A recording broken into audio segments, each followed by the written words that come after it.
Hello, hello. Hello, everyone. Hello. We're here. After a few months, we are here.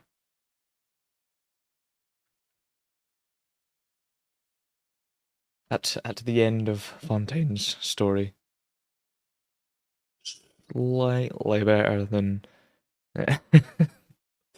slightly better than what Sumeru's was. Just a tad. Maybe just a bit.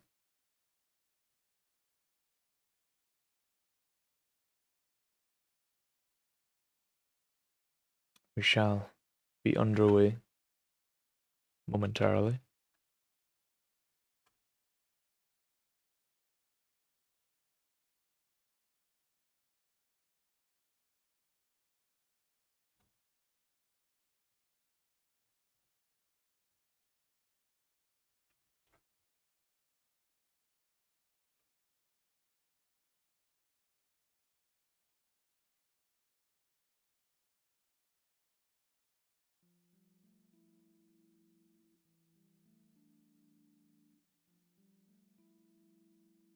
Just need to grab something off of my desktop just quickly.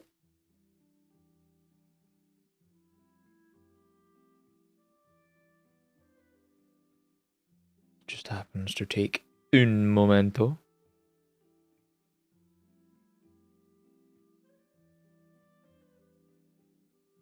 Can always never find it. There it is.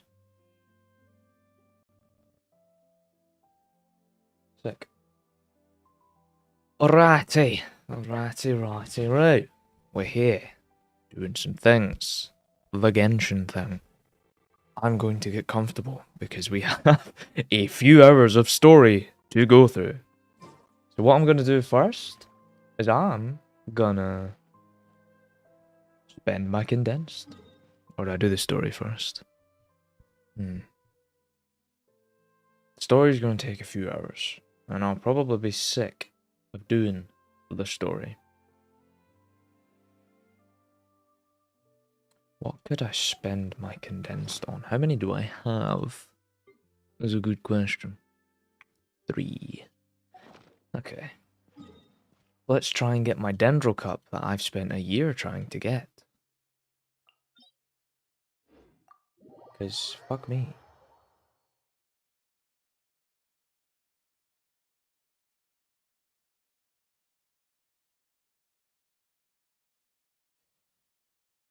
My Alhaitham will never be built at this rate because I can't get the cup I need.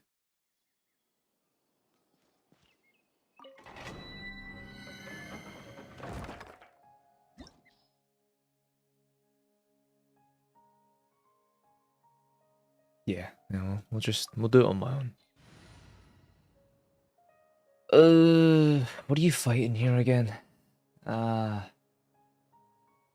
Is it just the 3 Eremites? I think it might be. Did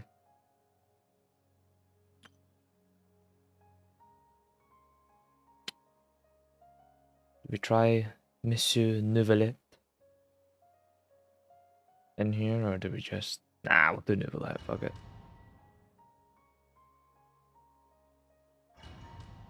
That's why my computer's running like ass. Because I had the replay widget on. Silly bastard. Much better, there we go. Oh, I should really turn that off by default.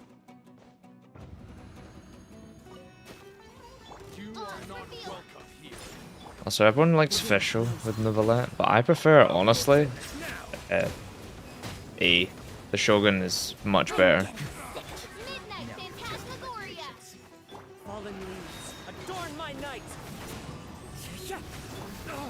Hello. Hello, gang. Hello. Is my beam broken again? Okay, they like to break my piss beam in here. Hello, can I play game, please? No, piss beam's booked. Is it because I'm too close to the edge? Is that what it is? Did they break my piss beam if I'm too close to the edge? Let's do some science. Science takes a minute. Oh wait, there's not going to be a... I'm a fucking idiot.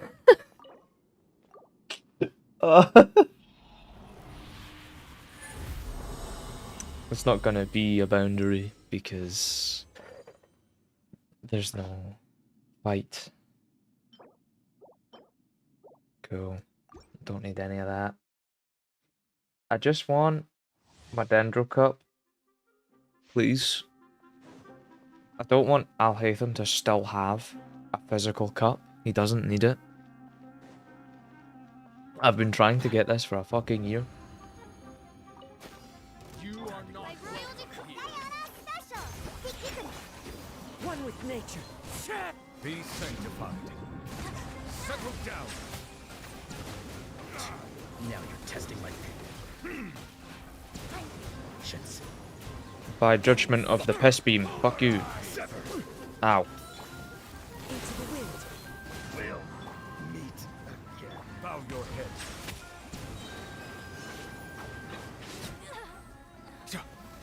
Justice is blindfold. He hit me? I don't know.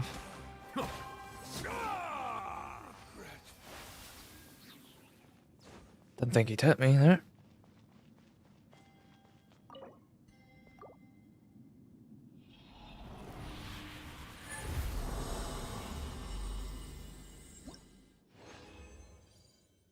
Oh, I don't need these.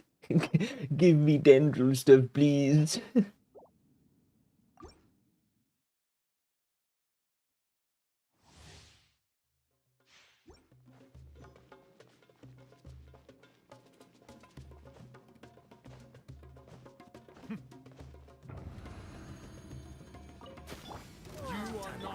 The wind knows me. Clouds high. The birds come. Look at you, Fontaine. Hello, I'd like to play game. I'd like to play the free game. Hello, I'd like to play the video game. These people do not like me playing the video game. Cool. But let's get a very strong piss beam. Kinda nice.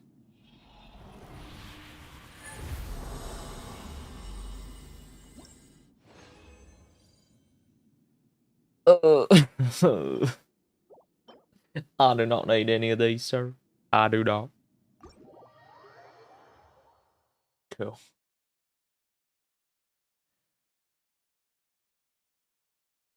Well, he has a physical cup for another day.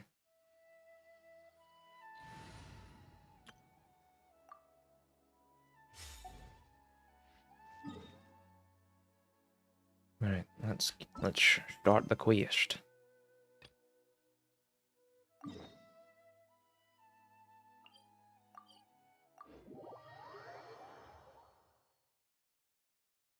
You know, I kind of forgot we were down here. I forgot. I don't know if in lore, have we actually left? Where the fuck is that? Okay, it's up here.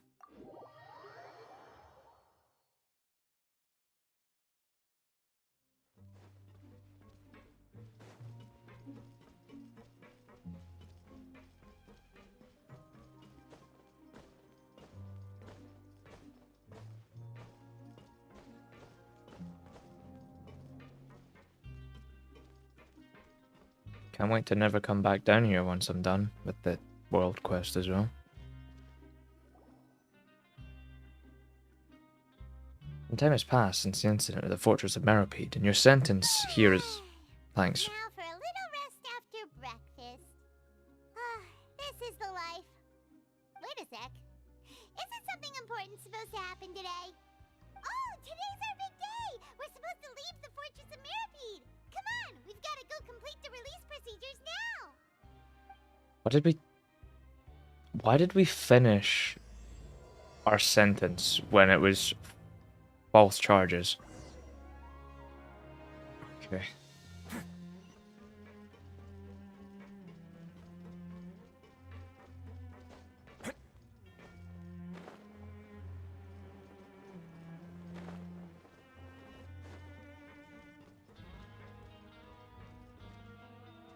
Hello, receptionist. I'd like to check out, please. Here. This document will be effective immediately upon signing, and you two may exit the Fortress of Meripede via the regular channels. It's been so long since we've been to the surface. Let's hurry up and... Huh? What's happening? Are you okay? I'm fine, thanks. But I wonder what that tremor was just now. Let's go ask the Duke. Hello, Risley. We were here to ask you what just happened. I'm hilarious, I swear.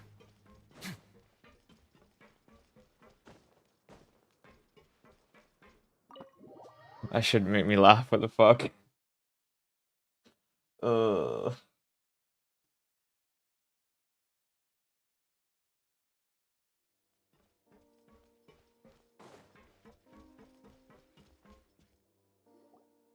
Your Grace? Ah, good to see you two. Is there something you wish to see me about? Yeah, what was with that earthquake just now? Ah, that. The tremor didn't originate from the seafloor. In fact, it seems it came from the surface. Over the years of serving as the warden here, I have developed a sense for distinguishing between what occurs on the surface and what occurs underwater. Besides, the seal that Monsieur Neuvillette set in place won't fail so easily. He says it right. Fortress is okay? Thank God he says it right. If you recall our last incident, if there really were a problem, there would be crowds of inmates in a panic right now. Huh, you've got a point. Okay, seems we need to get back up to the surface and ask about what happened. By the way, do you know what day it is today? I believe today is this month's pipe cleaning day. Wait, seriously?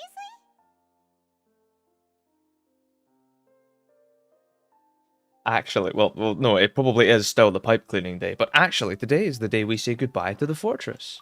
Ah, yes. Have you completed your release papers? Yep. It's you two. Are you leaving now? Yes, you That's many right. terrorists Today we is are. our last day in prison. But now that Paimon says that, it doesn't feel like we were confined here. It's actually been pretty nice. A lot of people have helped us out Oh, in yeah, prison. Paimon feels fond of this place now. Then be sure to come back and visit. I'll miss you. If you've signed the release papers, then you're free to go. The guards will escort you out. You're not going to see us off? No, he has a cup of tea to have. I knew you'd ask. All right, sure. Let's go. Well, you actually agreed. No worries, you must be busy. Paimon was just joking. Ah, so you do have a polite side, I see. After being down here for so long, I imagine you must feel like you're lacking companionship. Shall I come along too?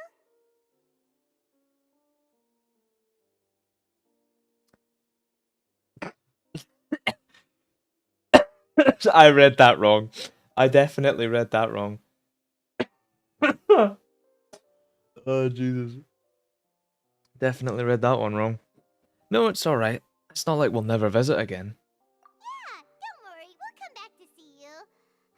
Paimon really likes the cafeteria here. The chefs sure do know how to make good grub. I hope you won't be here as convicts the next time I see you. We weren't really here as convicts the first time either, but okay. Well, it seems our work in the Fortress of Meripede is finished. That's the end of another chapter in our journey. And since Neuvillette was the one who asked us to come here, we should probably go report to him now. Next up, the Palais Mermonia. No, You're the going to see chapter Monsieur ended a minute ago, Neuvillette. like a few weeks ago, Please Paimon. pass on our kind regards. I'm sure just your regards will do, no? I believe it would be the polite thing to do. You're right. I've heard the Palais has been terribly busy these days. Tell him that I hope he hasn't been overwhelmed by the recent string of troubles.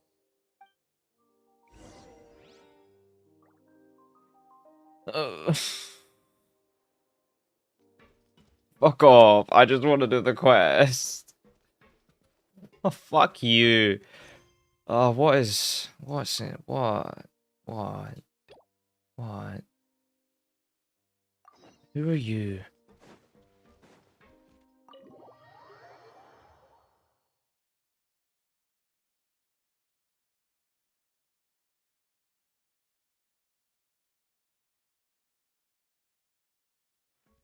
Who the fuck are you? Why are you stopping my quest progression?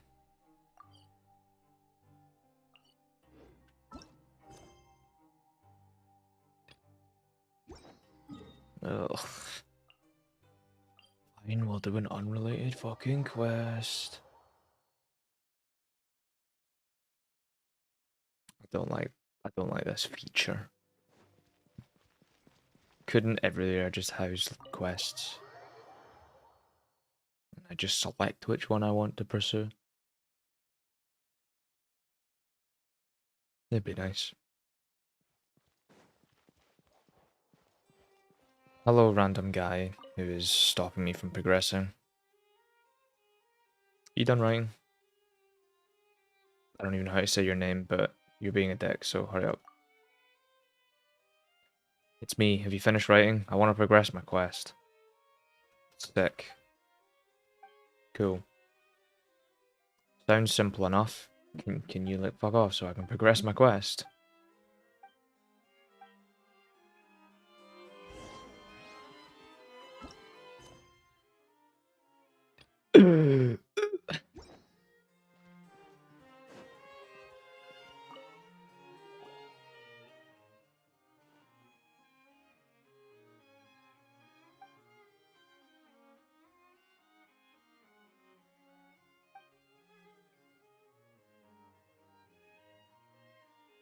Hello.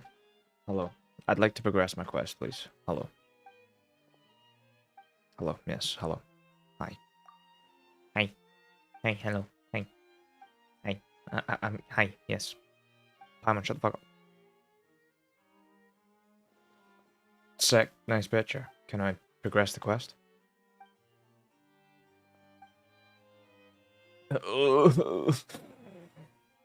Just want to do the main quest. I don't care.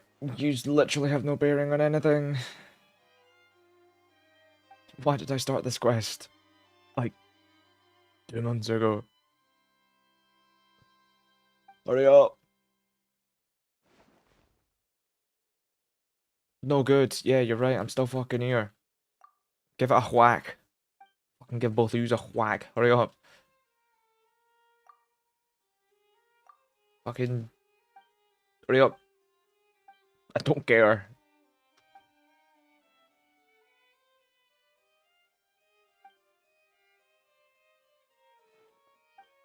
I'm outside Nouvelette's office basically banging. Let me in. Let me in! Are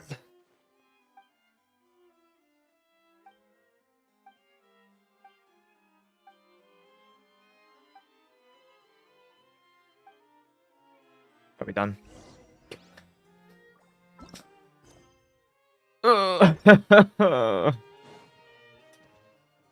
Suck a fucking dick, man.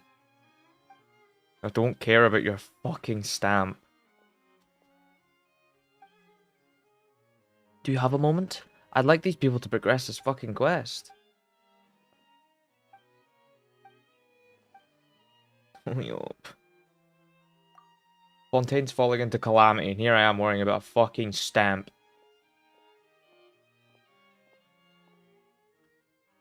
We're having an orgy over a stamp. Come on, hurry up. Uh-oh, stamp time. Aha, hurry up.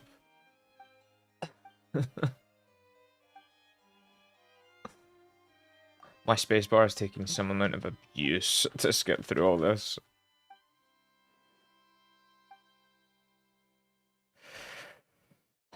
There's always a way. Now, hurry up.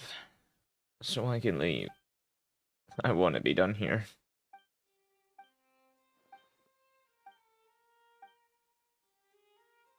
When will it end? Yeah, you're right. Good question. Oh no, he's collapsed. Can I go see Nouvelette now?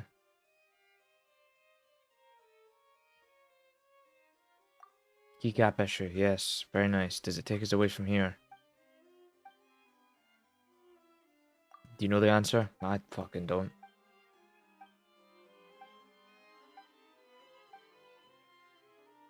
See you later. Can I please? Thank fuck. Monsieur Neuvillette. I need to speak to you, Monsieur Neuvillette. The Palais Mermonia sure is buzzing with activity today. Halt! It's you two. Apologies. Monsieur Hunt! Neuvillette did say you'd be welcome at any time. Excuse me. Okay. Would you mind helping me take a look at this report? I'll be right there. Sorry, I've got my hands full here. You can see yourselves in. Very, very interesting acting choices, I must say. Everyone's so busy. Seems a lot has been happening.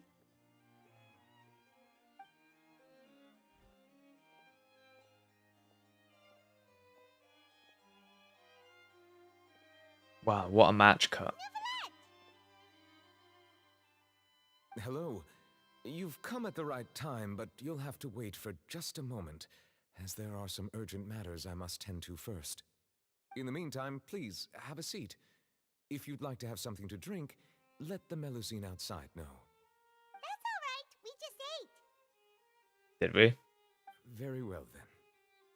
Let's take a break over there while we wait for him to finish his work. He's writing the rap battle about the order of the Oratrice Mécanique d'Analyse. All right. That should wrap things up for now. Are you done with your work? Yes, sorry to keep you waiting. Today should be the day you were released from the Fortress of Meripede, and it appears that you've managed to complete all the release paperwork. That's right, and we came here to see you right away.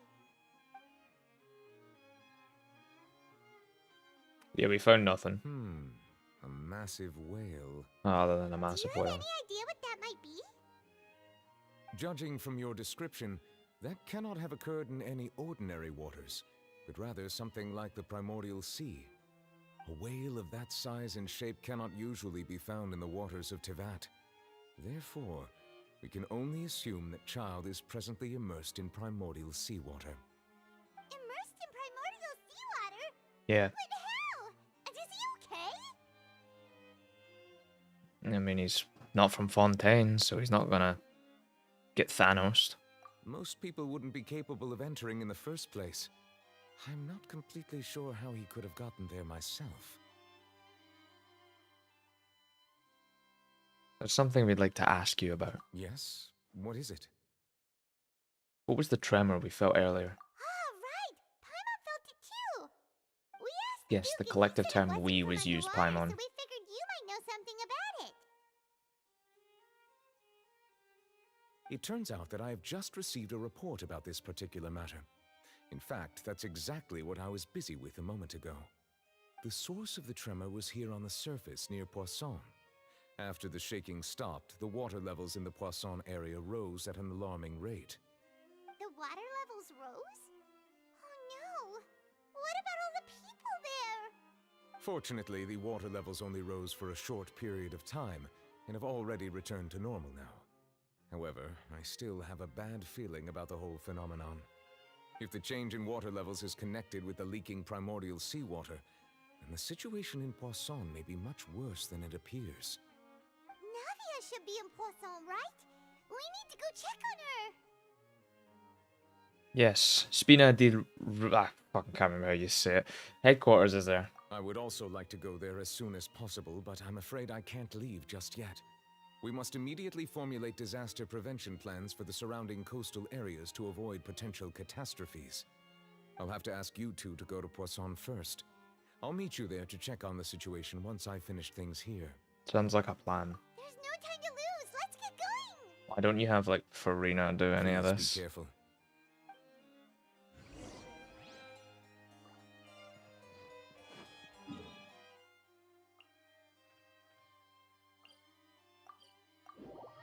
Right, on the way to Poisson.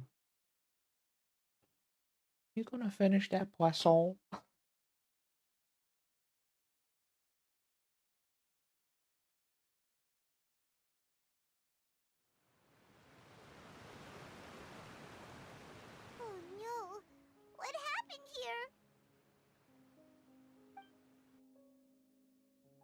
All the buildings here seem to be pretty rough shape now. They look fine to me.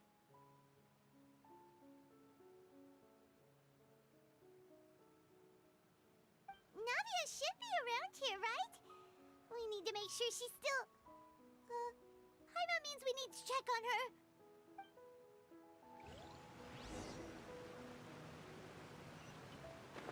Oh no, the buildings are really destroyed. They look in peak condition for being made of scrap metal.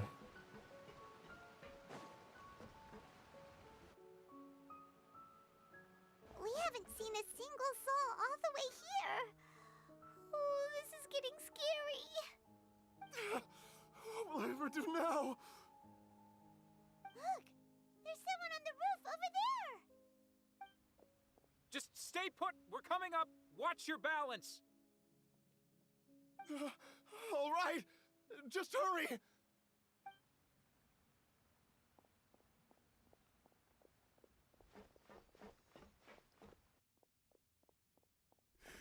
I'm not young anymore. How will I survive on my own? My Desiree! Mate, you look like you're in your 40s. He looks pretty sad. My leg! My leg! How could this have happened? It hurts! Just hang in there. Help is on the way. You can hold my hand if it makes you feel better. Fucking simp. Sorry, I'm meant to be feeling sad at this moment. Very sorry.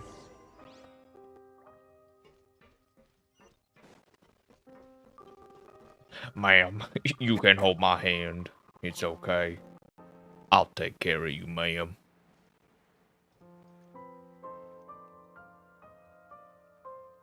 Oh, it's Navia. She's over there. Hey, Navia, are you okay?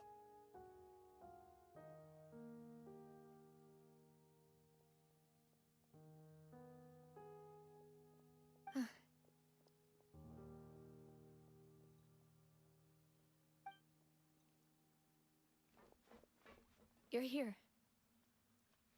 We heard there was a situation in Poisson, so we came as quickly as we could. Fucking just Yes. instant French accent. As you Poisson. can see, the water level suddenly rose. It caused quite the disturbance, in fact.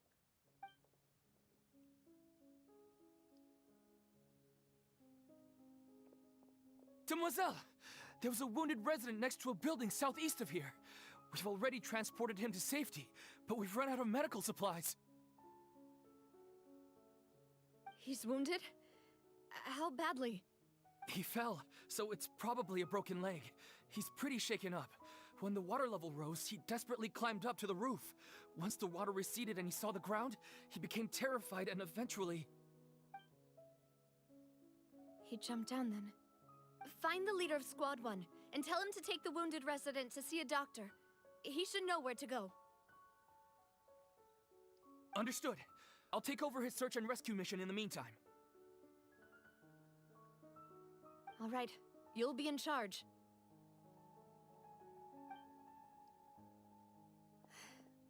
I'm sorry. Where were we? The situation in Poisson? Ah, right. Allow me to explain. A little earlier, we suddenly heard a loud noise. Why'd you suddenly get quieter? What the At fuck? first, everyone thought that something might have exploded in the waterways. But before we knew it, water started pouring out from everywhere. The rushing water seemed And now a you're like, little what the odd, fuck? almost like the unique color of primordial seawater. Some people didn't realize the danger and thought it was just ordinary water leaking from somewhere. Everyone on the street who happened to be close to the water didn't have a chance to escape. As the water levels rose, they suddenly disappeared. They were all dissolved. Those who realized what was happening started to flee in a panic, desperately trying to get to higher ground.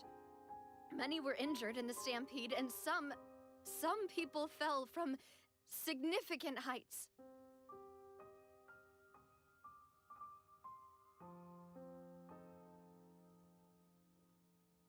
The Spina di Okay. Rosula initiated rescue operations as quickly as possible, but there have been a lot of casualties.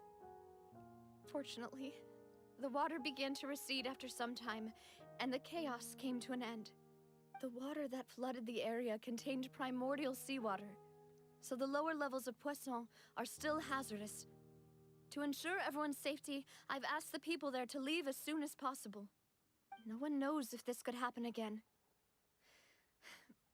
All we can do for now is try our best to help evacuate the residents. We still haven't completed the head count, but we'll have some numbers soon. How awful.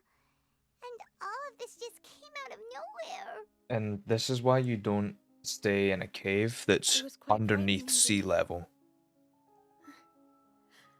I only wish that everything that just happened was a bad dream. Is there any way we can help, Navia? No. No, I want to do actual story things. You can put us to work. Thank you for being so willing to help in a moment of crisis like this. You don't know how much it means to me. I really can't express how grateful I am. Wait, we're missing some people, aren't we? Don't say that, Navia. That's what friends are for. Well, we already know the answer to this. By the way, where are Melis and Silver? Dead. Demoiselle, we've got a situation here. I'll be right there. Sorry, I need to go for now. And off she goes. Seems it might be a while before she can take a break.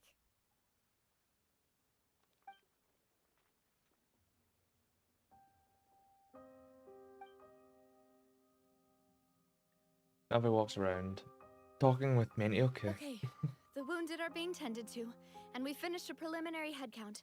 More support has just arrived, so I suppose I finally have a moment to focus on my own matters. Of course, we should remain ready for anything, and continue doing our best to rescue others. I'll be sure to have everyone at the Spina di Rosula ready to render assistance. Traveler, Paimon, would you two accompany me to my father's grave for a moment? She's still on the ground back there? Right now? Yeah, sure, I understand. Thank you. Also, it might be a good idea to evacuate everyone outside the underwater cave. Just saying.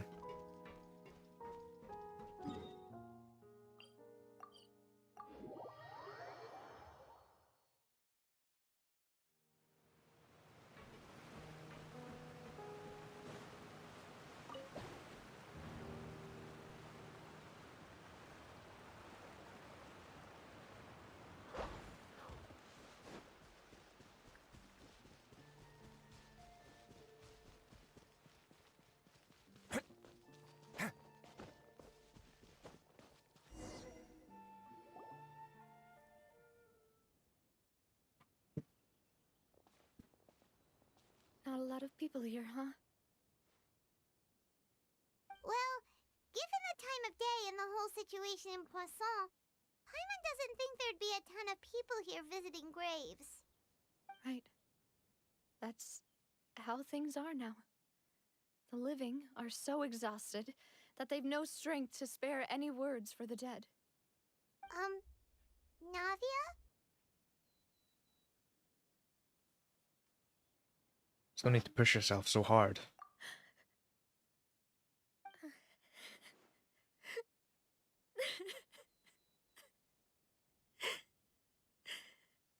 Navia, what's wrong? Sorry. I just... Malus and Silver... They won't ever come back here again. What should I do, Papa? Huh? What happened to them? You are fucking absolutely tone deaf, Paimon. Fuck me.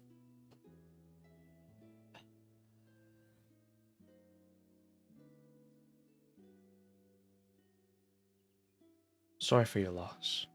Everyone agreed on the rescue plan, but still, I was the one who initiated it. They were helping evacuate the residents, but they couldn't leave in time. And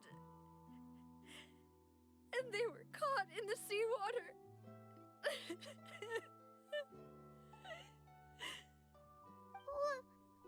What should we do? I've known them for so long. And I know they weren't afraid. But I could at least hold a funeral for my father. And I know where he rests. But as for Malus and Silver, they're just gone. I just can't.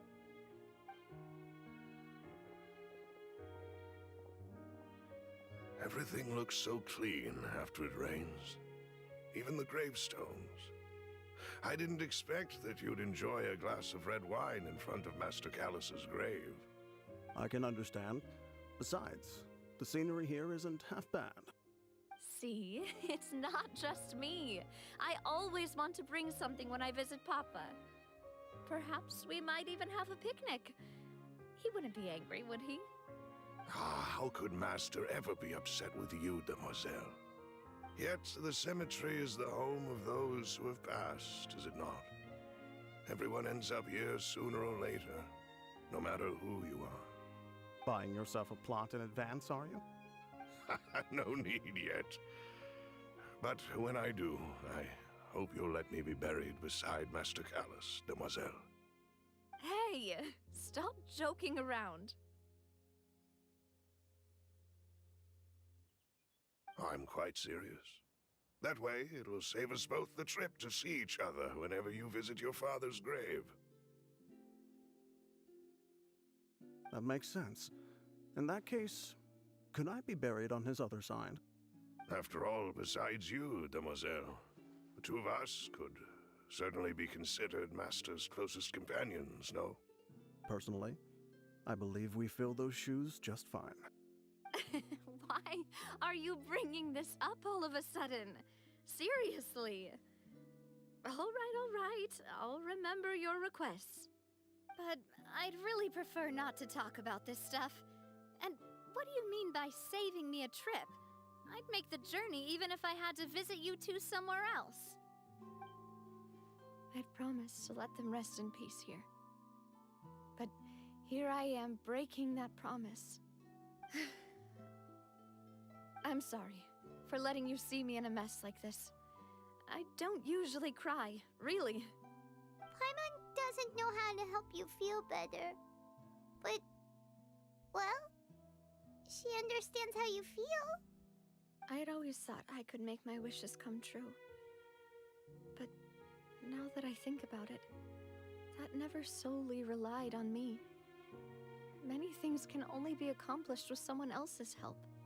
Malus and Silver have helped me so much. But by contrast, I could do nothing for them. I'm so sorry. You can spend as much time as you need here, Navia. We'll stay with you. Yeah, we're here for you. Thank you. Right now, you don't know how much that means. By the way, you can have a look at this. It's a list of victims from the incident that took place here. Obena, Khan, Burnett, Giverny, Francine, Karina, Daisy Ray, Joinville, Julianne, Esson, as well as Malus and Silver. So, everyone else is safe. But still... It's okay. I know what you're thinking. And you're right. We lost Malus and Silver. But we were able to save more than we anticipated. The overall outcome indicates that the cost was worth it.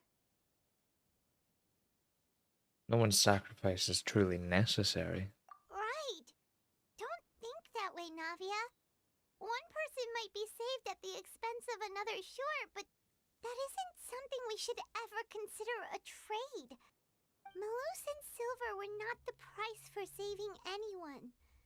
They're heroes. You're right. Thank you, Paimon. What you said just now was pretty amazing, actually. I'll remember your words. Oh, really? Seems you've become more eloquent in the time since we last met. What are you doing here? The knave? What are you doing here? That's my question. Is everything going well on your side? Yes, my people are carrying out the mission according to your request. All the residents of Poisson have been evacuated, and we're preparing to relocate them to higher ground. As for these supplies, we have everything taken care of. There is no need to worry. Thank you very much. Wait, do you two know each other? We just met recently. Right, Miss Navia? Usually, I would call this a coincidental encounter. That doesn't quite fit this time. Besides, it never even crossed my mind that a Fatui Harbinger would come looking for me. Thanks to the Knave, Spina di Rosula received generous support from the Fatui, which allowed us to complete the rescue and evacuation work so quickly. Mutual aid is essential to fostering positive developments. We were already in the area, in any case, so it was nothing. That said, I must say that you're a lot sharper than you let on. I'm sure you understand what I mean. I apologize for all the ways in which I tested you previously. We've never worked with a Fatui before, and it's extremely important for us to know who we're working with. My subordinates have reported that Fatui soldiers have been observing water levels and taking head counts in various locations. I hear that they've also prepared a large amount of emergency supplies. I'm quite surprised. This is nothing to brag about, nor do I intend to. It is simply the way of powerful organizations to act forcefully, whether they are doing good or ill. You've witnessed that firsthand, in any case. As I've told this traveler before, I know of the prophecy, and I intend to prevent the impending disaster.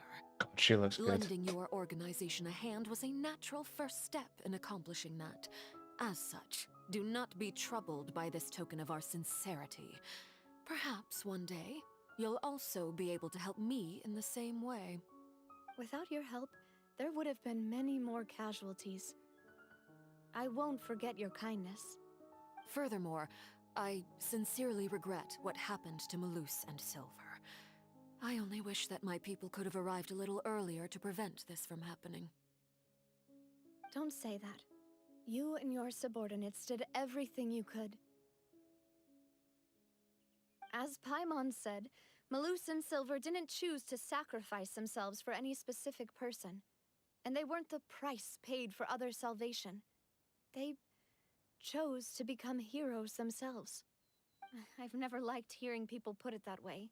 It's like trying to relieve pain by saying some noble-sounding words. But right now, there's nothing more suitable. They really did become heroes. You're right. I'm sorry for your loss, Miss Navia.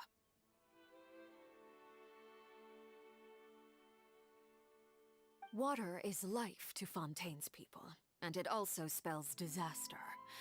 It's no wonder that people always say that prophecies represent fate.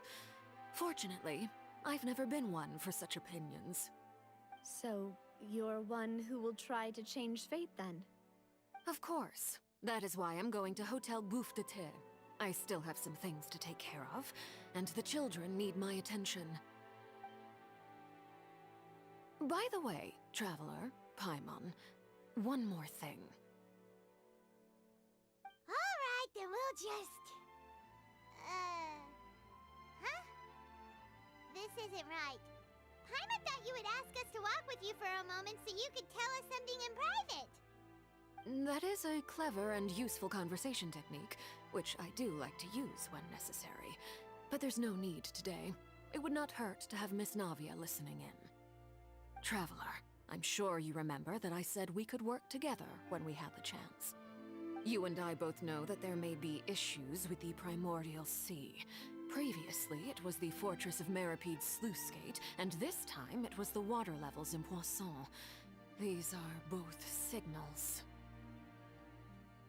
You can't use a Dark Souls reference in a moment like this. But anyway, so the time for jolly cooperation has come. Indeed. Allow me to share the latest intel I've received from the House of the Hearth's intelligence network with you. During some recent investigations, a child claimed to have discovered some ruins near Poisson. The ruins date back to ancient times, and seem to be worth investigating in many ways. Judging by the dating of the ruins, they may be related to the prophecy and the coming crisis.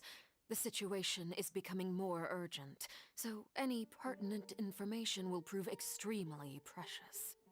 My people initially came to prepare for ruin exploration.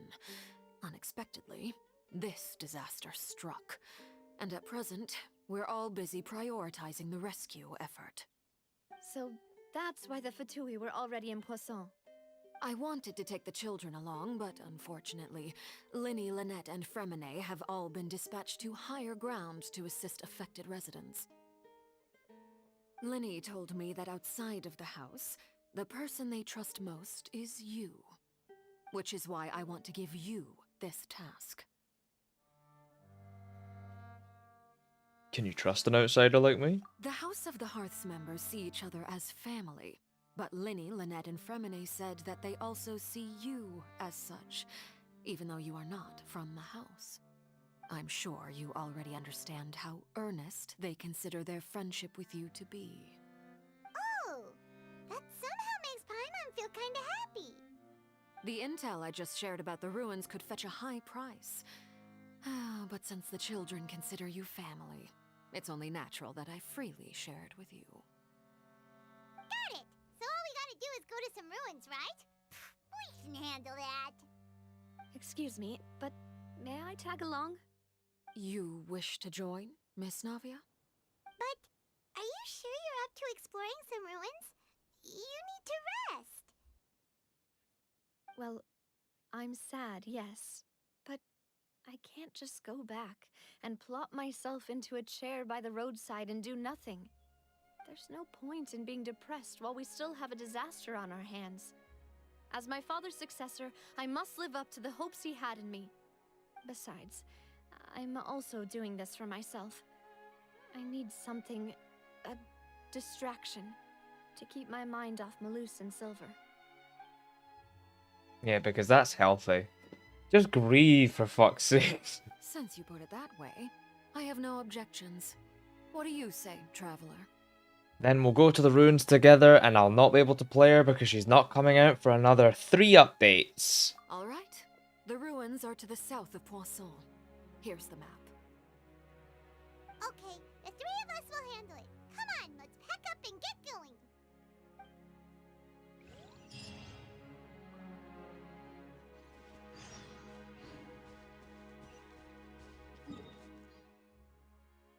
Near Poisson.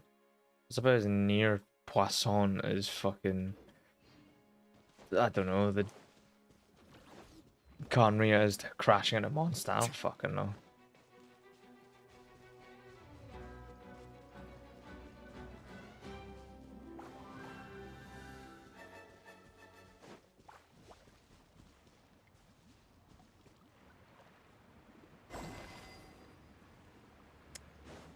Kinda hoping you would move.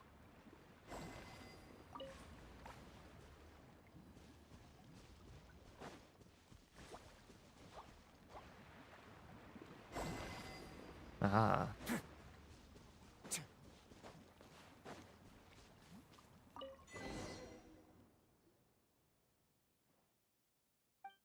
Yes, hello. I was looting.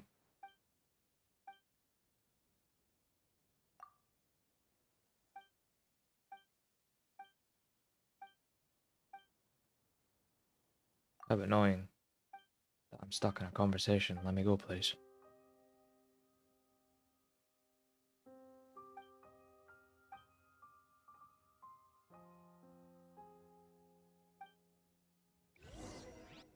Don't want any ugly things to ruin the flowers? Okay.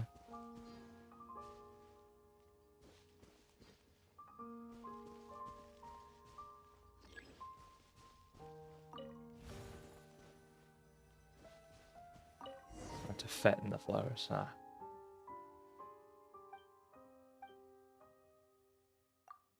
Very nice scenery, yes. Come on, let me let me go, please.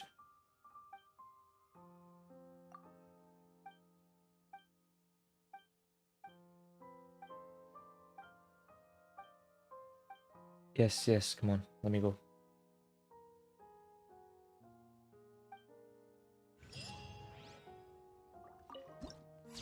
Very nice viewpoint.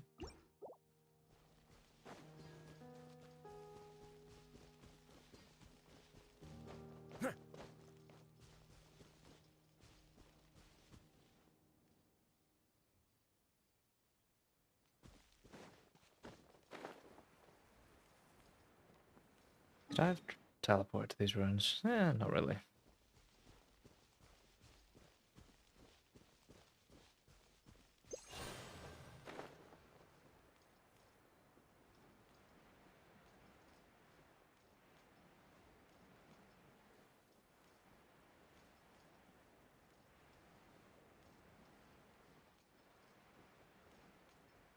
It would be kind of cool if I could actually play Navia in here.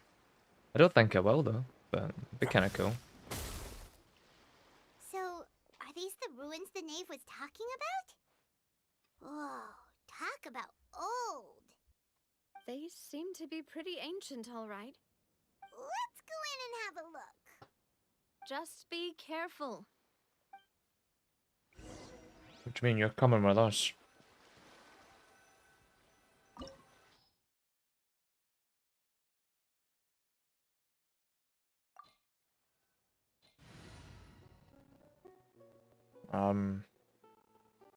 Fuck it, we'll go with the Ice Age.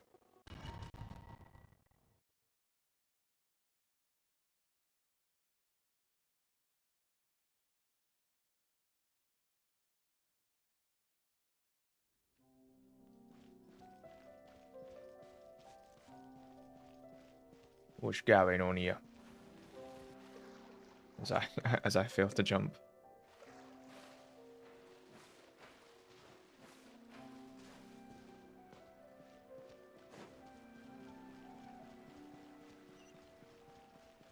Oh hello. Here I was thinking I'd get a cutscene. Off we go! Let's light it up!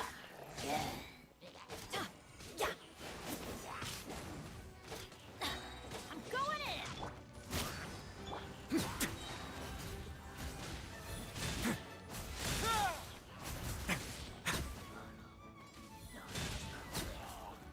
Sit down.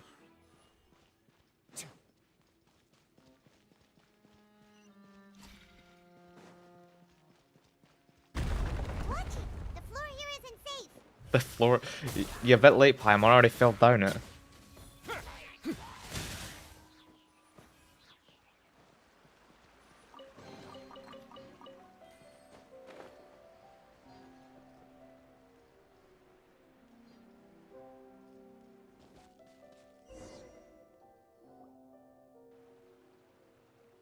This place has also been contaminated by primordial seawater.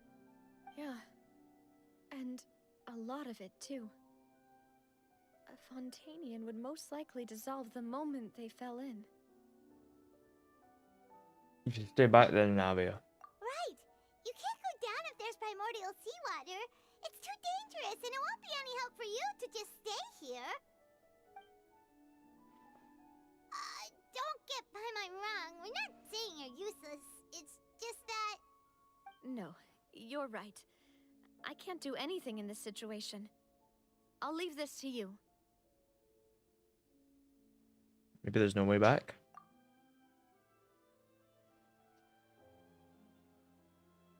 That complicates things.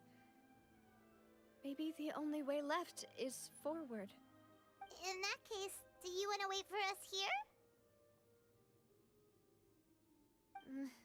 The water levels here are unstable, and there's a chance the water will rise. So, staying here wouldn't be safe either. I'll go together with you. Perhaps we'll find the exit just up ahead. Seems like there isn't any other option. All right. Come with us for now then, but please be careful.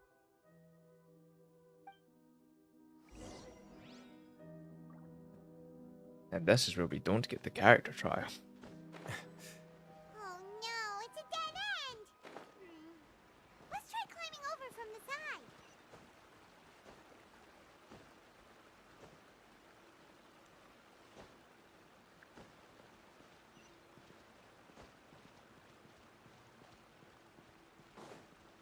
So I can just picture like the Final Fantasy 15's like dungeon theme. Be very fun.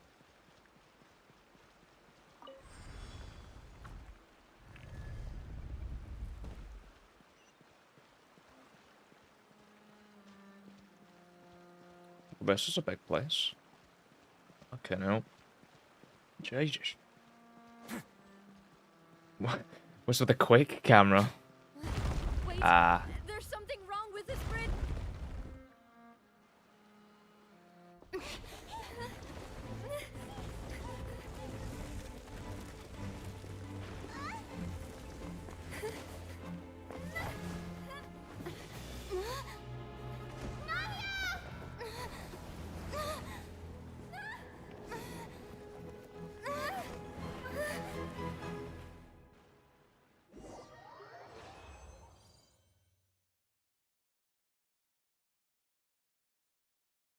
Right then.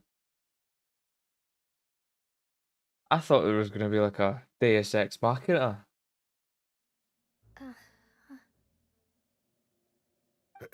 Demoiselle. Huh? Huh? Demoiselle, what are you doing here by yourself? Would you be standing here till dark if I hadn't come to get you? Maybe she just wants some time to herself, Malus. Hmm? Oh. Was I sleeping? Yes, it would appear so. I must be tired. That's quite possible. However, you were the one that suggested we go out for a walk. Oh, right. I nearly forgot. It must have slipped my mind when I dozed off. I haven't had a nap today yet. Have I? This is a familiar feeling, yet something's a little strange. Is something the matter, Demoiselle? Oh, no. No, I'm fine. I was just trying to recall why we came out for a walk. Do you remember Mr. Giverny?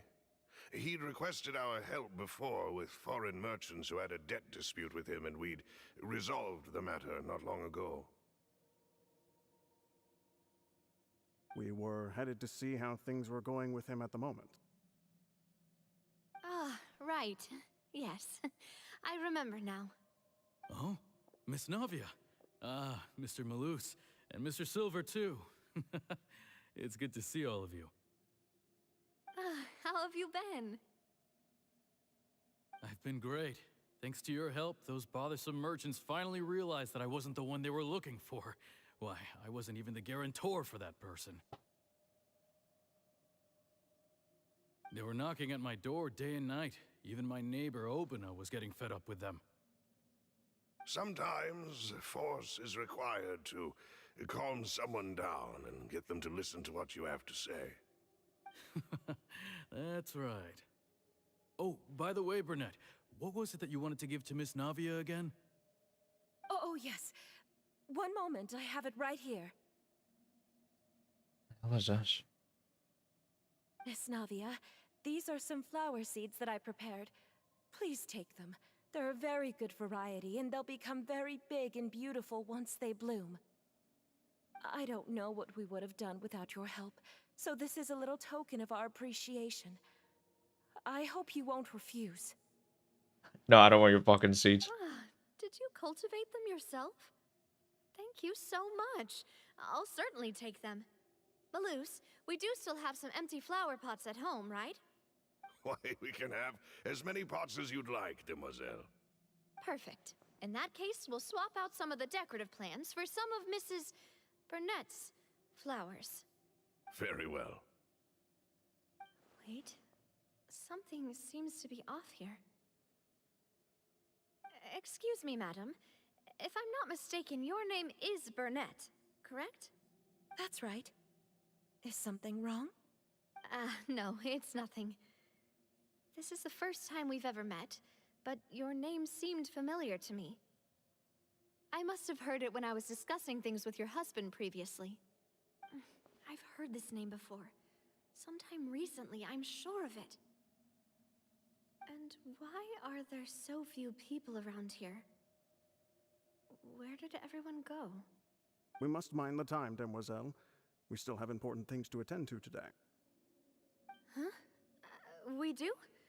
Like what? Well, now, did you forget? Miss Navia, here you are. I've been looking for you. Please, come to the Opera House. Your trial is about to begin.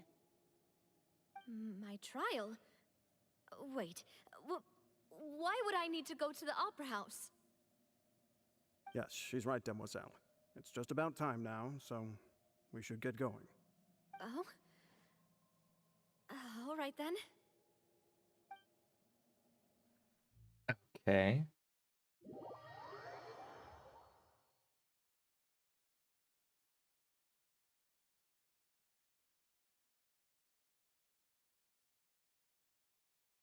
Look, it's Navia.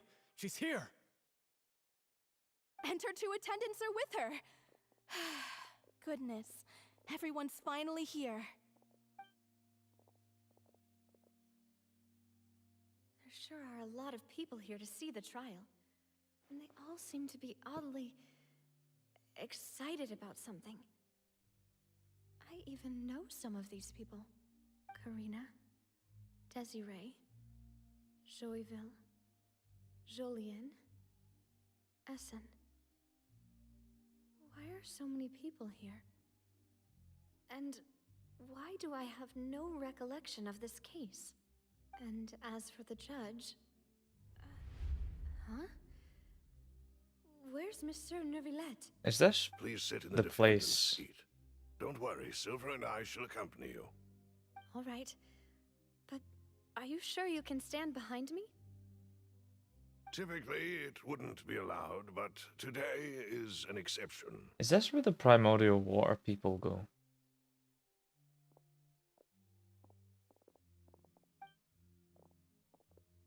Hey, what kind of place do they think this is? Come on. Do they have any idea what they're doing? Seriously.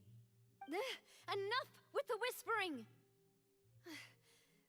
Could someone please tell me where Monsieur Neuvillette is? And why I'm standing trial? My dear Miss Navia, have you not yet realized what you've done? In that case, allow me to explain. As all here know, you are Master Callus's successor, the head of the Spina di Rasula, someone held in high regard by every soul in Poisson. After you took over the Spina, you treated all of us just like the late Master Callus had. If anyone in need reached out to you for help, you responded. Not only you, but your butler, your subordinates, nearly everyone in the Spina di Rasula fought for the well-being of those in Poisson. Wait a moment. Aren't you just proving that I'm a good person? Yes, correct. Absolutely right. And that is why you stand accused. You have helped so many people get through so many difficulties. You are one with us. We are inseparable. We are one big family, all of us who are from Poisson, inextricably linked. And with you being so important, we couldn't possibly do without you. Therefore, this fair and honorable court shall declare you guilty, and you shall stay here. You will be together with us forever. Huh? What are you saying? Everything you have said is correct. I have indeed done a lot for my hometown, and I would be willing to be with you all, but what is the purpose of having me stand here like this? What is there to discuss? Ah, well, if that's what you think, then I have no further comments. How wonderful, Miss Navia!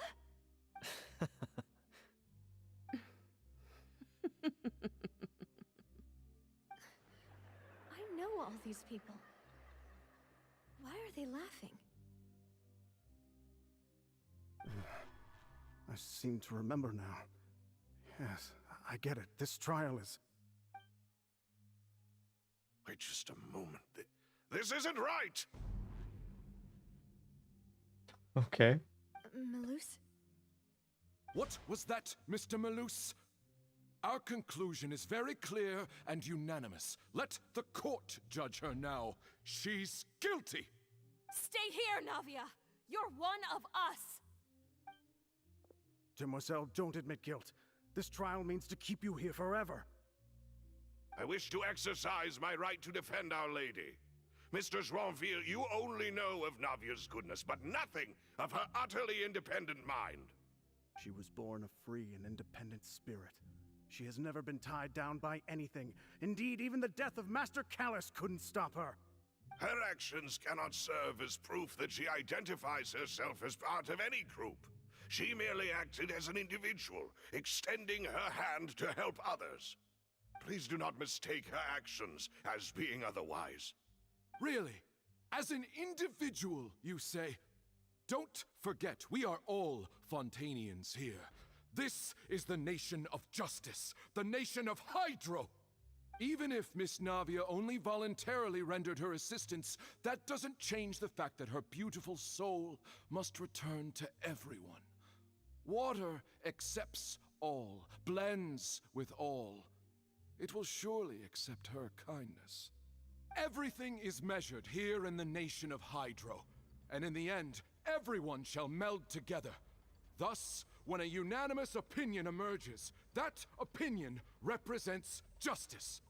Now I speak for everyone. Our opinion is consistent. Navia should stay. We and Navia are one. And you would call this justice? Preposterous. You are merely jealous that Demoiselle still has a chance to exist as an individual. Have you forgotten how much you all once longed to become individuals? The fuck is going on? Do you mean to defy our justice? If your justice is flawed, then why should we acknowledge it? As you said, we can also have our own justice. Silver and I shall defend Demoiselle. And that is how we will enforce justice. Ugh, my head... It hurts. Demoiselle. Silver, it hurts. My head is spinning. All I can see is stars swirling in front of me. I remember now. Everything that seemed odd from the very beginning.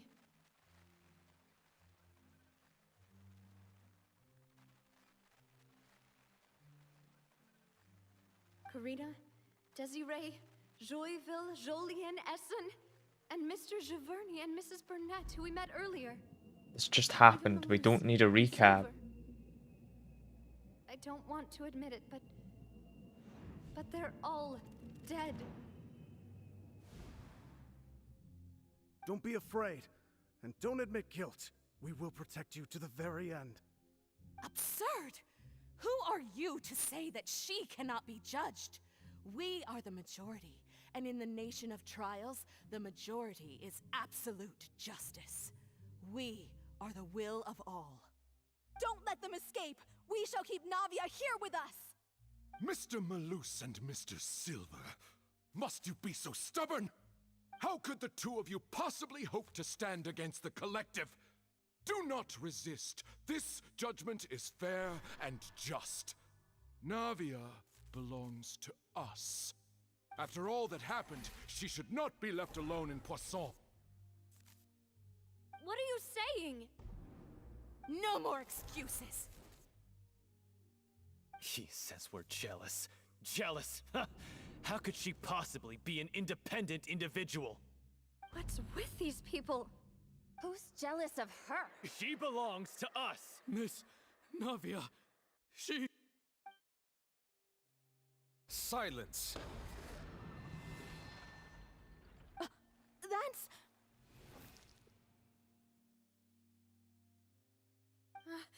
Monsieur Neuvillette! Such commotion is prohibited in the court. The accusations you just presented are nonsense and cannot constitute a proper trial. The court will adjourn for the rest of the day. In this, I shall hear no objections from any unauthorized party. Our thanks, Monsieur Neuvillette. Please leave with me, Miss Navia, while there is still time. But... Go on now, demoiselle.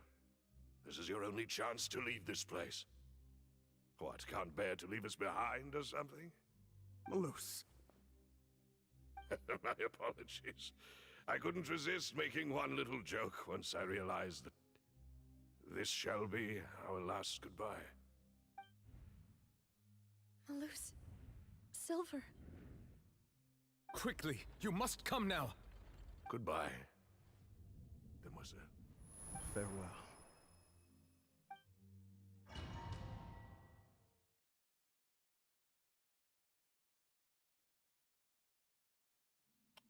Oh. No, wait! Okay. Just a second! Navia? You're awake. Good. I must have been dreaming. Malus and Silver were still alive, and they were defending me at some insane trial. It looks like you're all right. Did all the sad feelings cause you to have a nightmare? Paimon could give you a hug. The ruins you were exploring suffered a cave-in. When I arrived, I found you falling toward the water. You were just about to be dissolved within, but I...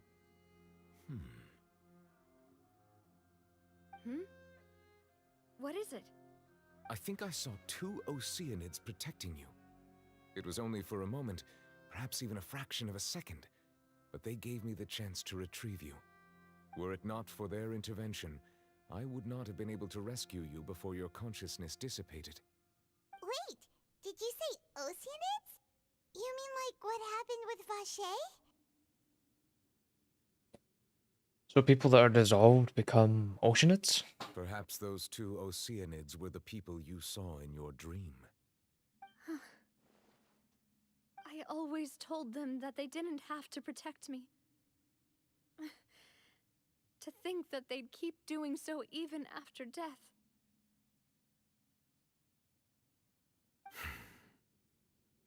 Please come with me.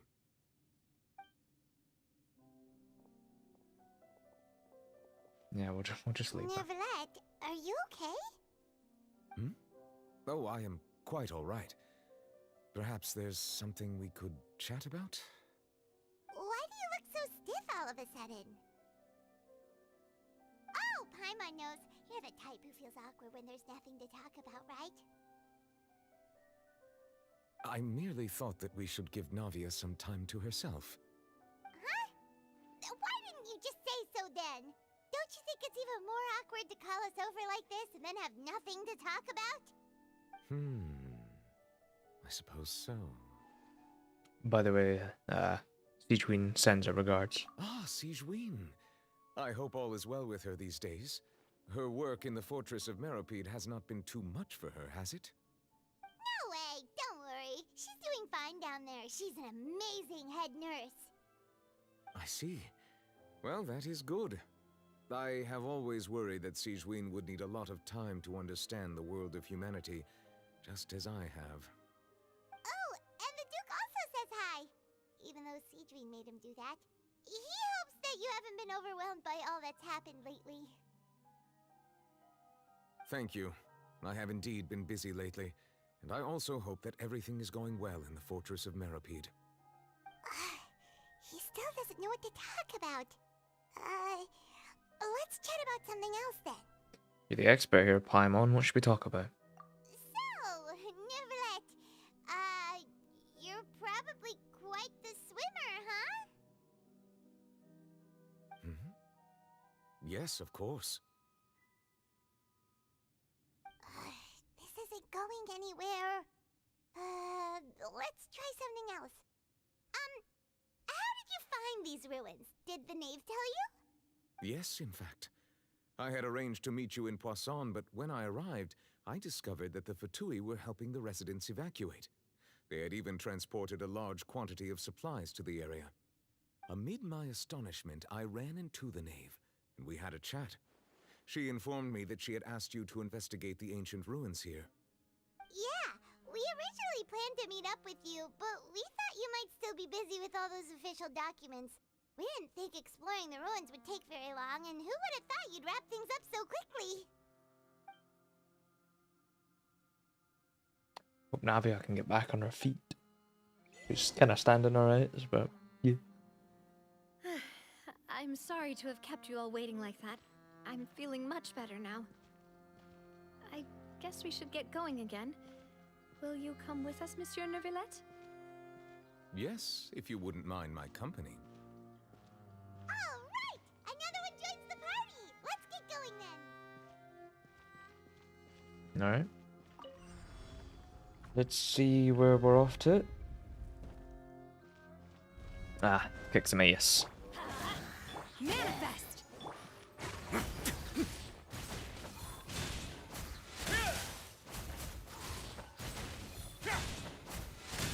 Sit down, bitch.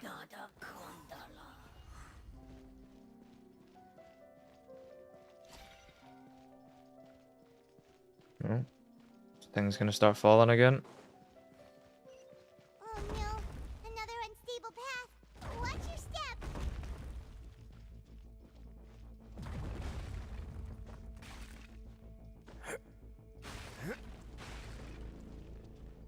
Oh, lovely.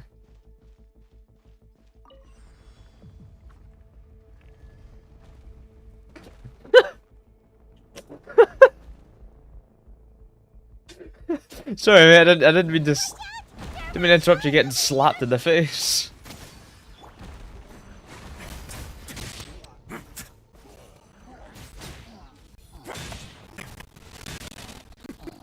Sit down.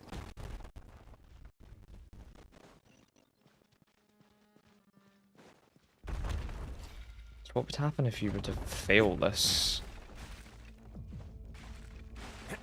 How would you get up? Seems we're almost at the top.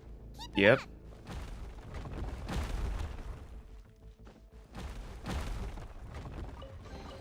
Give me this chest. Very important. Oh, hello. You're toast! Everybody stand back! My will embodied. By ordinance divine.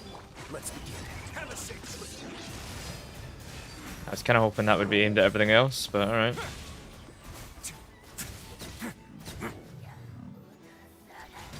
Ah, fuck you. Guess I'm going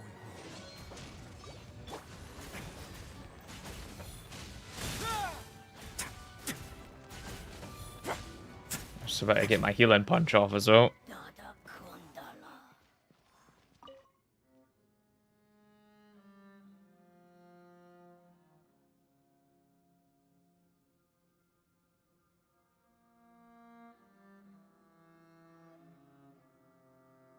Alright.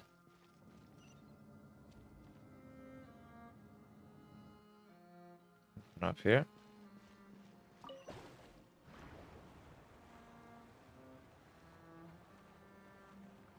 So it's like all of that primordial seawater down there. Jesus.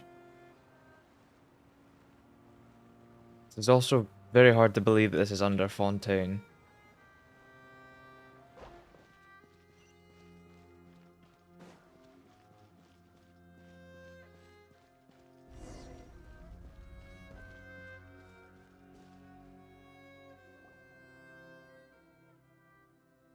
Looks like we've reached the end. This is the place. There should not be any other hidden spaces in the vicinity. The path sure had some twists and turns, but it turns out that this place isn't actually that big. Are you shitting me? This place is huge. There seems to be something on the wall.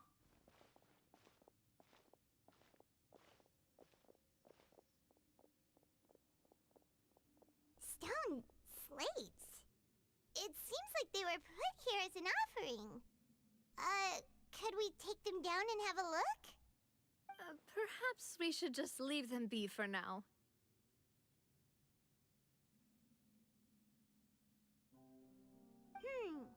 There are 4 locations in total, but only 3 stone slates. The slate that should be in the first empty spot is missing. The surrounding walls also show signs of damage. There's something written below. Let Paimon see.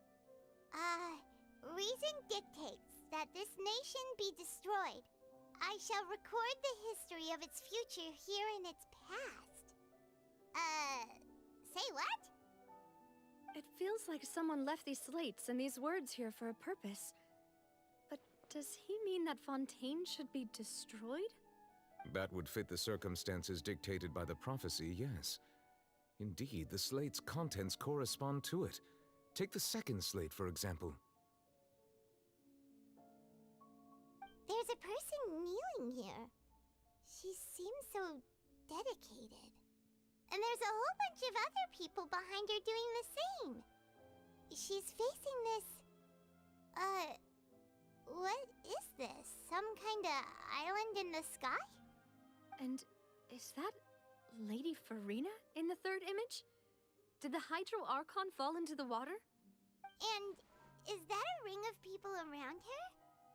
Paimon doesn't quite get it. Are they all in the water? The fourth image. I know this one. This exactly matches the content of the prophecy. The people will all be dissolved into the waters, and only the Hydro Archon will remain, weeping on her throne. Yeah, they do seem to match.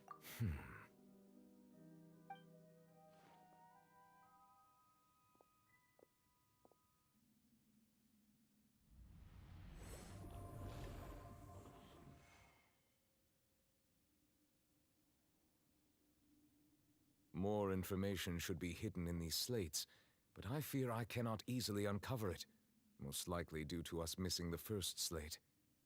I am very sorry. Don't blame yourself, Monsieur Neuvillette. Deciphering ancient stone slates isn't one of your duties. Ooh, Paimon's getting the chills just looking at these slates. This says that it's the history of the future, right? That means the prophecy's sure to come true. I really hope it doesn't mean that. Still, Paimon feels like these images are kind of weird when you look at them together.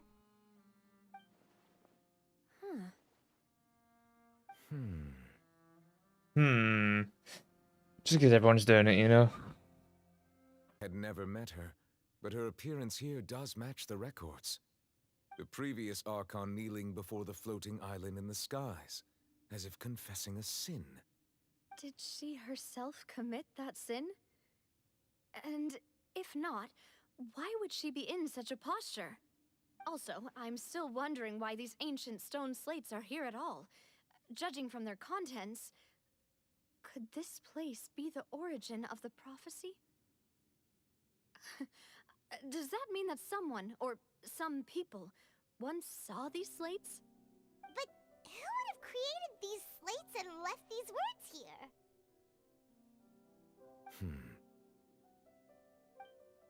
It seems that any further clues will have to come from Furina. In that case, there's no time to lose. There's nothing else to be gained here, so let's head back first. How? Yeah,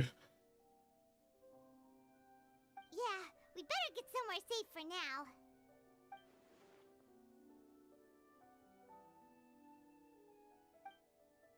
Honestly, who created these slates doesn't matter. The real question is whether things... Okay, thanks, Otto. I'll appreciate that, Otto.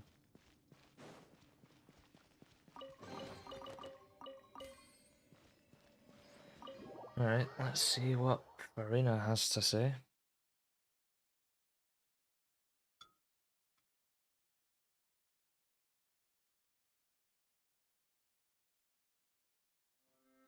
Let's split up here. I'm going to check on what's happening with the Spina. You know how it is. There's some things you just need to be there for yourself. You still have energy for that, Navia? Paimon's already beat!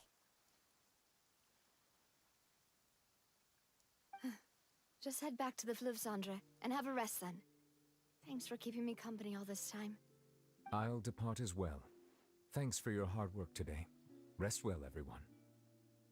Traveler, I will go talk to Furina tomorrow morning to ask about the stone slates. I'm sure that you're concerned about this matter as well. If you have time, drop by my office. I will share the results of our discussion with you. Alright, see you tomorrow. Are you really gonna talk to her about this directly? Will that be a problem? Paimon's getting a little scared now that it's come to this. She has long been harboring secrets and will not give them up easily, which makes it all the more my duty to ensure that she understands the present situation. Alright, we'll leave it in your hands then. You're probably the best person to talk to her anyway. I will be carefully considering my words tonight. Traveler, Paimon, our safe house at the Fluvsandre is always open to you as ever. So please don't think you're an imposition. All right. I'll be on my way then.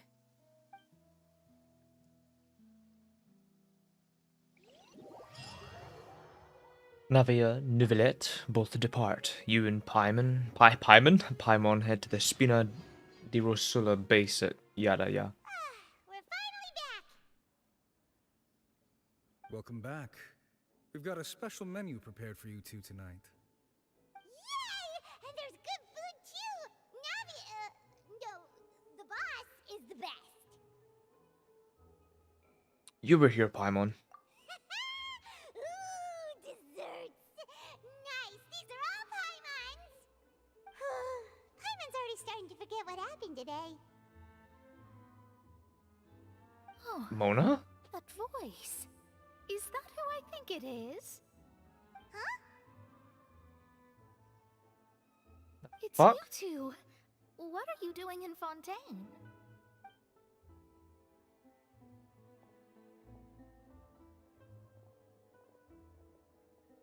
Mona?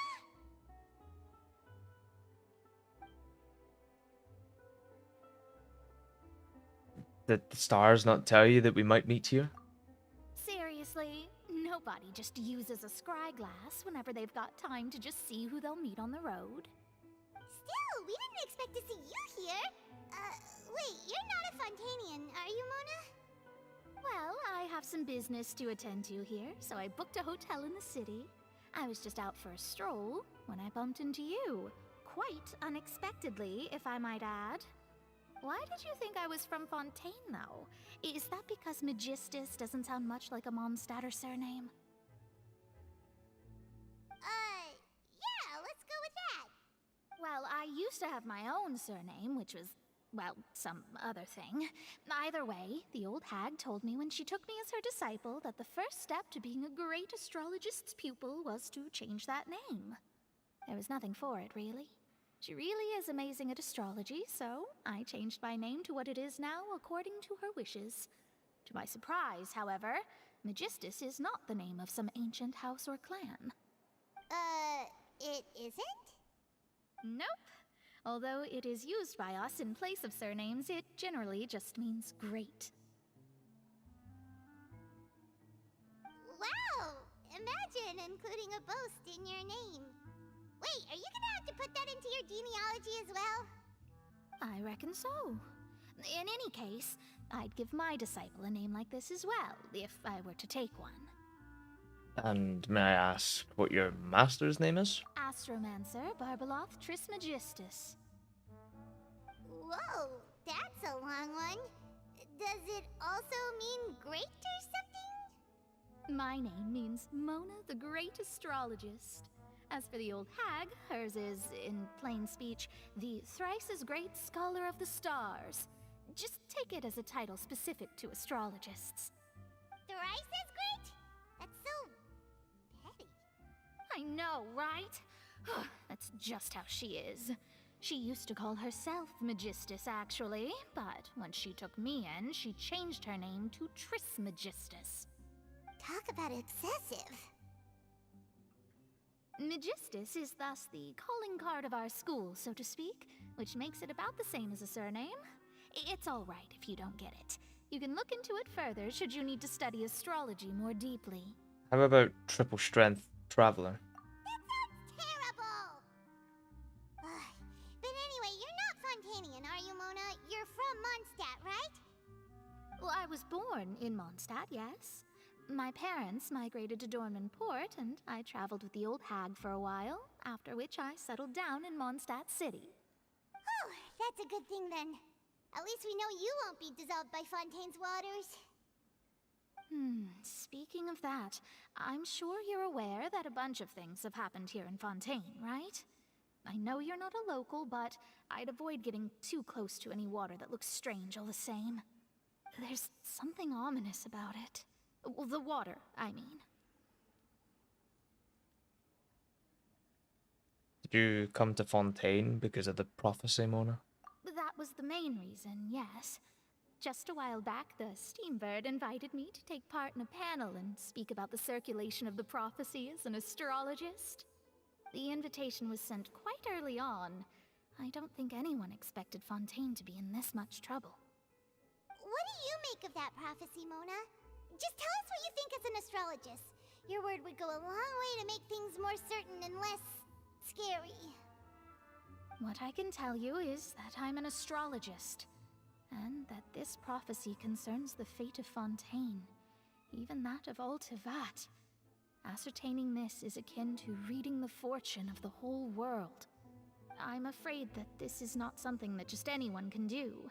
If I could do it, you would no longer call me an astrologist, but a visionary. But on the flip side, the prophecy is so huge and powerful that it must surely come from a powerful visionary. Its contents involve the fate of the world. Disregarding it would be a mistake. A visionary? Sounds really powerful and all, but does such a person really exist? Of course.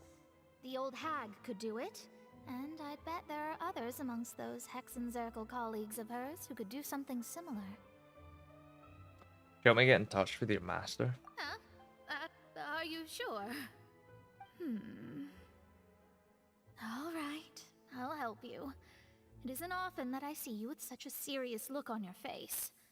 I'll tell you once I hear back from her. Thanks, Mona! You're amazing as always!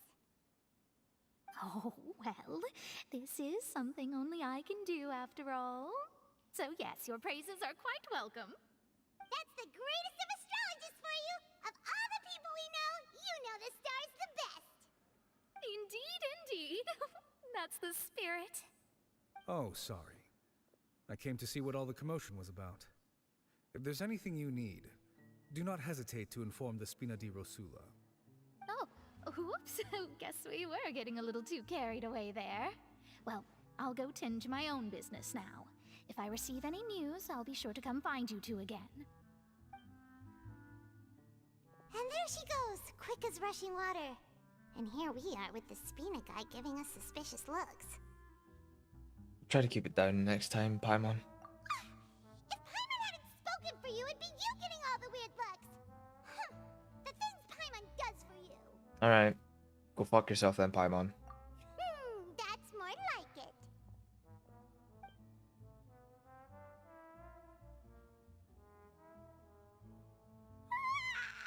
Good morning. To be honest, Paimon's still feeling kind of sleepy. But it's time to get up, traveler. We agreed to go see Neuvillette, so let's pack it up and get going.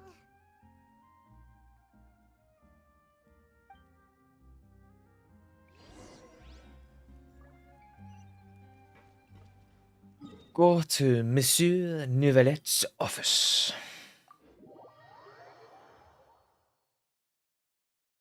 Fuck, I don't have a quest getting in the way.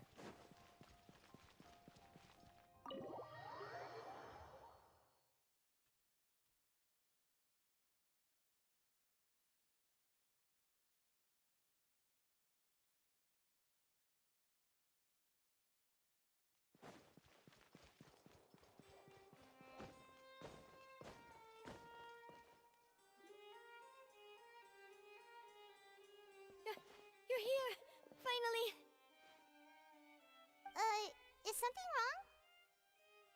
Monsieur Neurvalette and Lady Furina, they seem to have gotten into a dispute. Please go see for yourself. Okay.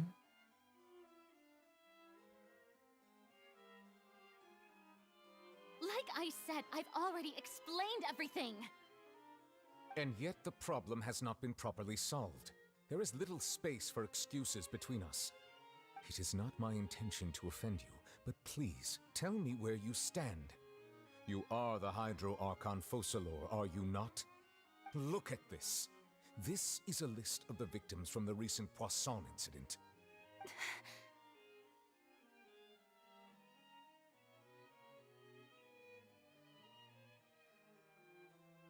You mean... they're all... We did not arrive in time to avert this disaster, and I will not have it happen again. I will say this once more. You must tell me everything you know. Yesterday, I found 3 stone slates in some ancient ruins near Poisson. Do you know anything about those? Seriously? You're questioning me like this is a court case now. I don't know anything about that. But you found them in some ancient ruins, you say? That's correct, which is why I came to ask you some questions. There should have been 4 slates, but one of them was missing. The other 3 featured different images that seemed to correlate to the prophecy. The prophecy? The second of these slates depicts the previous Hydro Archon Egeria kneeling before a floating island in the sky, as if confessing something. Do you know nothing of this either? I don't. I've never seen such slates. I'll ask you again. Do you really have no information regarding the previous Archon? My deciphering of the slates indicates that the Hydro Archon Egeria once had to confess to, or apologize for, a certain sin. If anyone would know about it, it should be you. All gods don't have the same secrets, you know. She was herself and I'm me. Is it really so strange that I know nothing? I understand your concerns, but I'm sorry. I just don't have anything to tell you. Forgive me for saying this now, Lady Furina, but I have long known of your various secret investigations into certain matters. There are several indications that you have been investigating the prophecy on the sly.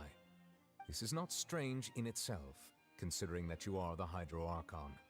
But it is strange that you should also claim to not know any of Egeria's secrets, as well as do nothing following your inquiries. You have never been as superficial as you have presented yourself to be, nor are you a fool. And yet, your behavior is very inconsistent.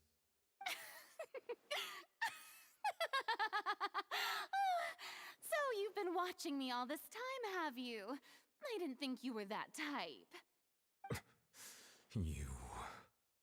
Well, since you know about my secret investigations, then you should know I'm actually working to take care of it. There's no point questioning or suspecting me. You're the Eudix, but you're still my subordinate. You should be following my lead. Just trust in me, your Archon, and do as I say. Never mind whether you can truly convince yourself to or not. It'll all turn out fine. That's all I have to say. We do not discuss this matter again. Oh, the opera's about to start. Toodles!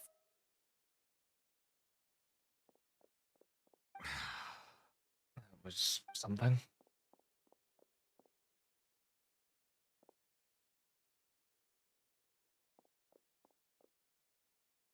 Did Furina not notice us standing by the door? Wonder what's up with her. She was smiling. She didn't seem in the mood to care if we were listening in or not. She seems to be deliberately hiding something. I assume you've been outside for a while now? Oh, you noticed. Seems Furina didn't even realize we were here. She was in a great panic, though I cannot discern the reason. Our discussion reached impasses time and again, a state of affairs that we cannot allow to continue. Still, I do not understand. Dialogue is the basis for understanding, so why did she keep refusing to engage? I'm afraid questions alone might not suffice. We need to make her understand how dire the situation actually is. Everyone in her inner circle has noticed that she is hiding some secret. The issue is her attitude. I fear that she will not reveal anything unless absolutely forced to. We may have to create a situation in which she will have no choice but to speak. Oh? Like what? Normally, people will only reveal the truth when standing trial. Perhaps we must have the Hydro Archon experience just such a scenario. But Furina's seen so many trials, and she's really good at dodging questions. How do we make sure that she won't just slip away at the first chance she gets? We will need to consider this thoroughly, join forces with various parties, and then do what we can. If at all possible, I would prefer to recuse myself from this affair, but we must prevent the prophecy from coming to pass. This may be cruel to her, but all Fontaine is in crisis. The information a god possesses is too precious, and so we must take a chance on this. In that case, we'll need help. But who will lend us their aid to do such a thing? I think I know who to call.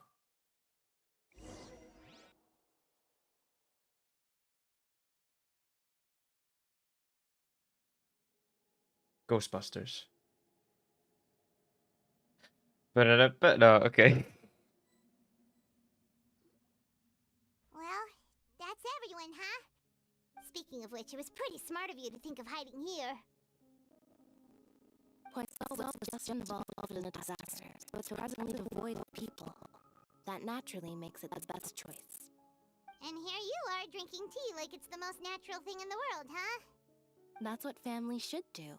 Sit and enjoy a leisurely time together.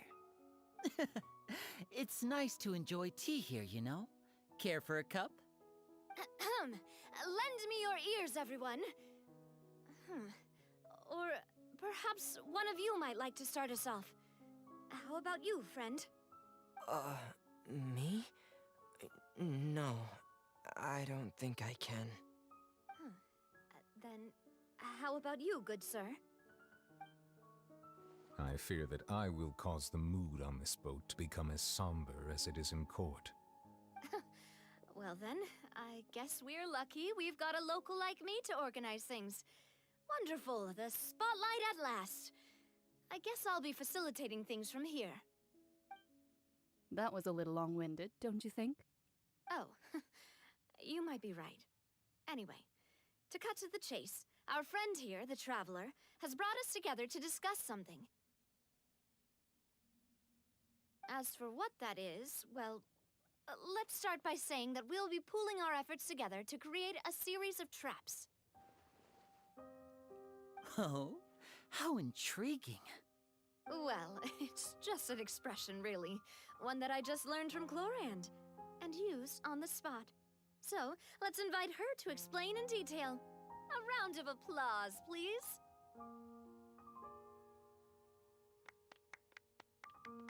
Huh? Didn't you say that you would be facilitating this? Oh, come now. Your work doesn't involve much public speaking, right? This is a good chance to practice. You might even pick up some fancy oratory tricks to impress your boss with in the future. I see. And what does my boss say? He is glad that you consider him your boss. Do go on.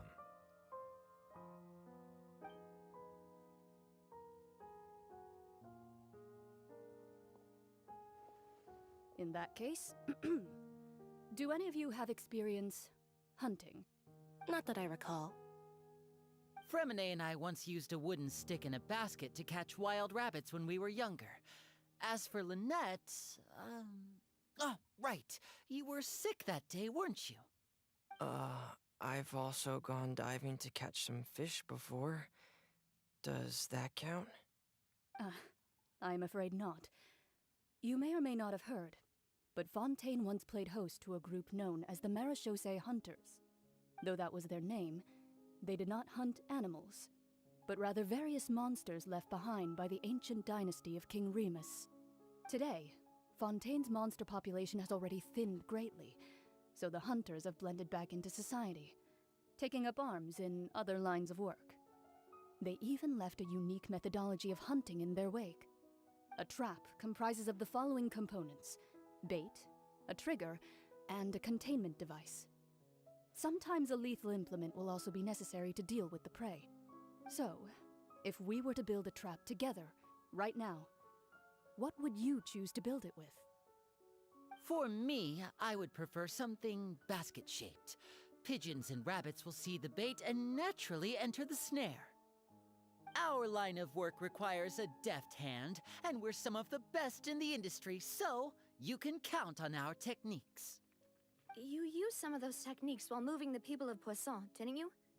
My subordinates mentioned that you even performed some magic for the bawling children. Yes, and I even managed to gather some intelligence in the meantime. I'm quite the multitasker if I do say so myself. I'm afraid I can't claim that as my strong suit. I prefer more stable methods, like placing bait in the water and waiting for the fish to come within reach.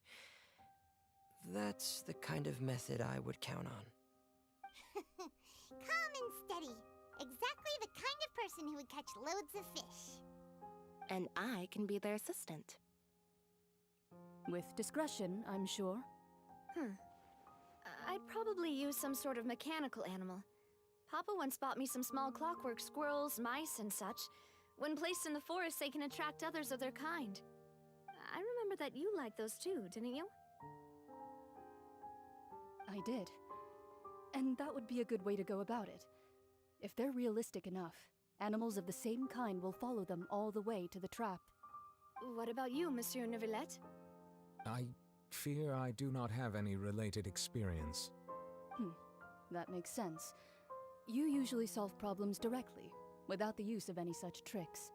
But I do have one more question for you, Monsieur. If we were to create a trap now, how would you design it? I would like for it to be effective, but bring no harm to the prey. A more gentle trap would be ideal. Kind, as always. However, our intention doesn't necessarily change the containment device and the type of implement we need. If we wanted to kill the prey in one strike, we would need a powerful implement. However, that also goes for prey that must be captured and safely contained. Wait, why's that? Only a hunter who's a true expert at subduing their prey can snare it without harming it. The line that divides life and death is often exceedingly thin. So are we going hunting together? We hadn't thought of seeing ourselves as hunters. It kinda works, but maybe it's still not the best metaphor. If our means of capturing and dealing with our prey is to put them on trial, then the hunting metaphor is actually quite accurate.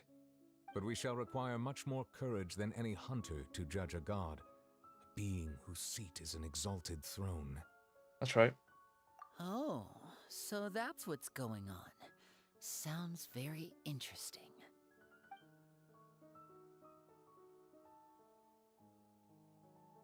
Clarence's hunting metaphor was just that, a metaphor. You will not call this a hunt, because that is not what you should do at present, nor has the relationship between you and Furina reached such a dire stage. What you need is simply the secrets she is keeping. Attempting to take her secrets is an act of sacrilegious disrespect, but must be done to prevent Fontaine from sinking into the waters as foretold in the prophecy. There is neither hunter nor prey, but there must be a trap. That is what you will need.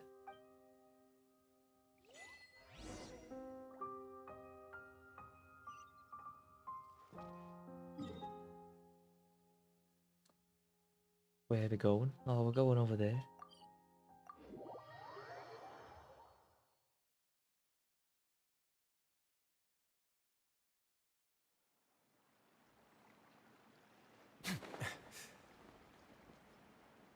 half expecting to see the knave there. Don't know why. It's been a tough few days, hasn't it? So much has been happening. Those meetings sure did make me hungry. Paimon didn't think the meetings would go on for so long, but everyone seemed pretty fired up, huh? Paimon thought they'd be at least a little frightened. Well, Furina was, now that Paimon thinks about it, but everyone else just looked a little surprised.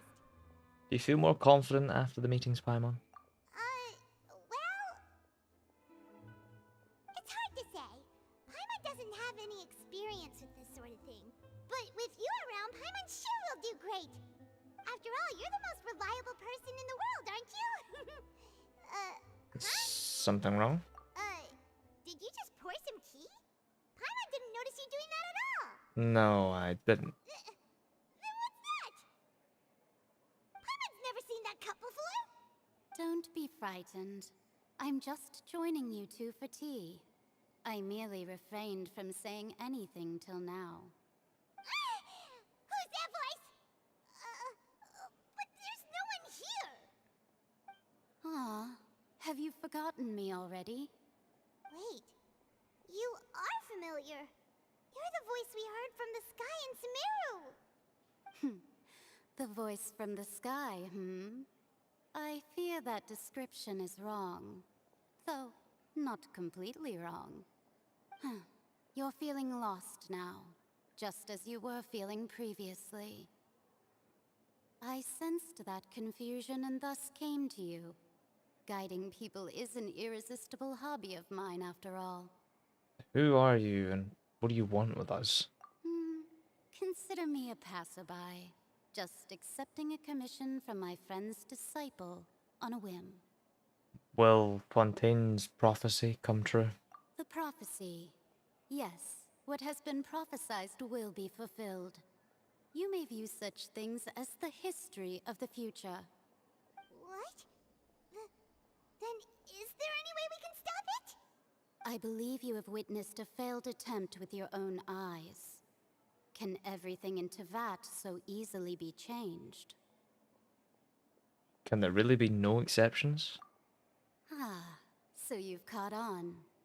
Just as prophecies are usually only the future as seen from the perspectives of the gods, could things be happening in hidden corners where the gods' gaze does not fall?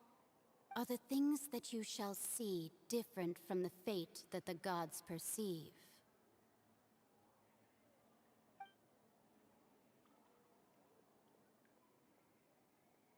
What is she talking about? It all sounds really impressive and important and stuff, but it also sounds kind of scary.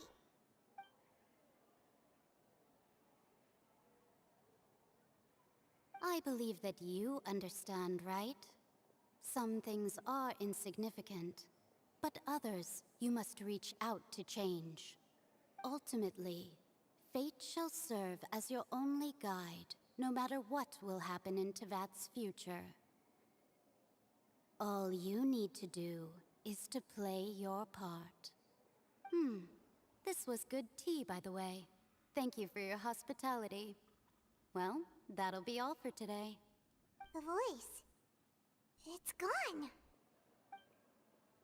Mage N. Is that the clue you're leaving for us? Unexpected news leads to complicate. Okay, when you wake up, someone seems to be outside. Paimon hears someone talking. Alright, coming. You're getting more diligent, Paimon. Hey, it's you who's getting lazy, okay? Well, I see I've walked in on some lively banter. Luna! Have you been these last few days? Fine, just fine. I went to take part in that Steambird panel. It turned out to be more interesting than I expected. Not all Fontainians are pessimistic about this. One journalist mentioned that sitting around and waiting for the end to come would be wrong, and that they should make their own rescue preparations. I agreed, so we had a brief chat with her. Did she have pink hair by any chance? Why yes, it was Charlotte. You remember her, right? That daredevil journalist? I'm in full support of her view. Prophecies are very important, but how can people allow their lives to be commandeered by just a few words? That's right! Paimon's glad to hear something sensible for once. Ah, yes. About what we had discussed before. I did try, but I'm afraid I couldn't reach the old hag. I'll try again tonight, but I wouldn't get your hopes up. Actually, someone already came over. Huh?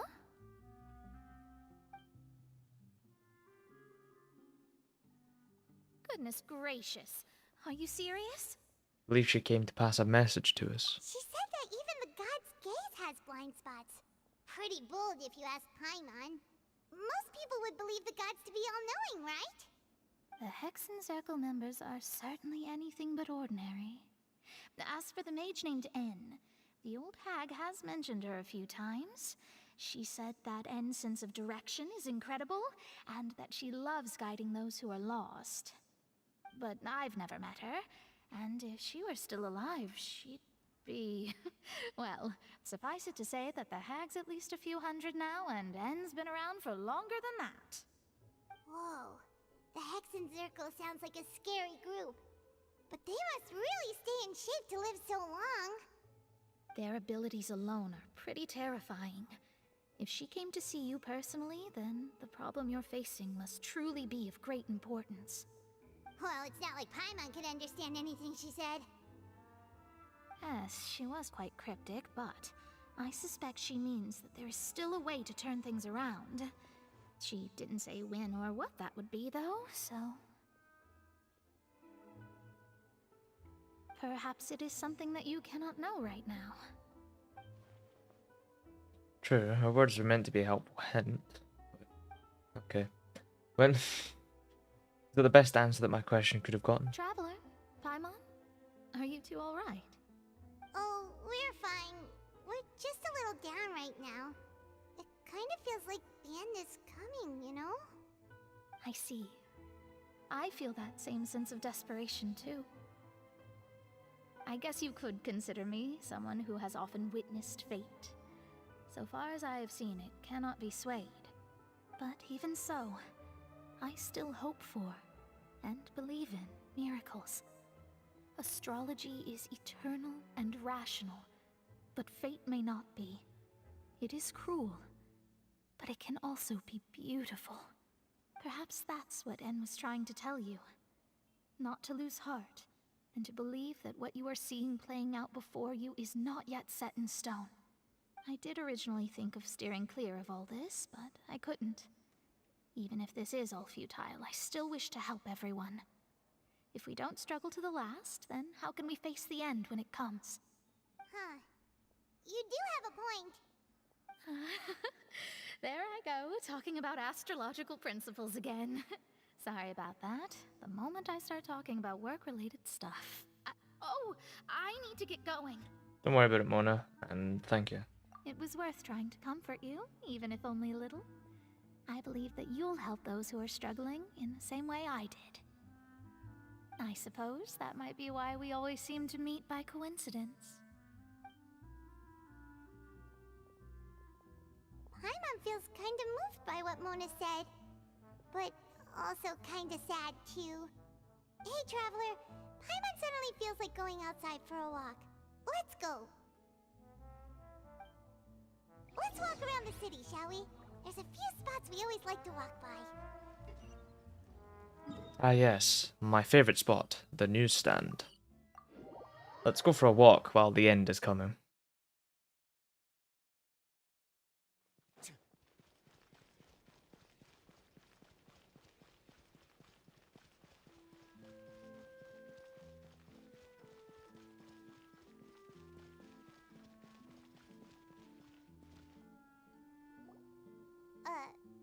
Huh? Our names are written in this newspaper. What's going on? Maybe we're famous? Let Paimon see! The underwater stronghold, the Fortress of Meripede, has continued in its noble autonomy, but that does not mean that others cannot interact with it. My recent attempts to enter the fortress bore little fruit. Huh. Guess Charlotte still hasn't given up on that. Thus, did an Outlander friend become the focus of this report? A blonde adventurer with their white fairy legends trailing in their wake. It is said that this mysterious traveler once visited the underwater fortress. So while the fortress's interior remains a mystery behind closed doors, do not fear, for the tales of the traveler contain surprises in spades.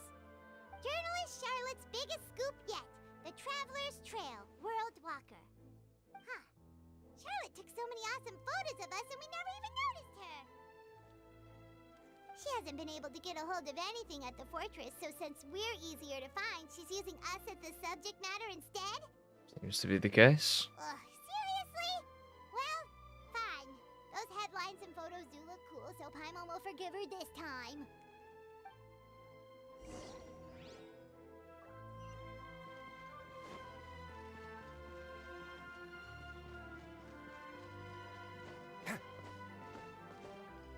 Is this just the walk around before everything goes to shit? We're here!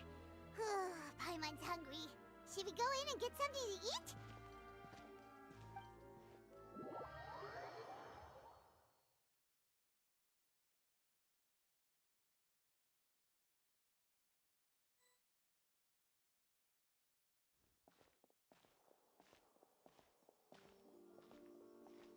So who are we bumping into? Hey, quick! Look! That's the limited edition only 16 slices a day cake! Hasn't already sold out for the day? It was so delicious the last time we tried it! Despite the tense situation we were in, let's give it another go. Paimon's sure it'll be great! We can't let anyone get ahead of us. One slice of cake, please. Someone showed up after all! Oh, wait, you're the one from the Palais Mermonia. Oh, are you here to buy cake too? It seems Monsieur Nervalette was right. You really can eat. Did you? Did he really say something like that? That's right. Even he has his own preferences when it comes to food. As for me, I love the cake and coffee here. Do you come here often? Usually every day. Every day? It's part of my daily schedule, apart from work. I shall have my cake and coffee. Then what if someone told you one day that this place would be closing soon, and you wouldn't get to eat cake here anymore? What would you think? But why would it close? Well, Paimon doesn't know either, but maybe the waters will rise tomorrow. You know, like in the prophecy. Yeah, no, just start fear-mongering, Paimon. Prophecy. To be honest, I haven't paid much attention to that. No, still, even if there'd be no more cake tomorrow, that wouldn't keep me from having some today. No, it's the same for eating in general. You might not be able to eat tomorrow, but if you can do so today, then you should carry on.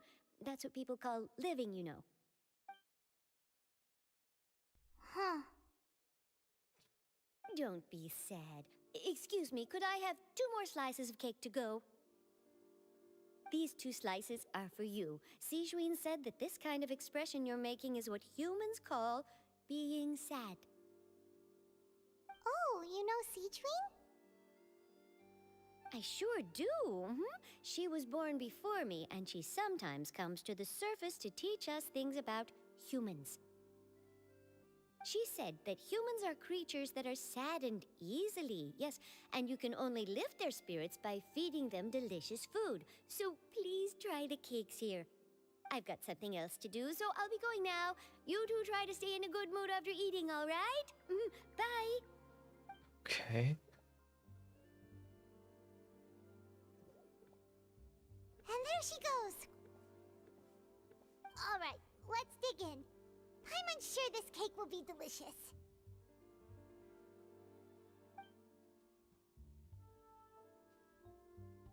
It's more delicious than last time, and the flavor gets even better with a sip of tea.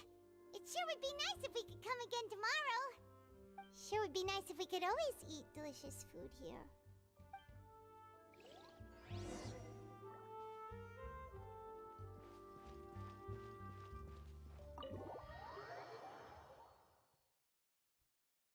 I'm starting to not understand the point of this.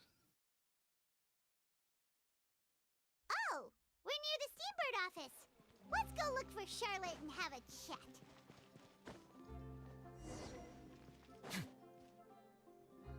Wow!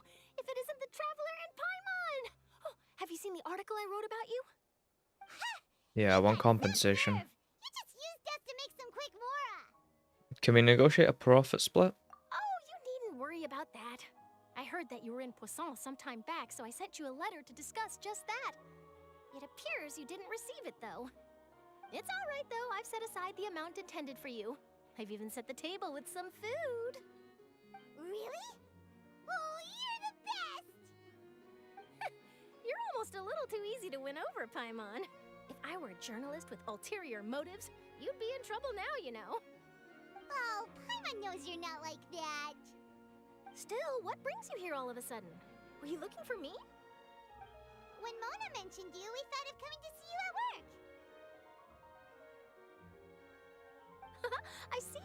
It seems you've already bumped into Mona here in Fontaine. So she mentioned me? What did she say? She said that you're a real daredevil of a journalist. Nice.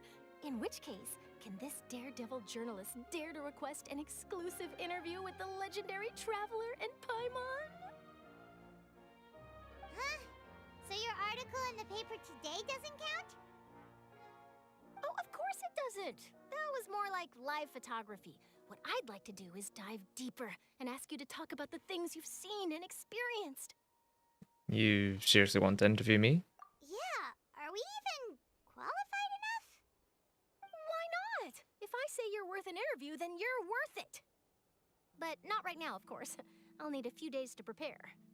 Oh, in that case, we'll just chat when you have the time then? Oh, so that's a yes? Ooh, splendid! I'll tell the editor-in-chief immediately. I'll have to apply for lighting, venues, and props, and... Oh, so much to get done now. Talk to you later. Wait, Charlotte, Paimon's still got a question for you. And what's that? If, just for example, Fontaine were to be flooded tomorrow, what would you do today? Huh. That's the prophecy you're talking about, isn't it? I mean, I do hear about it often, but I've never once thought that the day could be tomorrow. If you're seriously asking, then I might try and think of a way to leave Fontaine. Oh, but I'm still a journalist first and foremost. That means I have a duty to be reporting from the scene. And secondly, I wouldn't forsake my homeland that easily. From what I've seen, most people don't know what they'd do should the worst come to pass. In truth, it might be better just to behave like normal rather than worry over such an end. So in all likelihood, I'd probably still be prepping at the office for that interview of ours. I know what you're thinking. That sounds a bit sad, but I've always believed that it's best to do what you enjoy. Just think about it. If this nation really were to be suddenly destroyed tomorrow, but I still successfully finish an exclusive interview with a truly unique person, then the story I would wind up writing would truly be timeless. And then do you know what I'd do? Well, I'd write that story, send it for printing, and use messenger pigeons to get copies out to the various nations as soon as possible. I'm not a dreamer, nor am I a workaholic, but I do love my job, and I'd be proud of leaving such an article behind. I guess you could say that I was born to be a journalist. But anyway, that's my answer. And on that note, I'll get back to my preparations. That's so nice. All of a sudden, Paimon actually kinda envies her. Anyway, let's go and take a look at the sea, shall we?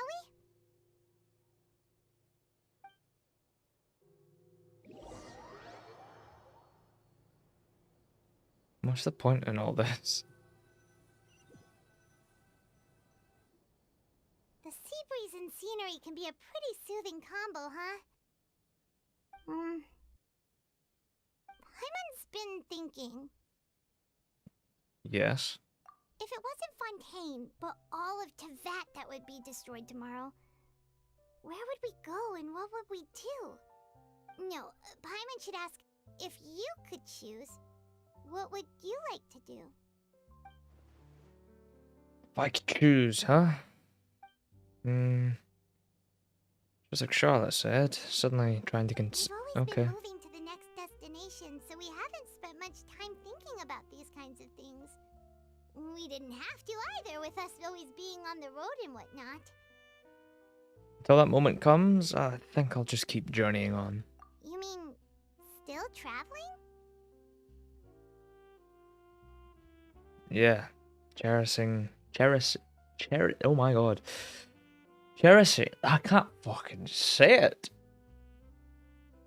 Let me try that again after I just vomit out some word spaghetti. Cherishing. There we go. Every single moment that I have to look upon this world. Huh. Wait, isn't that what we've always been doing? The banter goes back and forth between you two as time slips by. As night falls, you return to your accommodations and end this busy day. The next few days are just as calm. Charlotte comes to find you and conducts an interview in the Spina de Rosula's safe house at Fuveliers, wherever the fuck. Navia, having finished her business in Poisson, drops by to take a photo with you two. All goes well. Until it doesn't.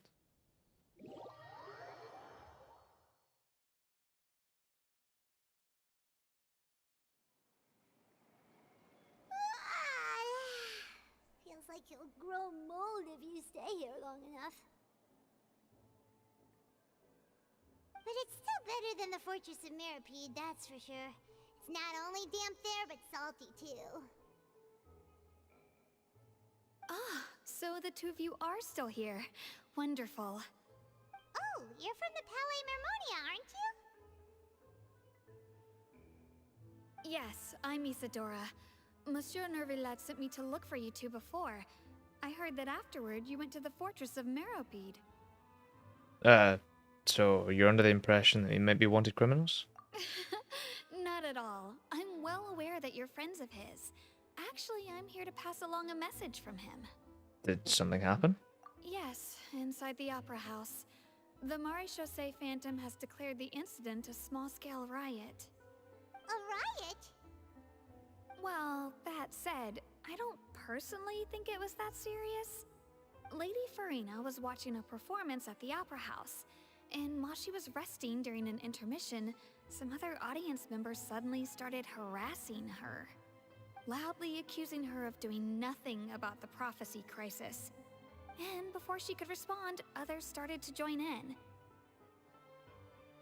The crowd continued to grow, and protests against the Hydro Archon started to break out. So people have started to put the blame on Furina. Guess they finally found an outlet for the pressure they've been under due to the prophecy. I agree. People will naturally rely on gods, as is customary. But the moment people feel threatened, gods are also the first to be blamed. So what happened after that? Is Furina okay? Seeing that the situation was spiraling out of control and that further argument was pointless, she claimed that she'd gotten tired of this and left in a hurry. The Maréchaussée Phantom had their hands full maintaining order and did not catch where Lady Furina had gone. Only when things had stabilized did we realize that she had gone missing. So, you mean she's still missing? That's right. The Maréchaussée has dispatched many people to search for her, but we don't have any leads yet. That said, I don't think there's much to worry about. She is a god after all. Even if she were to fall into the hands of rioters, what could ordinary people do to her? I understand the situation. Good. Monsieur Nervillat sent me to tell you about the situation, but he didn't say anything else. Don't worry, this is more than enough to go on. Thanks for keeping us informed. Ah, is that so? Well, alright then. In that case, you two take care. I'll be heading back to the Palais now.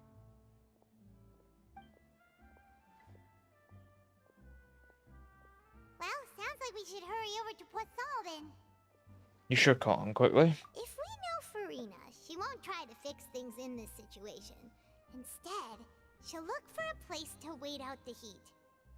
And, as we also know, she may be loud and dramatic, but she doesn't have a heart of stone.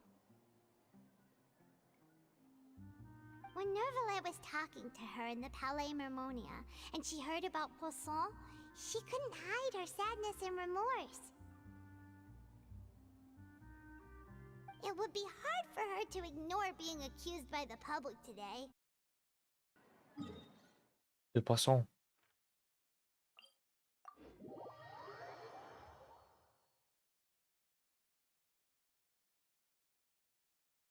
This place looks deserted. Could Furina really be here? Let's try to find her as soon as possible.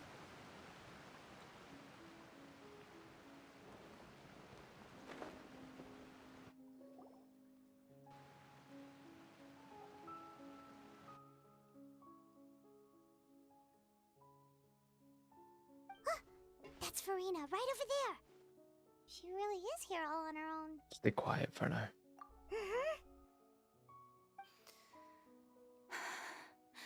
Should I just give up? This is all meaningless. What was meant to happen did happen after all. Everyone's dead. I'm sorry. I'm so sorry. Give up, Furina. There's no point in holding out. I'm sorry. But what can I even do other than to repeat meaningless apologies over and over? Furina? Who's that? Don't worry, Furina. It's just us.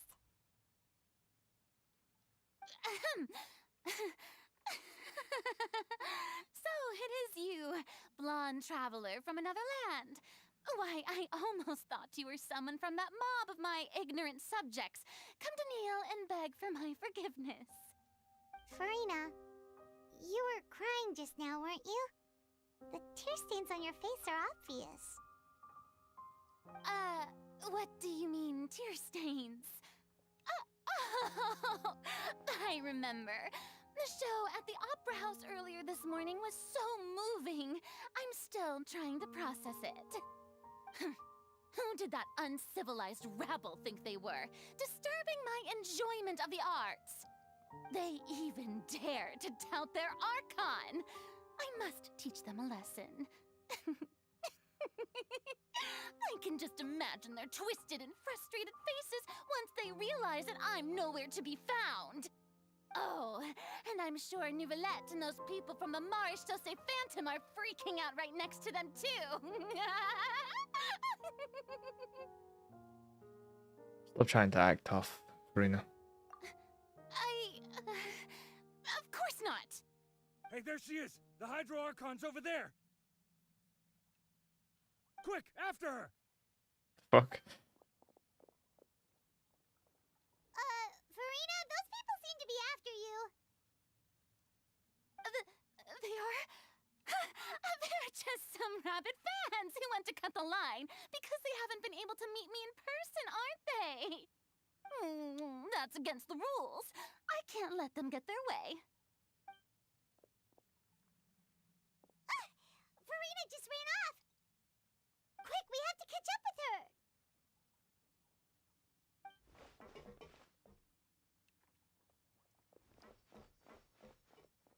Yeah, you're really running really fast, aren't you? Is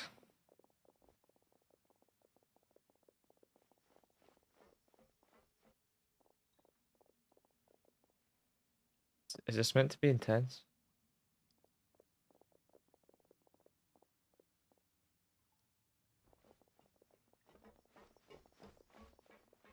This should be the place, right? Hey, Furina! There's a good hiding spot over here. Quick, come to Paimon before the rest of them catch up to you. What is this place? Hurry, they're almost here. Fine. I suppose haste is warranted. Lead the way.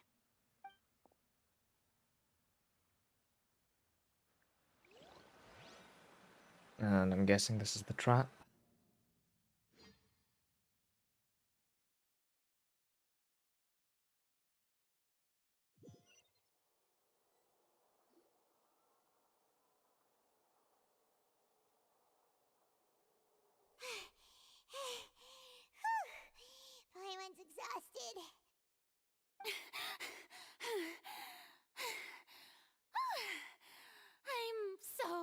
tired.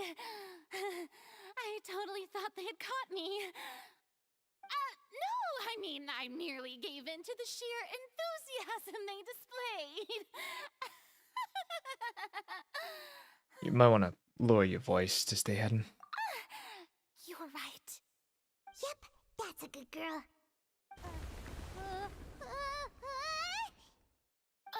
What's happening? The ground's shaking. Is it an earthquake? Another disaster just struck, I suspect. Yeah, a quake of this kind preceded the flooding in Poisson, didn't it? It can't be. It's happening again. Well, there's no need to worry too much about that. Novelette's made some emergency plans, so the evacuation should go a lot smoother this time. Yeah, I hope you're right. But the people of Poisson, they've already...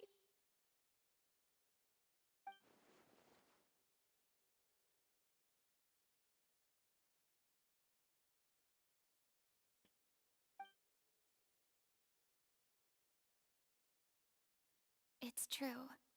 I've been investigating the prophecy for hundreds of years. I once had informants all over Teyvat, searching for clues and feeding information back to me. I've tried all kinds of ways, too, to hold back the sea. Anything to keep the coastline from advancing. But all my efforts proved to be futile in the end. Really, the truth has been clear to me for a very long time. We cannot make an enemy of the divine. No matter what we do, the will of the heavenly principles will have its way, and the prophecy shall be fulfilled. You still haven't given up, right? Give up. I do love the sound of that phrase. It would mean finally coming to terms with fate, but also for me to finally be free. That would also mean all hope would disappear. Indeed. I've thought about giving up so many times, especially after we almost lost Poisson. Fate is really unreasonable, isn't it? It has no heart and obeys no rules. The prophecy has only just started to come true, and so many people have already lost their lives. But just now, it all became clear to me. I still don't have the right to come to terms with fate on behalf of everyone else. As long as the final moment hasn't come, it's still not too late. Don't worry. I will keep hope alive for everyone until the very end. Well, that's enough for now. I got the impulse to play the stricken maiden, but honestly, considering my rank and station, that wasn't a good fit at all. Don't take any of what I just said seriously. How could I possibly let Fontaine fall to the whims of trivial prophecy? Come on! Paimon could have sworn you were actually being honest just now.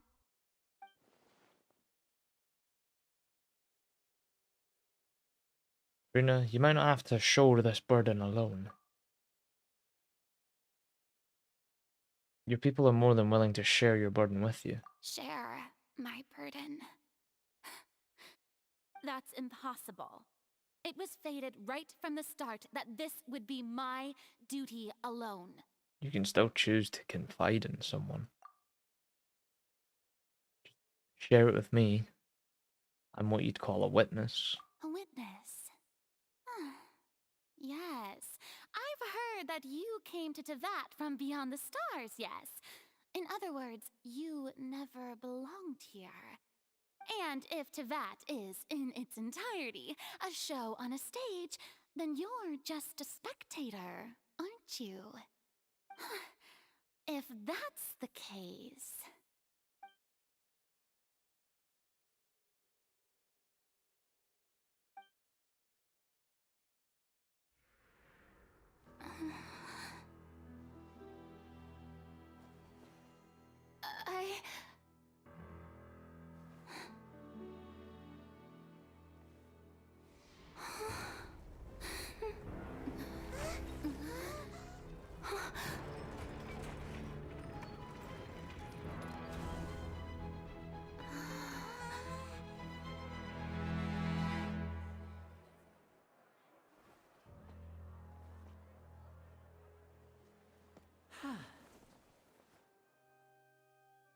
The trap was kind of obvious.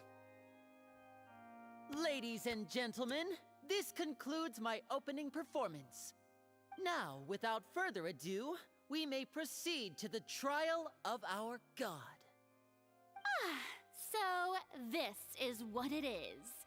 Yes, you deserve praise for the effort you took to raise the dramatic stakes. Do not forget, however, that I am Focalor, the god of justice, the embodiment of justice itself.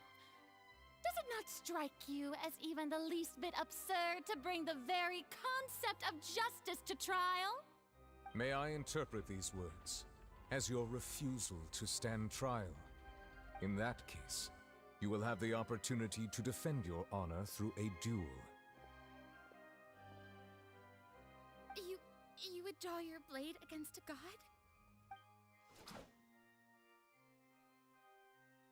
I see. It seems like you have made up your mind.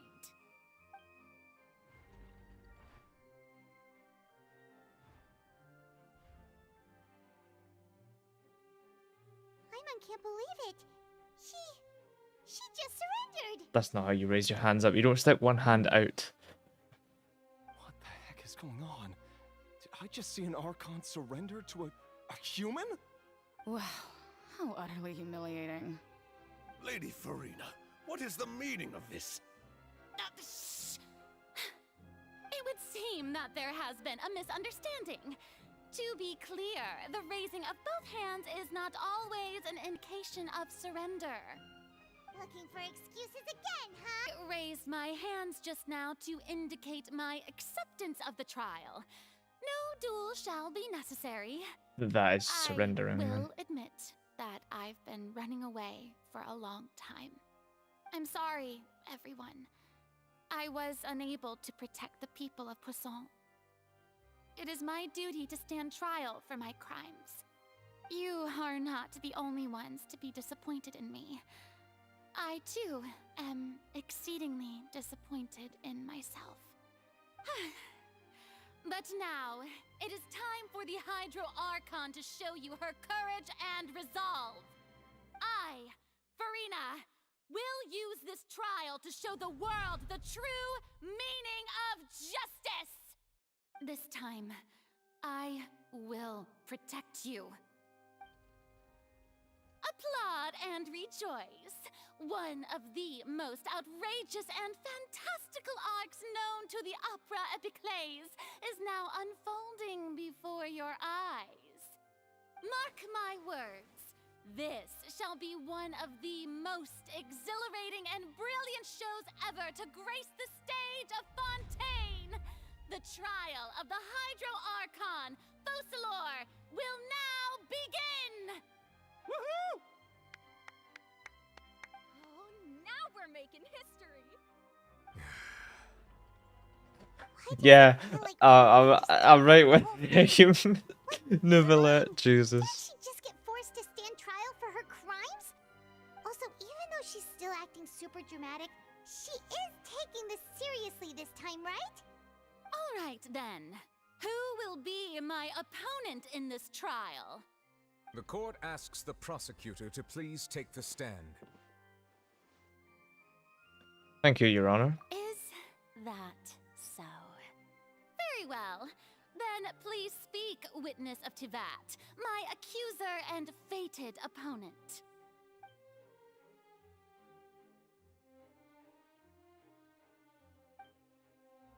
Okay, as long as we can defeat Furina in court, we'll still have a chance to figure everything out.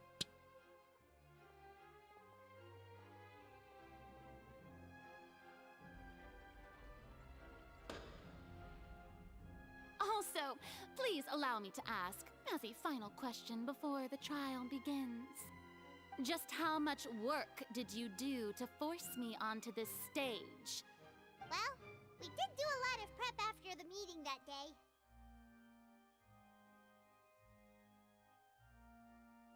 I can go over the tasks assigned to the Spina di Rosula, since they were rather straightforward and easy.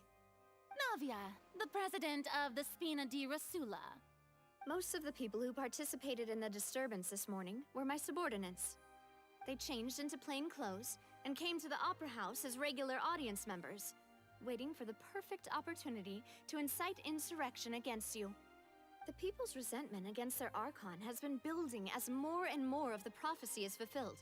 A spark was all we needed to turn smoldering anger into a flame. Moreover, according to our understanding and analysis of you, when something like that occurred, you would likely flee the scene and head to Poisson by yourself. So, we arranged for a second group to lie in wait there. So, you mean the ones who scoured the settlement for me were also from the Spina? And their goal was to force you to step into the giant magic box so you may personally participate in the greatest magic performance in all of Fontainian history. That's right. That house was a magic box, rather than someone's residence. As the super ultimate version of the setup that I used when I first performed at the Opera Epiclese, the volume of the box was increased by a whole order of magnitude, and the distance it traversed was the entire gap between Poisson and Areneas. Its cargo, of course, was an Archon instead of a human. My thanks, Furina. Without your help, we could never have pulled off such an extraordinary performance. You're welcome. Of course, this performance was only made possible with Father's support. The House of the Hearth spent a massive amount of labor in Mora to pull this off. We had to select a location, construct the giant magic box, dig a tunnel, and open up a path through the water. It was a lot of work for all of us. So, in other words, the earthquake that we felt within the giant magic box was just a normal tremor from the transportation of the whole house?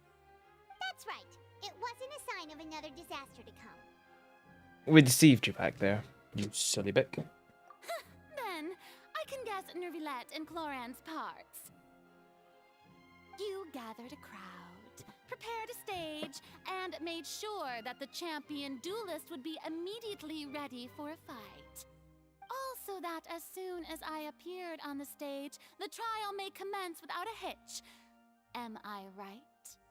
Yes, that is correct. Well, Clorand, I must commend you for your courage. Only the most outstanding champion duelist in all of Fontaine would accept a duel with an Archon without flinching. Thank you. As for you, Traveler, I suppose your role was to keep me distracted with conversation once you found me in Poisson. You'd make sure that I didn't notice anything amiss before revealing yourself as my prosecutor once we'd arrived onto the stage. No, you guessed wrong. Oh? It was to give you a last chance. Before you were here. Is that so? Then I suppose I must have missed my final chance. It's fine. It matters not. What's done is done. The stage is already set, so there's no reason to disappoint the audience. Let's see this trial through to the very end. Yeah, the only thing we can do now is to judge the Hydro Archon. Still, I can't help feel a little bothered by the conversation earlier. Madam Prosecutor, please allow me to pass this along. This is a document that Miss Charlotte applied for and received permission to share with you during the trial. According to her, it should speed up the proceedings. Huh? Charlotte wanted to give us something? Oh, so she's here too! Hey, Charlotte! Oh, let Paimon see. Isn't this the exclusive interview that she did with us before? So she's already finished it, huh? Wait. Then that means this document is a perfect timeline of everything that's happened ever since we stepped foot in Fontaine! So in other words, we can refer to this anthology of evidence every time we want to use something from our journey as evidence for an argument! It's a super practical gift. Let's quickly confirm the information in it. Just think of it as a refresher, alright? You defeated the Hydro Archon in the first duels you took part in at the Opera House. That's one for the history books, all right. Okay. I didn't think that you'd wind up getting to the bottom of the case I'd been following all this time. I guess you could also see this as a happy coincidence. This is the first time Monsieur Nervillette had a difference of opinion with the Oratrice. Even the Hydro Archon can't figure it out. A Fatui Harbinger. She's an extraordinary person. Her instinct must mean something. The fortress of Meripede was almost destroyed in a single day. That I didn't witness that scene personally will always be a source of professional regret, I think. According to Monsieur Nervillette, both Child and that whale should have been in the Primordial Sea at that time. I nearly lost my awesome friend Navia. To be honest, that still gives me shivers. The words of someone as extraordinary as a witch can probably only be truly understood when something surreal happens to you. Okay. This doesn't really see how this is going to help too much, but we'll see.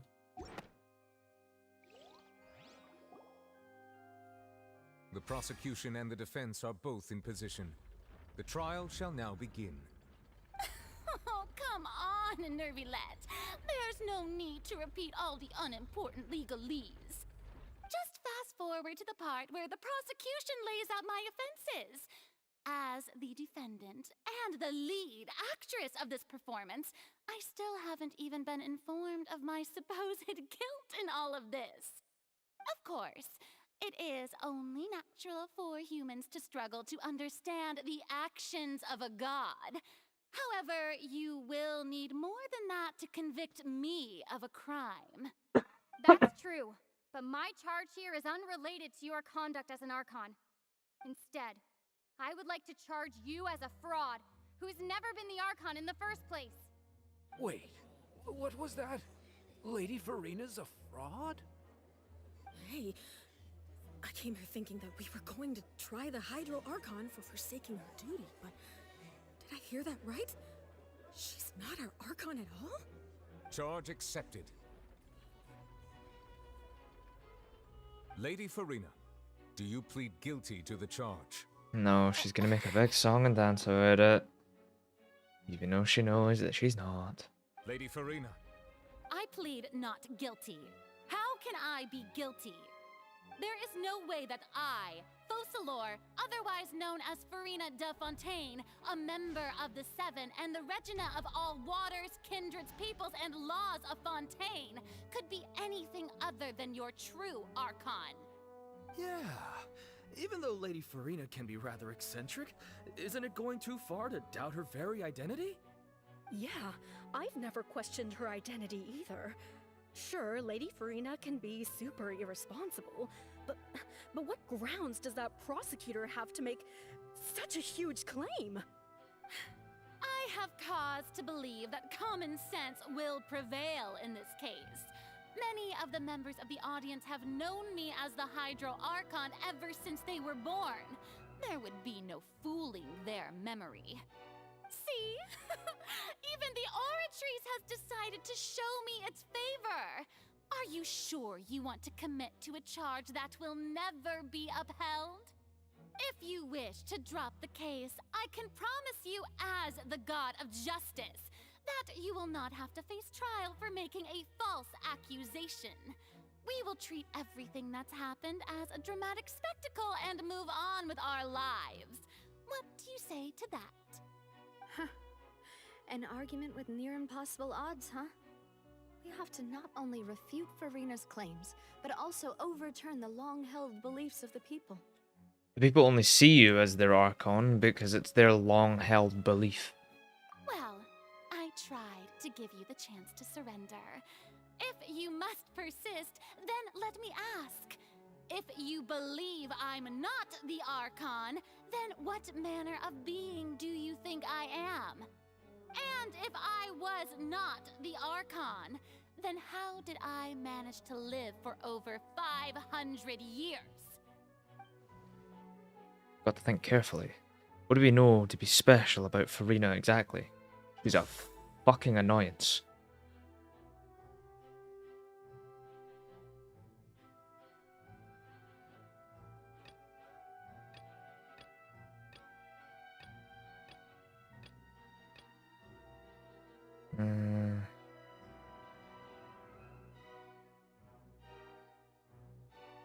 The meeting with the knave. First of all, you may be a member of another long-lived race, which would allow you to naturally possess an extended lifespan. And second of all, even if that wasn't the case, there could be other ways to extend your life. As such, a curse. Who gave you that idea? Was it the knave? You'd sink so low as to use a harbinger's words against me. What matters is the veracity of the claim. A curse? I once thought it possible that the aura of an Archon might naturally resemble a type of curse. But in light of this claim, perhaps what I sensed was not your divinity, but a curse after all. You sensed it too, huh, Nervalet? Instead of an Archon, you could just be a cursed human. Lady Furina is actually a human? Well, it is true that it's extremely difficult to tell humans and gods apart just by looking at them. It's not impossible.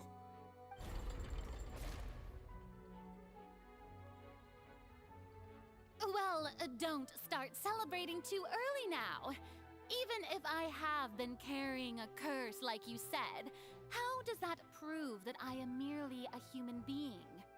Besides, everyone knows that the main difference between a human and a god is the possession of authority. Gods can do what humans cannot. That's why they're worshipped as gods. For centuries, manifestations of my authority have served the nation of Fontaine. One need only to turn their eyes towards the Oratrice Mécanique d'Analyse Cardinal in this very opera house, or consider the endemnitium that is used in every aspect of life. Wait, that one trial proved the opposite. Furina has actually no control. I didn't get to read that. Turns out Fontaines can be dissolved by the water parameters of seas. Over the years, Vasher kidnapped and dissolved many young girls for his experiments to try and find a way to bring his wife back, who had long been dissolved. Don't know to believe. Yes, child's conviction. You tried to reference the Oratrice, but weren't you as confused as all the rest of us when the Oratrice declared child to be guilty without any proof? Otherwise, you should have come up with a good explanation for that by now. Didn't I make myself clear at the time? The decisions of the gods are naturally difficult for humans to comprehend. There is no need to provide an explanation. Lady Furina, I believe a reminder of your current circumstances is in order. While the court is in session, the principles of justice and the law must come before all else. While you are an Archon, you are also first and foremost the defendant in this trial.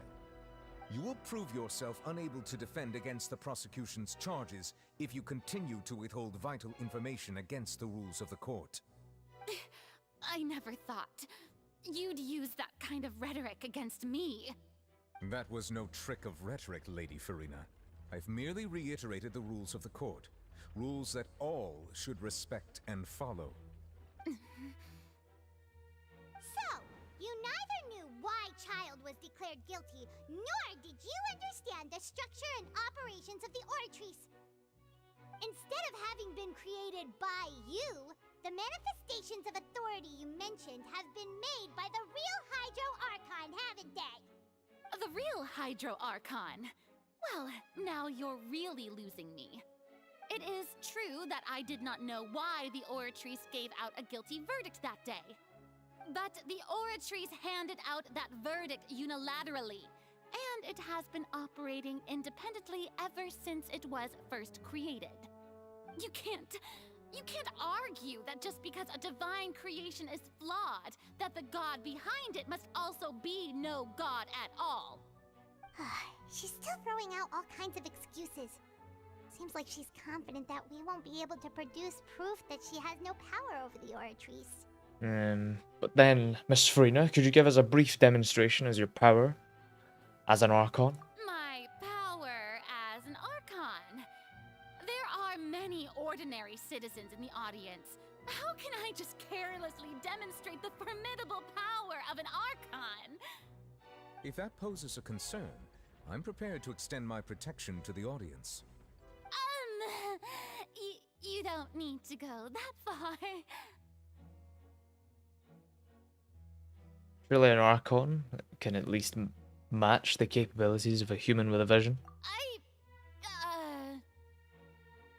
Aren't you the Hydro Archon? Or is it that you can't even wield the power of Hydro, much less the authority of a god? Indemnitium! Yes! It's all because of Indemnitium! All Archons derive their power from the faith of the people, and I've converted the people's faith in justice into Indemnitium! Thus did I give up all of my divine power to provide everyone with energy for their daily lives. Have you ever seen a more magnanimous god? Isn't that a huge stretch? Yeah, no matter how generous an Archon can be, how could they give up all their power? Can a god with no power even still be called a god? It seems like nobody's buying Furina's excuse. Hey, come now, everyone. Please don't stare at me as if I was a liar. I'm still the same Furina you knew, right? The one that you loved. Shouldn't you want to believe in me? Please? You've got to believe me. If what the prosecutor said is true, she really has committed a grave offense. Did she deceive all of us? And all of our parents and grandparents too? And all of our ancestors? Ever since they were born? You thought she was outed last time? No, we're still dealing with this. Enough. Tell me then, if I'm not the real Hydro Archon, then who is? If you have no evidence of another Hydro Archon's existence, nor can you find anyone who can back up their claim to be such, then what grounds have you to say that I'm not actually the real deal? Wow, she came up with yet another argument. How can we refute her now? Seems like she really doesn't want to give up. How are you, Galaxy? Also, this isn't my job. I'm prosecuting you as not the Hydro Archon. So how is it my job to prove who the Hydro Archon is? I'm to prove that you are not. If anything, it's your job to prove that you are. This is twice she's done this bullshit. How's the Genshin experience? Well, you just heard it.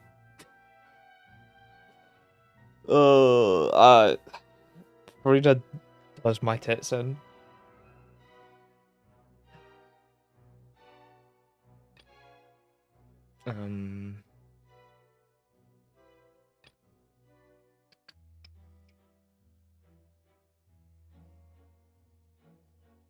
What would work here?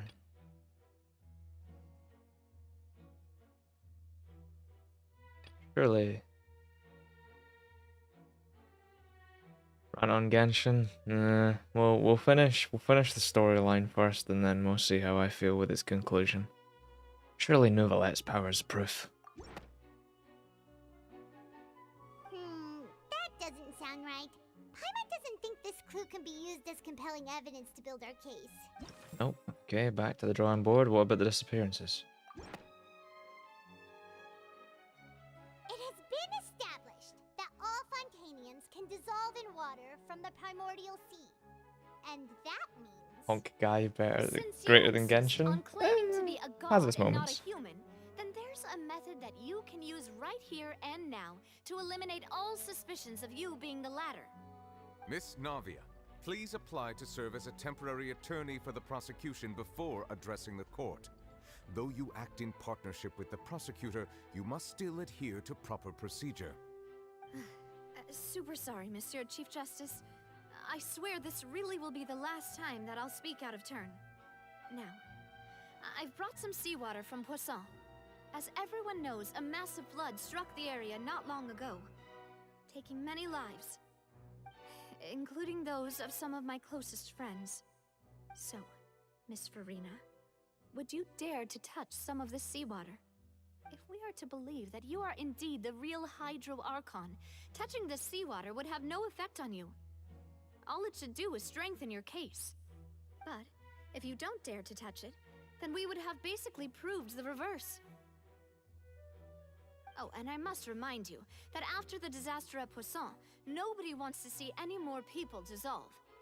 I do hope you'll act prudently and choose the simpler path of admitting guilt. Navia from the Spina di Rasula. The Spina has governed Poisson for many years. I guess her suggestion is valid. If Lady Furina is indeed just a human, she's probably Fontainian like all the rest of us. Would she really dare to try?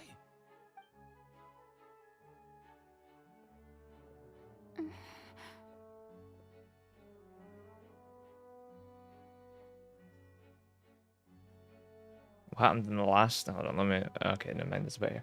What happened in the last Genshin stream? I missed a lot of it.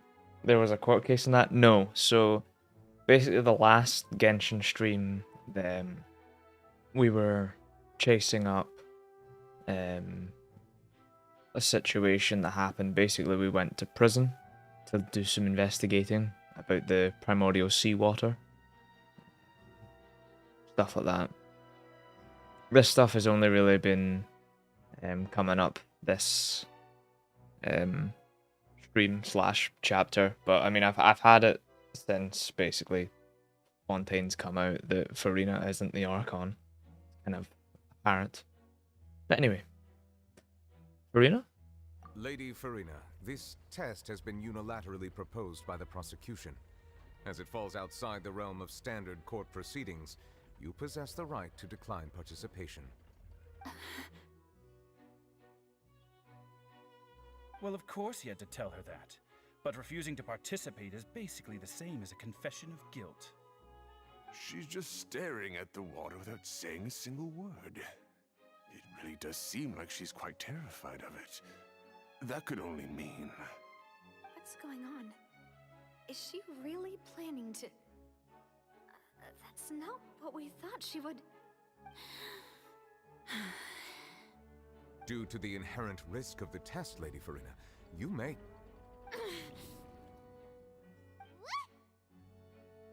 Hey! She actually...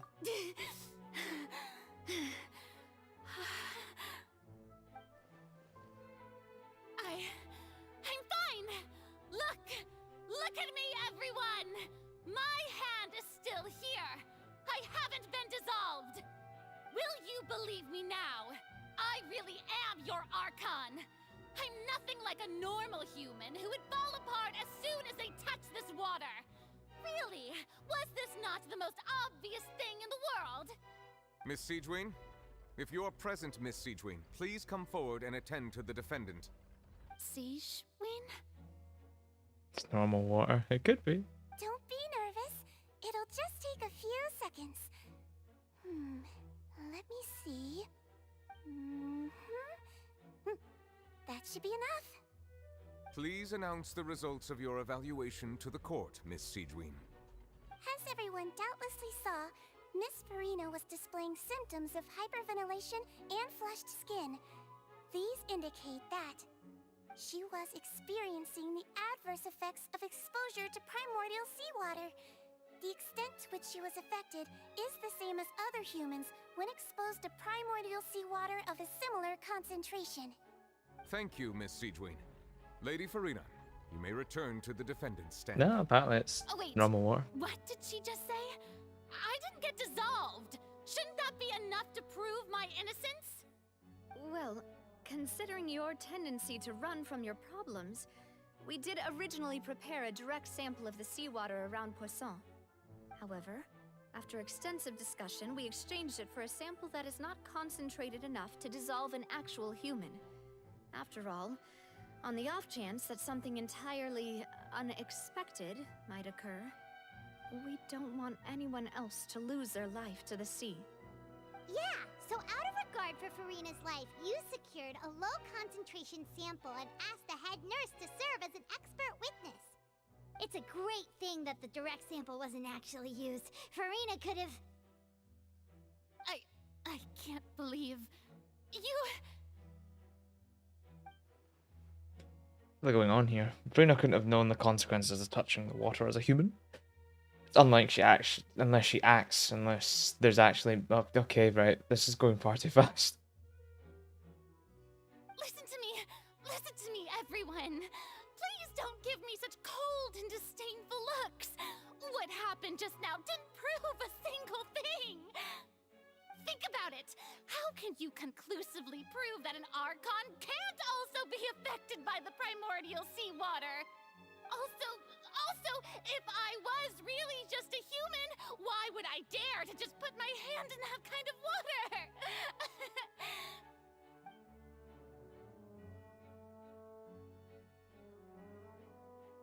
Please, anyone, just listen to me. I swear, I really am your Archon.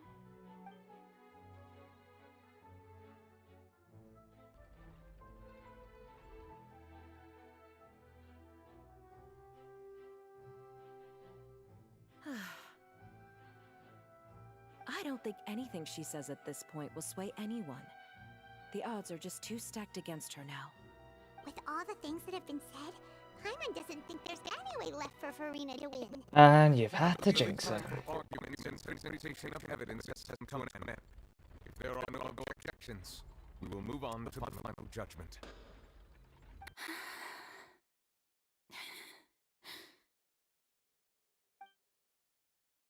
I don't think anything she says at this point will sway anyone. She's too stacked against her now.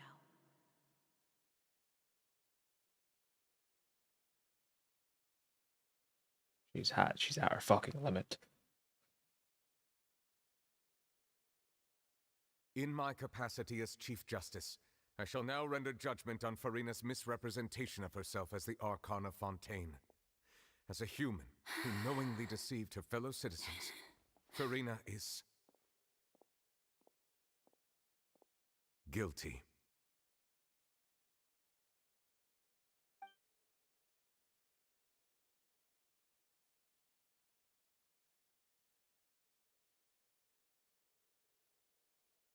It's the prophecy thing. We shall now turn to the oratrice mécanique d'analyse cardinale. Fuck's sake, the memes, man.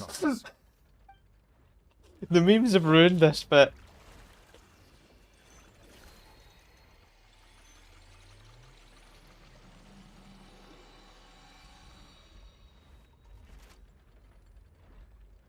According to the judgment of the oratrice mécanique d'analyse cardinale, Furina is... Well, what's wrong? What's the Oratrice's verdict? Did the oratrice just declare Furina to be innocent? No. The oratrice also displays a guilty verdict. Isn't that correct then? However, the exact wording of the verdict is thus. The Hydro Archon, guilty, to be punished via the death sentence. The death sentence? That's actually one of the available sentences? I've always thought that it was just a myth. The one and only time the death sentence has been handed out at the court, and it's been given to the very person we've worshipped as the god of justice? What an unexpected twist. Furina's been sentenced to death by the Oratrice? We just wanted to use the trial to show her the seriousness of things so she'd tell us the truth. How did things escalate this quickly? This outcome is indeed quite strange. According to Fontaine's current definitions of justice, as well as its recommendations for criminal sentences, is this sentence really appropriate for the crimes that have been committed? Yeah! Even Fauché wasn't sentenced to death by the Oratrice. You know, the real evil mastermind behind the serial disappearances case. Instead of Furina, the oratrice rendered judgment on the Hydro Archon. Indeed.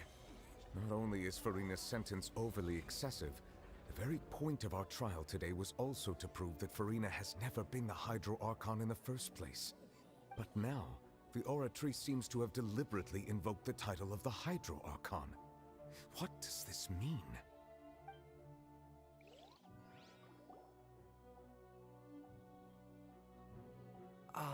Excuse me, if I may interrupt. Is the trial still going? No. Fremine! You finally made it. I assume this means you've completed your mission? Mm-hmm. Any mission Father assigns to me will always be top priority.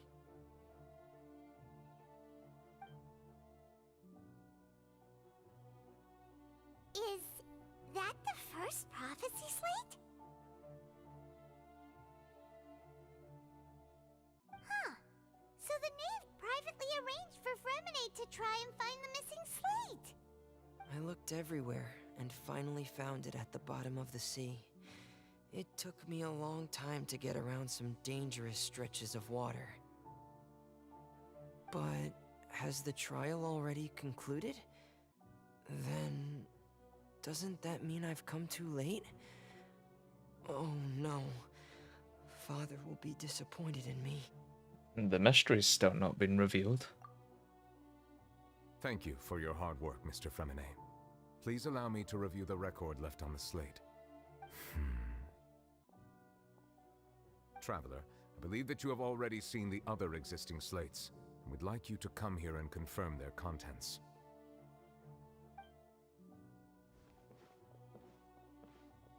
Huh? So what do you see? What is it? Looks like...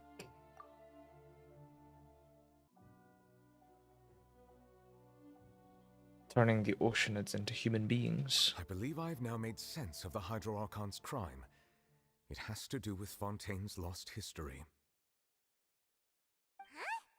Isn't the Hydro Archon just guilty of deceiving her people? Oh, wait, no, that's Furina, and we've already proven that she's not the Hydro Archon. So she's an When you Oceanid? say Hydro Archon, do you mean the real Hydro Archon we've been kind of talking about? In truth, everything that you've encountered in Fontaine up until this point can be traced back to the contents of these stone slates. However, I'm uncertain as to how much sense they currently make to you. Association between the contents of the slates and the events in real life? Okay, let's try to recall the contents of the other 3 stone slates. Paimon will do her best to help you remember.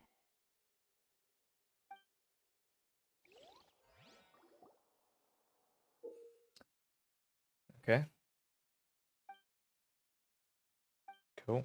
Yep. Yep. I just want to tell the order of the slates, please. Thank you. The first stone slate describes what you just said. It seems to show the previous Hydro Archon using her divine power, and then the Oceanids turn into humans. Does that mean that Fontainians are transformed Oceanids? Oh, Paimon wasn't expecting that. But if Oceanids can turn into humans, then perhaps this process can be reversed as well. And I'm guessing that's what the primordial waters are doing? The second stone slate shows Celestia floating in the sky, and the Hydro Archon and her people worshipping it together. But the heavens still brought judgment down upon them. This must be the point when the Hydro Archon and the Fontainians were branded with their original sin. Does this mean that the original sin and the Hydro Archon sin are the same thing? The third slate shows the Hydro Archon sinking into the sea surrounded by many people. That reminds Paimon, didn't we also watch that happen to someone else? Well, the fourth slate is the prophecy the Fontainians have been talking about. People dissolving into the sea, the Hydro Archon crying on her throne, and so on. We didn't believe that such a crazy disaster could happen at first, did we? But after that incident, it was just a question of when and not if.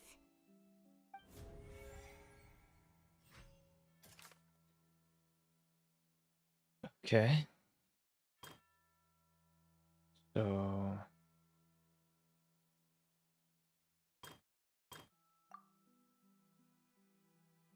you can verify this.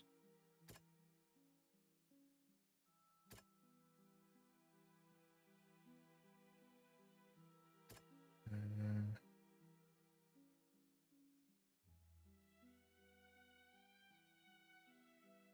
guessing Navia can verify this one. Yeah. It's not as simple as falling into the sea. When Navia fell into the sea, Her consciousness was subjected to judgment. The stone slates show the people gathered around the Hydro Archon in the sea. Could that be alluding to the same thing?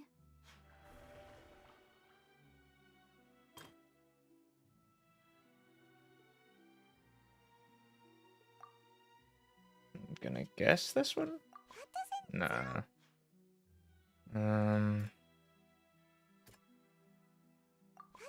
Nah, I hate you can just spam click your way through this, but yeah, just gonna.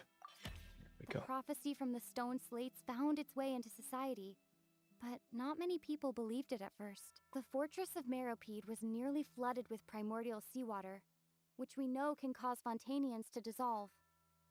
It seems increasingly likely that the prophecy may come true. If we hadn't dealt with it in time, things could have gone very badly. Okay.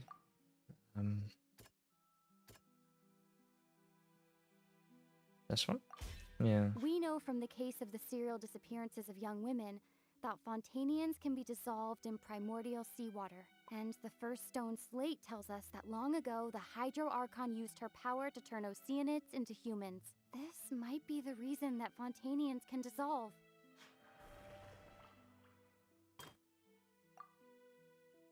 And then, nah. So that'll be this one then. Original Perhaps what is sin. about to take place has all happened before. The true sin of the Hydro Archon that Nervilette mentioned, and the original sin cast down on the people of Fontaine by Celestia, as recorded on the stone slates. They'll dissolve into the primordial sea but won't cease to exist. Their essence will flow in the seawater, converge, and take the form of an Oceanid. The Hydro Archon was sentenced to death in court, shocking everyone present. Perhaps this means that her sin was actually Fontaine's original sin. Navia fell into the water inside those ruins, and she nearly dissolved. She was surrounded by the people of Poisson in a court within her consciousness, and was forced to take part in a trial meant to make her stay.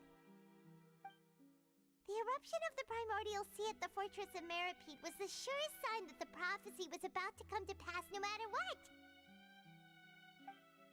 The prophecy's contents can all be verified by recent events. If we combine what we know together, loads of truth should come to light.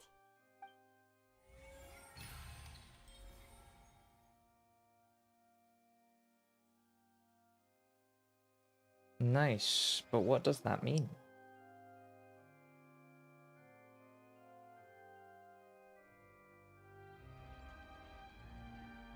Huh? Oh, Paimon gets it now! So that's how you can make sense of it! But then it feels like we're going to have to share some truly shocking revelations. Let's hear them.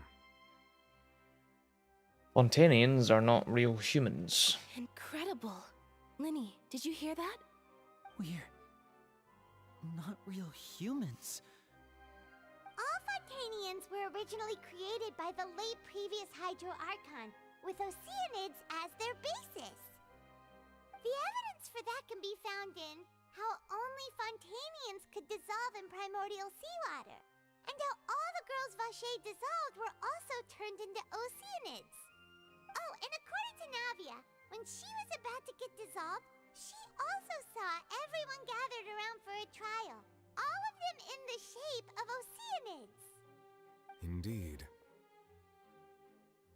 The crime the Hydro Archon was a creation of the Fontainians from Oceanids. Yeah, and it follows from the content of the first slate that she probably anchored Celestia by creating humans without prior permission. That could also explain why the Oratrice judged the Hydro Archon to be guilty. It's to account for that ancient sin. The Hydro Archon's true sin was creating us? And yet, after many hundreds of years, the Hydro Archon's creations have turned around to try to judge the Archon within the Opera Epiclese. The twists of history are often the most unexpected of all. As for the third slate, I'm still convinced it should come after the fourth. Yeah! Isn't the image here just like when Navia fell into the sea? So wouldn't it be trying to show the image of the Hydro Archon also falling into the sea once the prophecy has been fulfilled in the fourth slate? The fourth slate depicts fulfillment of the prophecy as already widely known. In the end, the people will all be dissolved into the waters, and only the Hydro Archon will remain weeping on her throne. Only then will the sins of the people of Fontaine be washed away. Did Paimon get all that right? You've made some keen deductions. I must say, given how much you still don't know, it is impressive that you've already managed to connect so many pieces of the truth. However, while you were able to decode all the information on the slates, they've also been etched with an additional layer of hidden information using a different power source. When we were at the ruins, I tried to decipher the hidden information recorded in the slates. But since we only had 3 slates at the time, I was unable to come to a full conclusion. Now that the slate collection is complete, I shall make another attempt to decipher the narrative recorded within. If everything goes well, we should finally be informed of the unadulterated truth. Okay, let's hear it then.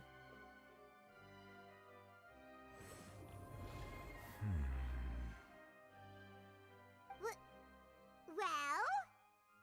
Did you get it? I believe I should share this truth not only with you, but with all the people of Fontaine as well. I will try to briefly summarize it for you.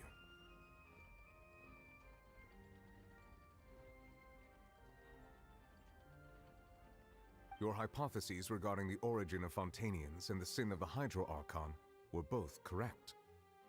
In the Fontaine of old, the previous Hydro Archon sensed the yearning of her Oceanid familiars for life on land.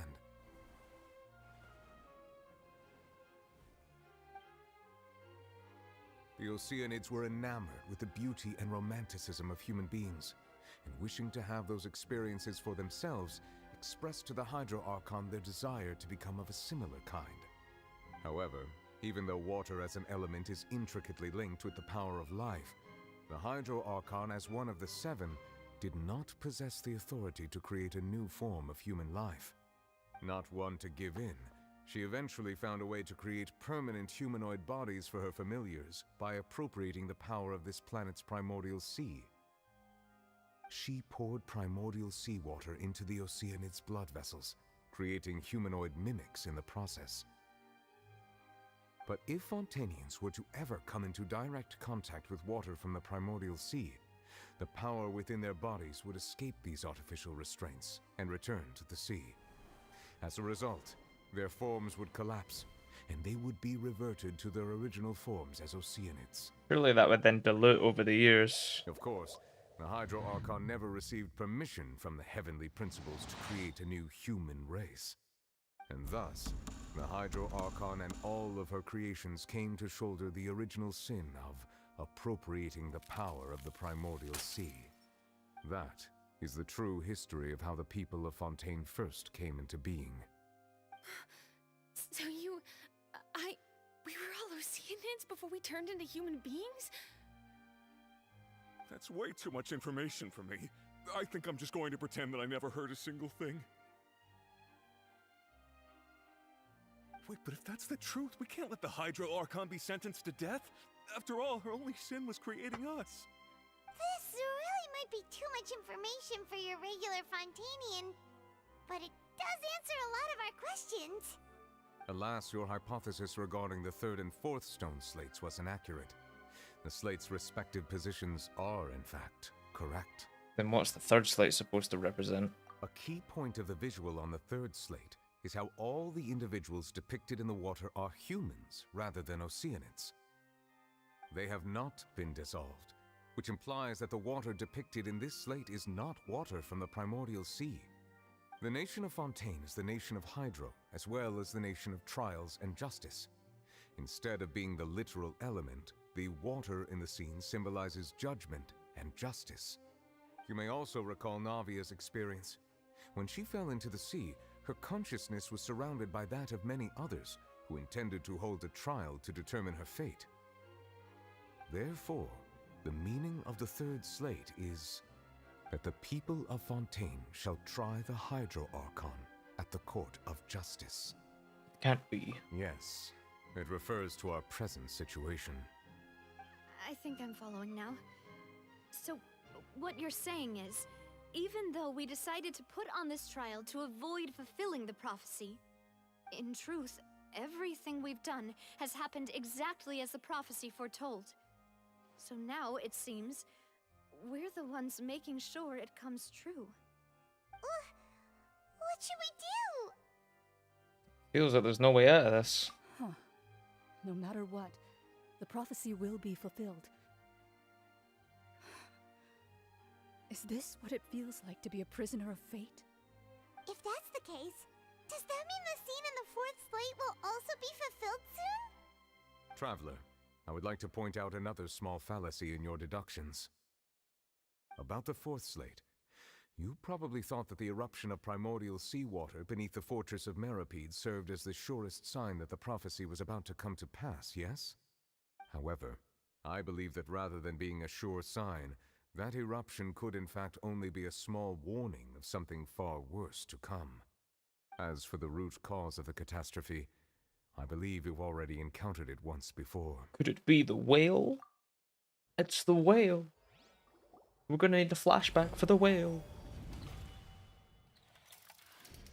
This eruption was just a small warning of the things to come. We must find the root cause of the disaster.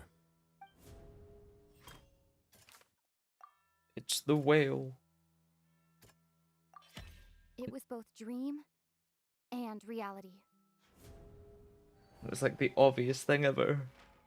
If we're talking about a true culprit, that could only be that thing inside the primordial sea, right? The truth, the original sin, the trial, and the root cause of the disaster.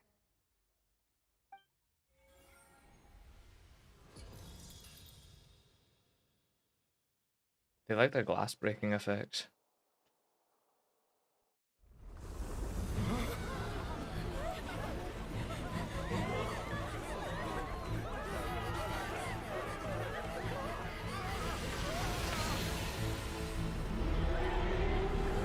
Okay.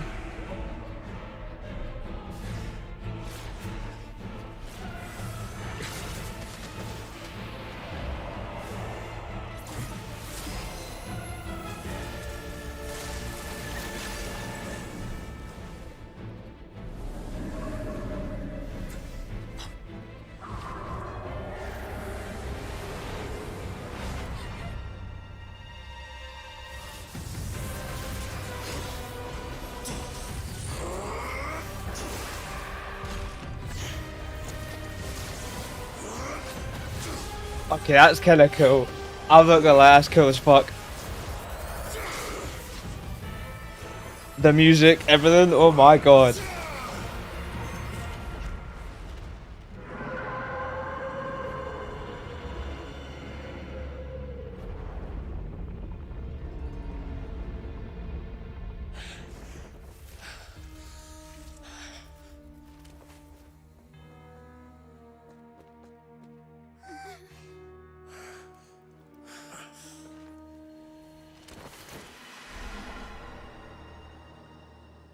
Wow. Holy fuck.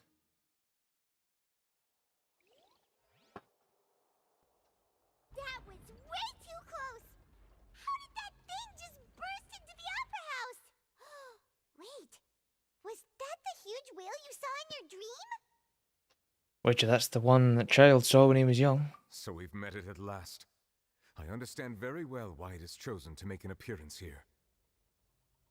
That whale does not belong to Teyvat. It is a monster that has traversed the stars, weeping all the while. It has been greedily consuming the energy from the planet's primordial sea, using it to grow. That is the main cause for the rising sea levels. And once it has finished consuming all of the energy contained within the sea, its next step will be... You said that when the Hydro Archon first created Fontainians out of Oceanids, She filled their blood vessels with primordial seawater. Precisely. That whale finds the blood of Fontainians nigh impossible to resist. Therefore, when it left the primordial sea, it decided to make its next stop a packed opera house full of food. Food in the form of Fontainians. We just barely managed to push it back, right? In that case, won't it come back to target the people again once it's managed to recover its strength? That is correct. Indeed, it is more accurate to say that we should thank that Harbinger for buying us some time. Without him, the whale would have likely come onto land far sooner. From the way he looked, he must have been fighting the creature for quite a long time. That battle maniac.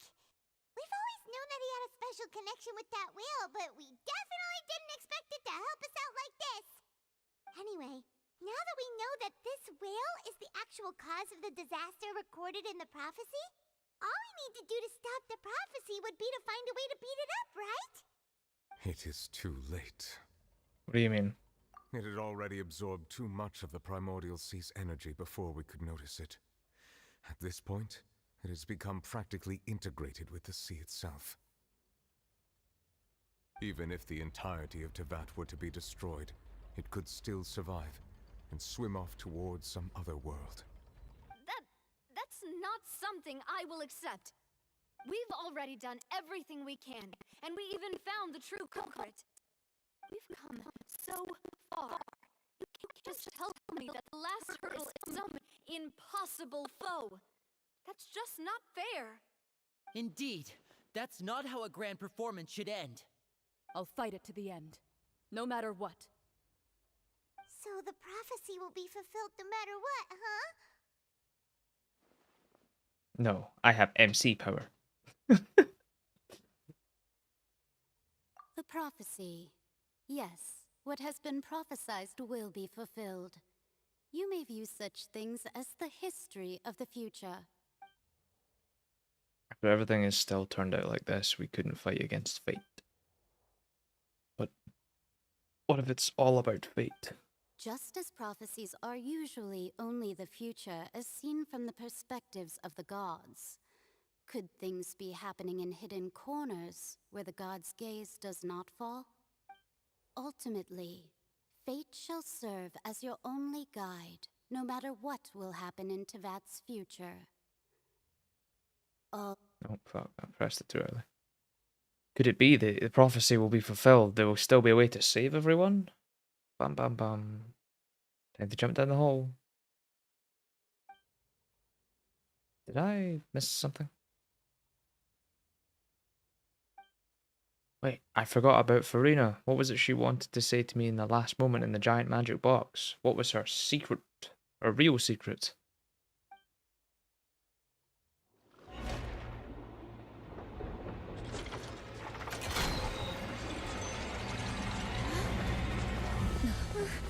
What's happening with the Oratrice? I believe it is preparing to carry out the death sentence.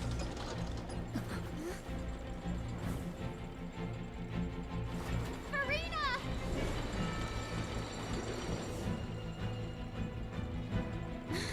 No, I still need answers.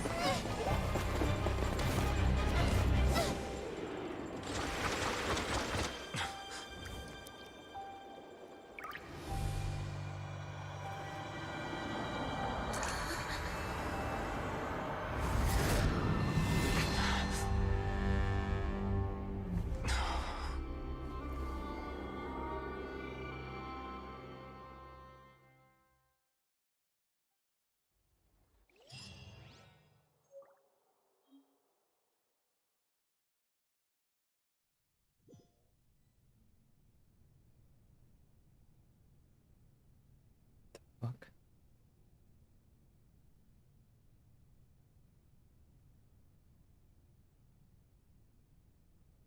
You.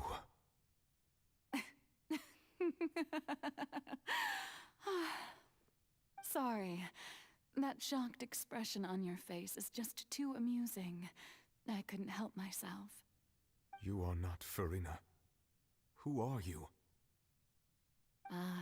The sweet sound of bewilderment. Marvelous. A sure sign that my attempt to deceive everyone was a resounding success. But to answer your question, I am Focalor. You know, the god. Focalor, why did you deceive us? Oh, that wasn't my goal, of course. Goodness, no. But I had to fool everyone else too, if I was to stand any chance of deceiving the heavenly principles. Deceiving the heavenly principles? It's all because of that pernicious prophecy. Dreadful, wasn't it? Everyone doomed to dissolve. Fontaine condemned to be flooded. One was not amused. In fact, one was positively bemused when that problem was thrust upon me by my dearest predecessor. That's the former Hydro Archon Egeria for the uninitiated. It hardly gets more disastrous than a preordained national catastrophe, now does it? She knew full well that the prophecy would surely come to pass. And as one of the seven, she also knew full well that one defies the heavenly principles at one's peril.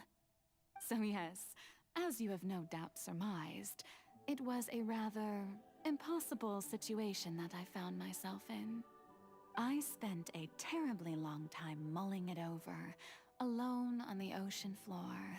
And I was almost growing barnacles by the time I finally realized there was only one possible solution to this confounding conundrum. I had to outwit the heavenly principles, allow the prophecy to be fulfilled, ostensibly at least, while saving everyone at the same time. I'm a genius, I know. I can only assume that's why Egeria chose me as her successor. Although, looking back now, it was hardly the inheritance one dreams of. Between the task of saving the nation, the quotidian duties of the Hydro Archon, and not to mention the original sin of creating a new race of humans, I dare say she left me quite a colossal mess to clean up. But one can only play the hand one is dealt. I did not choose this, any more than I chose to be one of her Oceanid familiars. So you were also once one of the Oceanids, transformed into a human by Egeria's hand?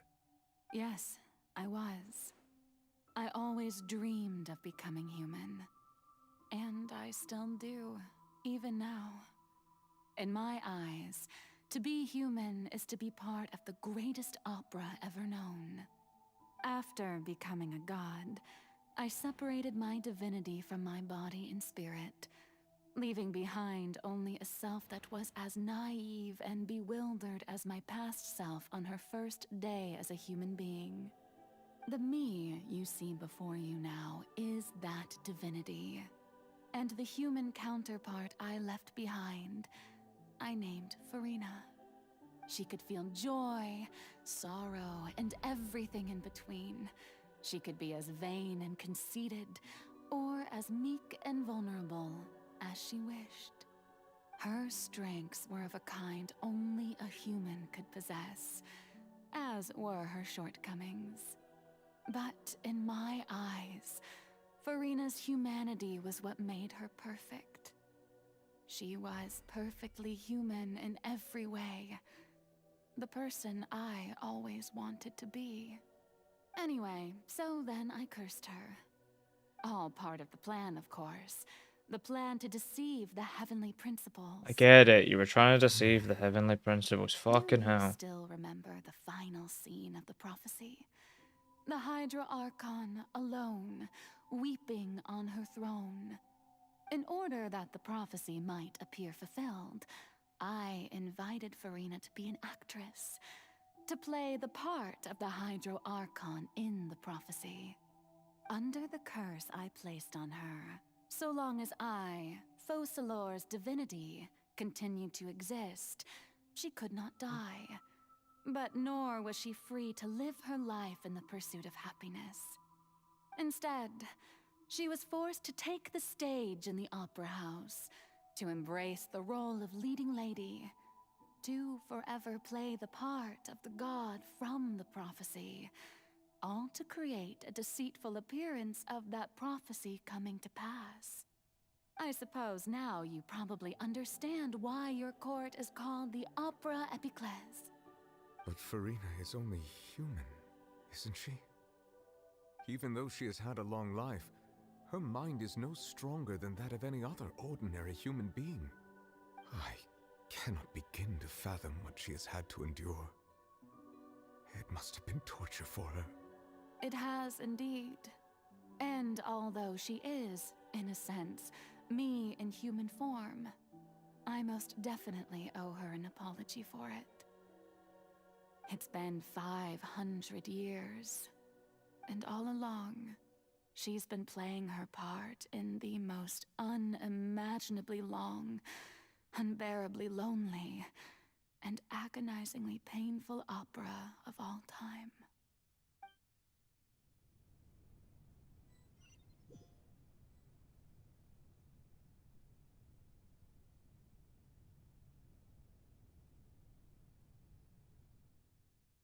Came into contact with Furina's tears. If I remember correctly, tears often can... Okay. With sufficiently strong hydrosensitivity, I can form an emotional connection to what I did. Okay, could this be Furina's inner world?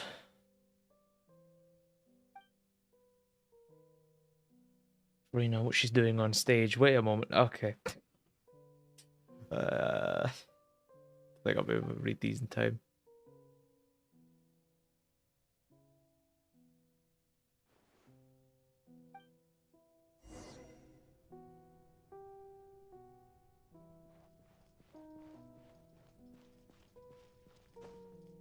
No, we have to walk around. Okay.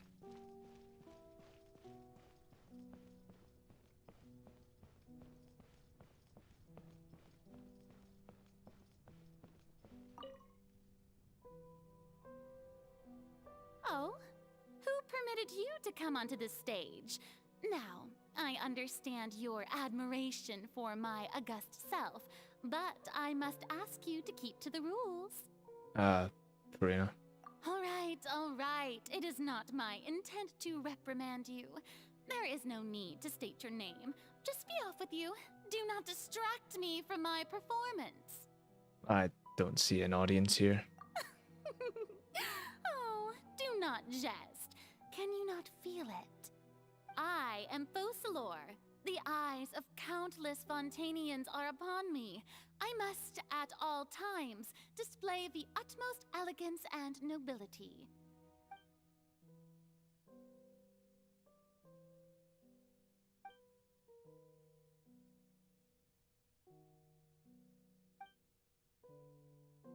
Turning off the lights, as the text said.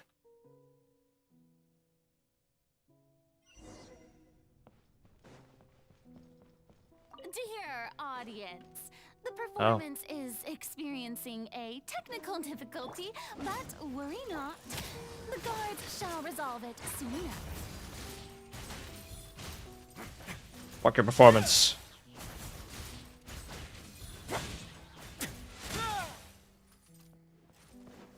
Hey, what gives?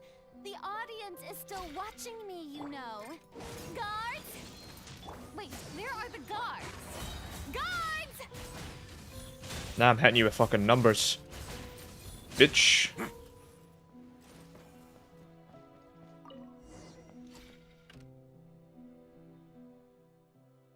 Spotlight's turned off in Furina's heart. It must have symbolized the eyes, the people on her. Speaking of which, I think I received some sort of signal. Was that her true voice? Ticket. When did this end up here? This is indeed a ticket. I take a seat.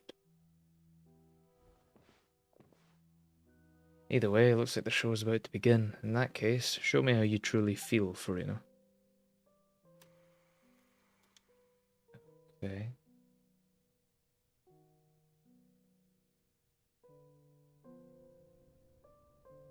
Oh, I'm actually playing.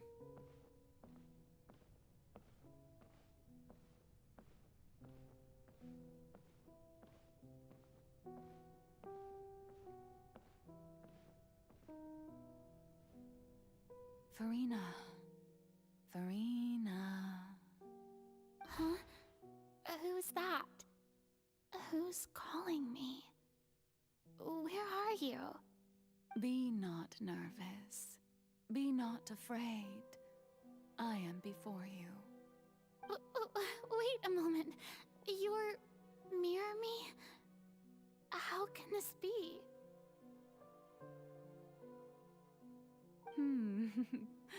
Mirror you, huh?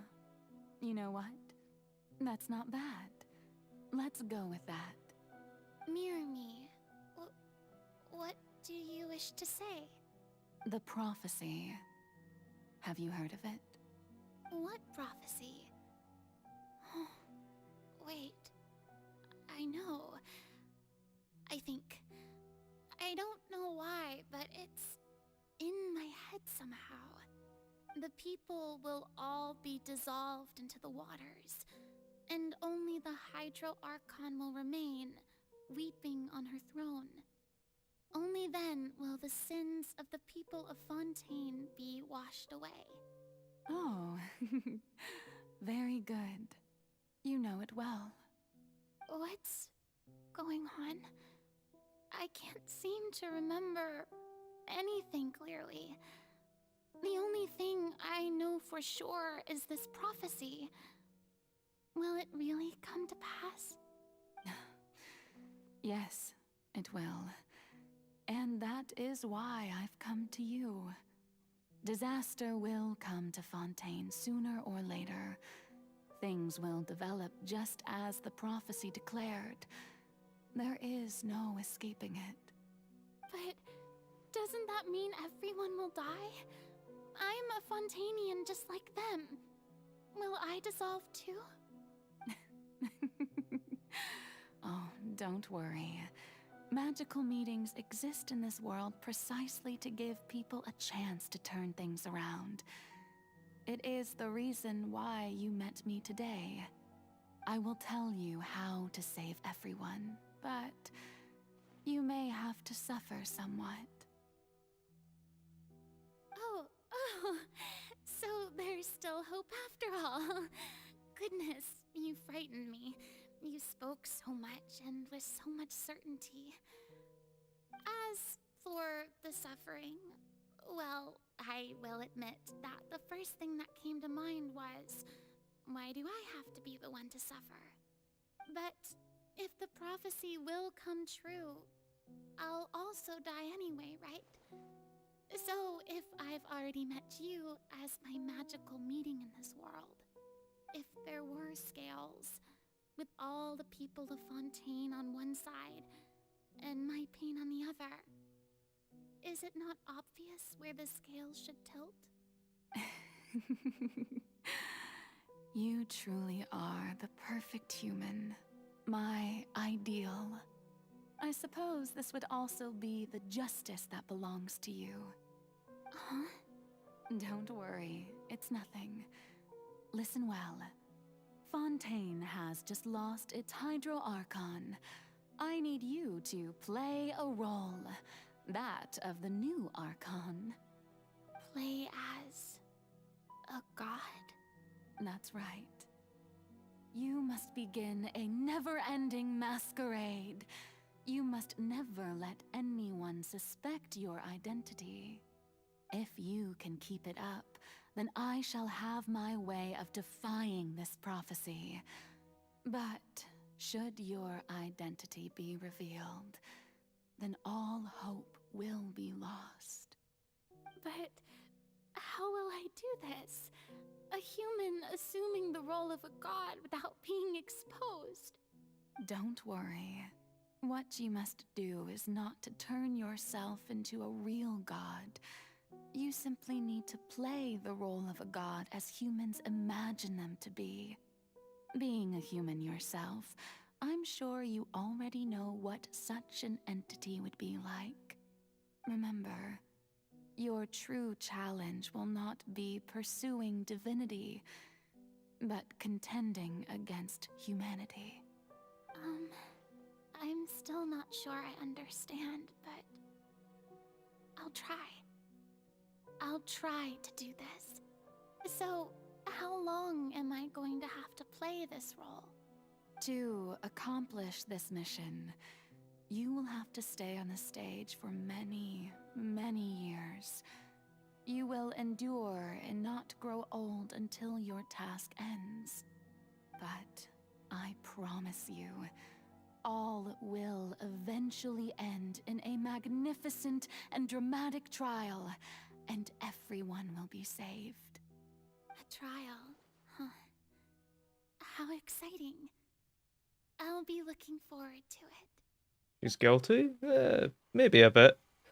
Maybe a little bit.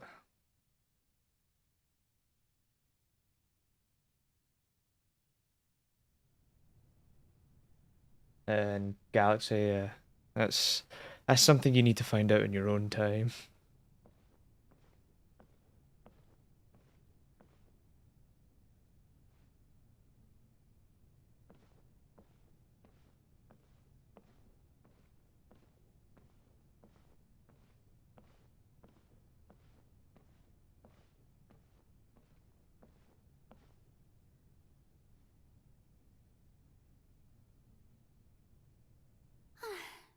The Maison Cardinalise has announced my accession, but this is my first time facing the people. What should I say to most appear like a god? To be honest, I still don't know. Perhaps I should first try to act natural. Summon courage. Ladies and gentlemen, good evening, and welcome to the Opera Epiclese. I'm sure you've all heard about how I have taken on the role of Hydro Archon. Indeed, I am Furina de Fontaine, your new Archon. Pure earnest. In truth, I know little about becoming a nation's new god, but it will be my honor to guide you all.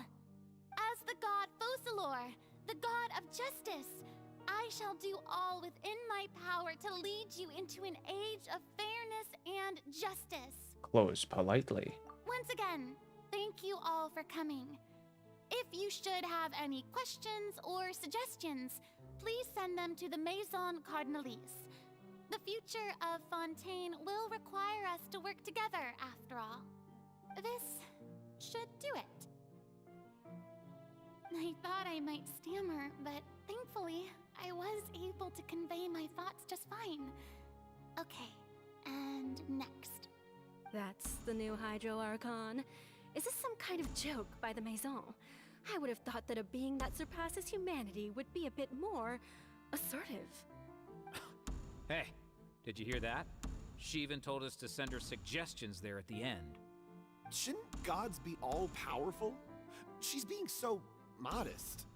What's the difference between her and an ordinary person, then? If you ask me, perhaps the succession didn't actually happen. She might just be a Maison-backed puppet. Wait, what's going on? Why is everyone suspecting me of being a fake?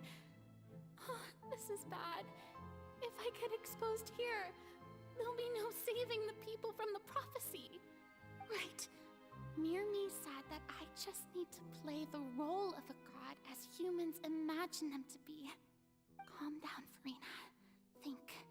Think. What do the people want? How would they imagine a god to speak and act? Assertive, with a strong sense of presence. One who can dispel all doubt. That is the character I'm fated to play.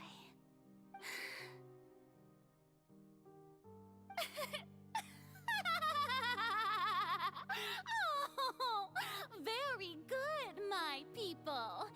Only ones such as you are deserving of my rule.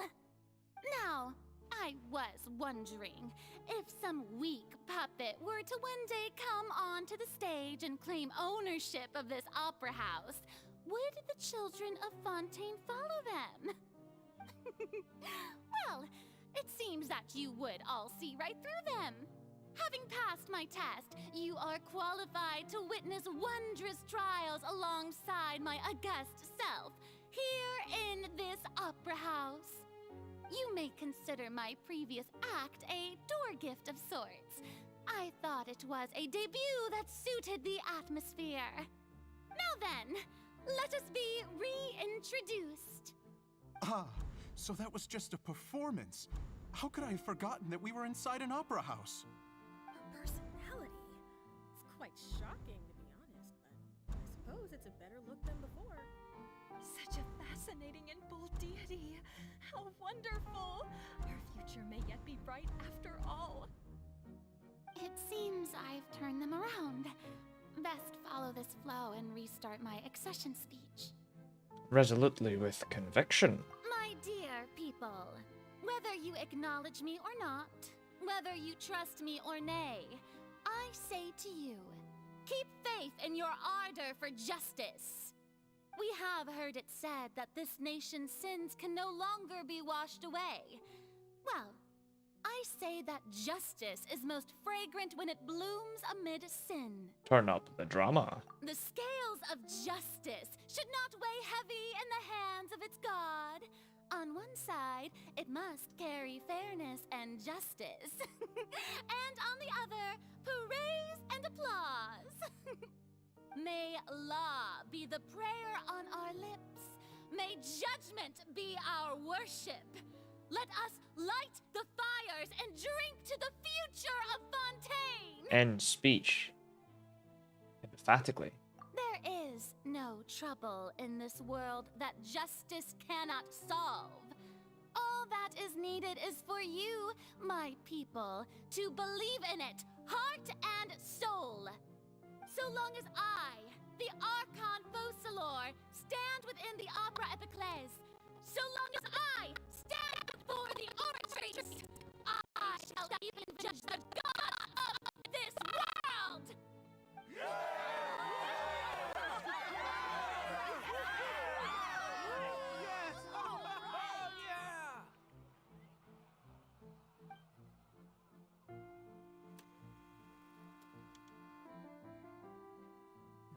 How many scenes is there?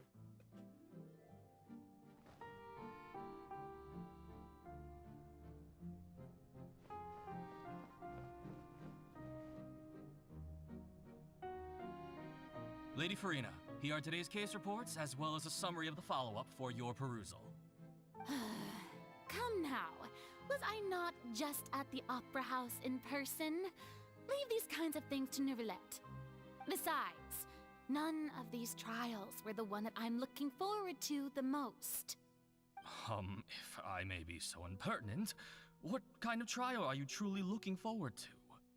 A magnificent, dramatic, and wondrous trial. A trial to end all things.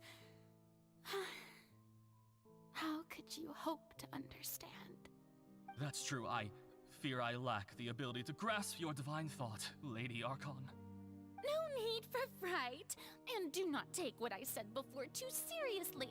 Go now, do your duties. The trial I await. It will come one day.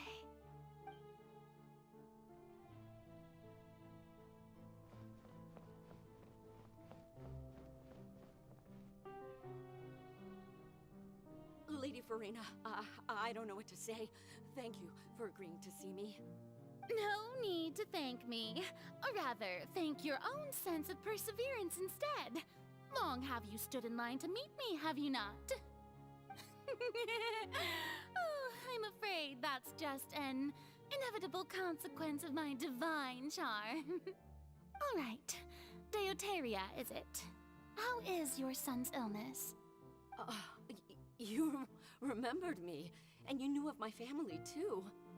He is doing much better now. In fact, he is far more of an ardent believer than I.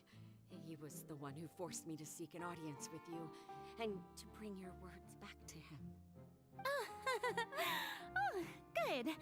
Very good. If this should happen again in the future, please do not hesitate to come and tell me. Going down to citizens' homes every so often, while not usual practice, should serve as a fine change of pace. You're such a gentle and wise god.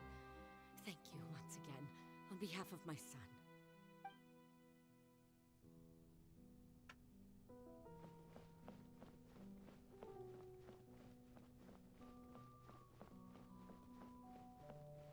I don't think we're going to fight this whale anytime soon.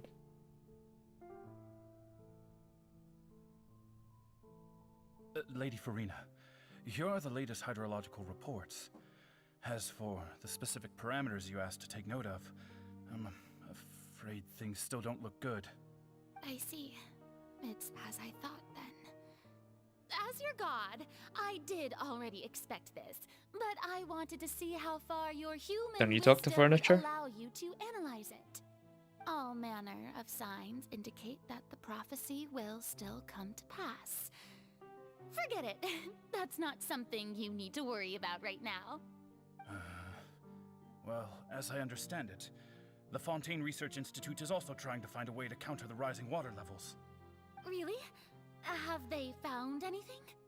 I'm afraid that they haven't found any effective solution thus far. Oh, is that so? Every now and then, Well, yeah, no there's your answer. wonder. This issue has reached the realm of the gods after all. Still, their spirit is praiseworthy. Furina just kicked a coffee table once, said, "Ah, you cunt," and then just started talking to furniture from there on.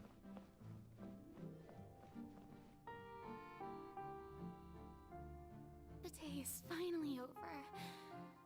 I haven't had a moment to breathe this whole time. But it's good to see that everything's getting on track.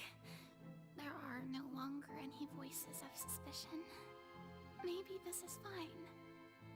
I just need to keep going, and everyone will be saved. Alright, Furina, don't think too hard about this. You need rest. Tomorrow's a new day.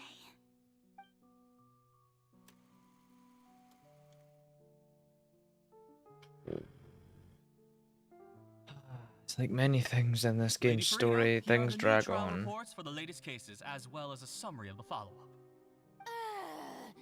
There'll be no need for that. I've seen them already. There's no need to go back over scenes I've witnessed in person before. Lady Furina, I've waited so long for this chance to see you in this manner. Indeed, my dear, loyal citizen.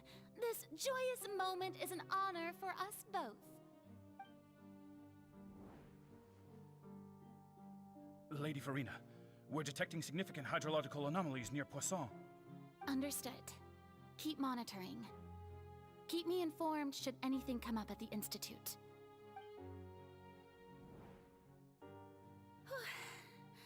I don't think I let anything slip today. I must show the people that there is nothing to worry about. I just don't know when these days will end. I feel utterly exhausted. Best to rest early today, too. Am I meant to feel sad for her?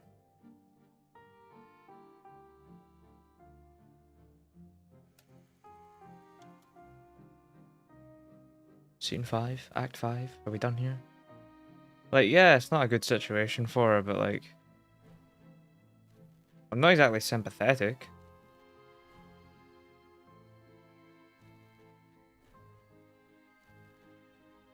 It's not exactly been the nicest.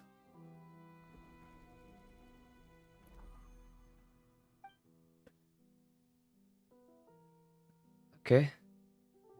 Lady Furina, it's like a dream being able to speak with you up close like this.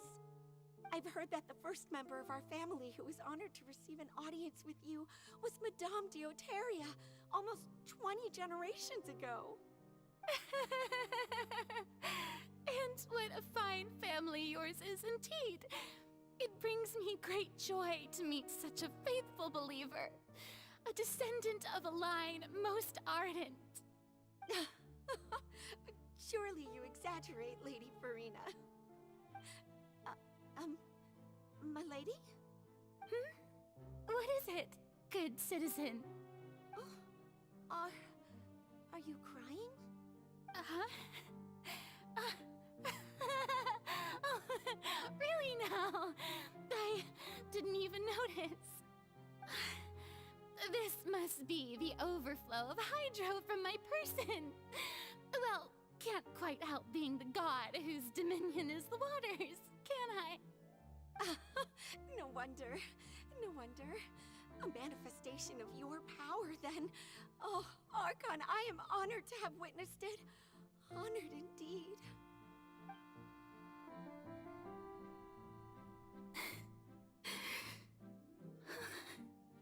So interminable. So lonely. Just how much longer? Hundreds of years must have passed by now. Perhaps the show must go on for hundreds more. I never imagined that it would hurt so much. Have I reached my limit? No. Perhaps I reached it long ago. Today I didn't even notice my own tears. I want to tell someone, anyone, about this. But would that not destroy all I've done so far? I've conducted so many investigations across the centuries. But there's not even a sliver of hope that we might break the prophecy. All I can do is keep heart. I must maintain this act. It is the only way to save Fontaine. Please, mirror me. You have to succeed.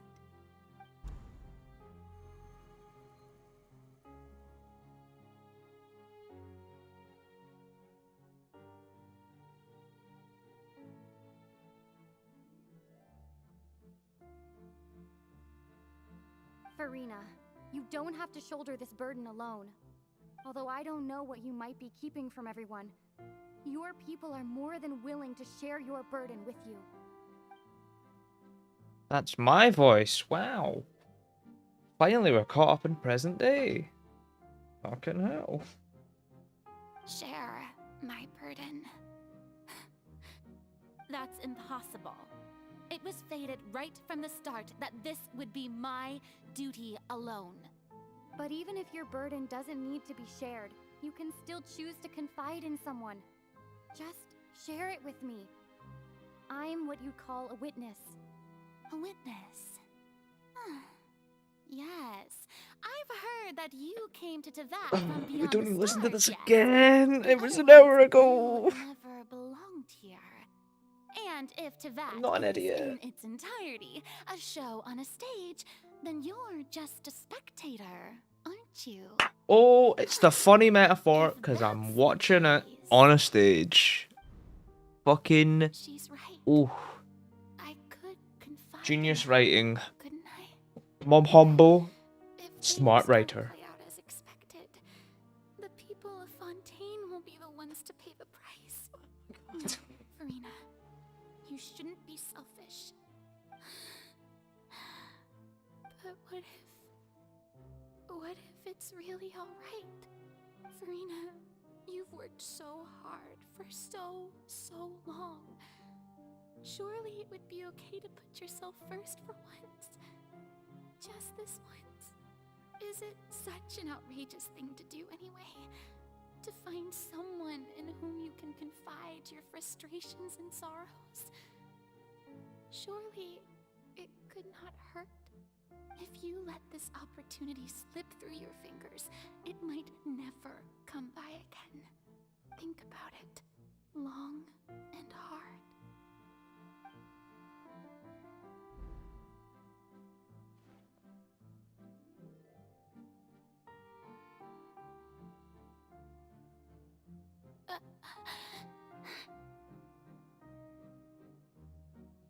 No, I have nothing to say. I am Furina, the Archon of Fontaine. Everything will surely get better. All you need to do, dear spectator, is to witness my performance until the curtains fall.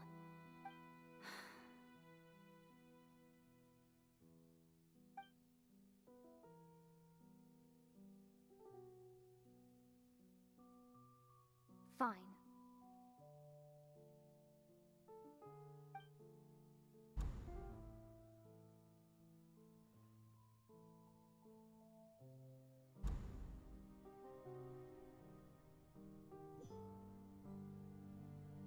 So even Furina doesn't know the truth? You've never once let her in on the full plan? Yes, it had to be done. To deceive the heavenly principles, you must first deceive yourself. She did very well. If she had let her resolve falter even once in these 5 centuries, Fontaine would have been doomed to the most tragic fate. It seems that trusting humanity was the right decision after all. I believe that I understand how your deception works, but that is only half the truth, is it not? How would you build on this foundation to save the people of Fontaine? That is the most important thing. Ah, good, good. Of course, the Iudex of Fontaine has pinpointed the crux of the issue. I'm sure you've long sensed that the Oratrice is no simple machine, yes? I've always suspected that it had its own consciousness, and Linny did mention that he heard a human voice within the core chamber. It now seems that that person was you, hidden within the machine all along. Am I right? And then I became one with the Oratrice, taking Fontaine's gnosis with me. Yes, it would seem so, wouldn't it? Alas, your understanding of this device still lacks sufficient depth. In truth, it is no enactor of justice. It is, in fact, a device created to kill the god of justice. I beg your pardon? Oh, you have it. And to be more precise, not only will the Oratrice take down the god of justice, it will also take down the divine throne upon which she has been placed. I mean, did you think I would be the sort to enjoy peaceful repose while Furina suffered? My work over these last 500 years has been to constantly accumulate indemnitium within the Oratrice. But really, some have already discovered that only a small fraction of the energy generated by the device was ever used to provide power to Fontaine. The vast majority has been, had to be, accumulated to enact this death sentence. It was all part of your plan then? Both the trial and the sentence? Indeed. This power, accrued over 5 centuries, could have sustained Fontainians for millennia had it only been used for that purpose. Almost all of it has now been stored within the Oratrice. But only power of this magnitude could hope to destroy the Hydro Archon's divine throne, shaking the rules established by Celestia and breaking through the institution that is the Seven. So the Oratrice's call for death was for neither Furina nor Focalor, but for the Hydro Archon. The destruction of that divine throne. If I do not misunderstand your intent, you must be... Returning what's rightfully yours to you, of course. In other words, this was all done to return the authority of the Hydro Archon to the Hydro Dragon of this planet. But...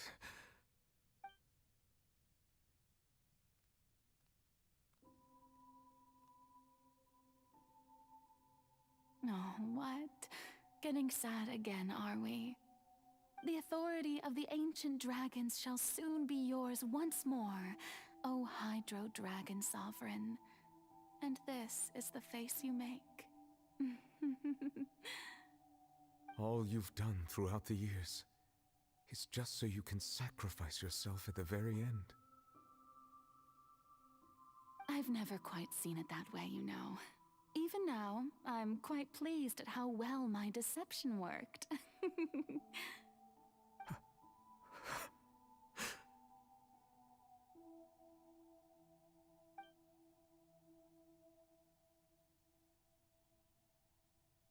Hydro Dragon, Hydro Dragon, don't cry. I must say, had it been within my rights, I would have loved to judge the heavenly principles themselves. Were they not guilty of essentially the same crime? Egeria stole the power of the primordial sea, and the heavenly principles stole the power you ancient dragons possessed. I, for my part, am the god of justice. And is it not just that your original powers should be returned to you? Speaking of justice, I have always believed that justice lies in the process of pursuing human existence itself. So, if the theft of the primordial sea's might was Fontaine's original sin, then, leaving matters of procedural right and wrong aside, the descent of the Fontainians as humans and their right to exist in this world would be Fontaine's original justice. In other words, existence was Egeria's justice, and to me, justice is the continuation of that existence. Defying the prophecy and ensuring that Fontaine's people shall live on, that should be the justice enthroned over all others. At this point, we, whether it be myself or all other Fontainians, have shouldered the burden of this sin for far too long. Iudex Neuvillette, the highest judge in our land, when you regain your full power as an elemental sovereign, what verdict shall you pass upon us? So when I was invited to the court of Fontaine to serve as Iudex, I see now that that was your idea too. At last, I now understand the true purpose behind this position. In the beginning, I was uninterested in human existence. But these 5 centuries of living alongside them have gradually brought about mutual understanding between us. And I have even attempted to feel as they feel. You are a devious one, Focalors. Things being as they are, surely you know that I could never declare them to be guilty. Here comes Ray Chase, chewing up scenery again. The hour of my execution is almost here. For the sinner, the curtain call has come. I know I may not sound it, but faced with death, I find myself a little afraid. Perhaps this is one thing both gods and humans have in common.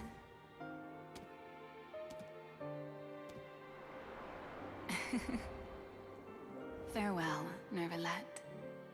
I hope you've enjoyed the part you played these 500 years.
Codex Nouvelet, hereby declare,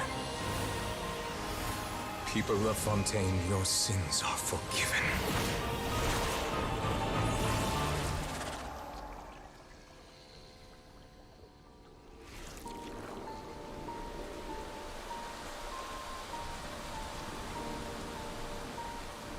Ooh, that gave me chills a little bit. Ooh.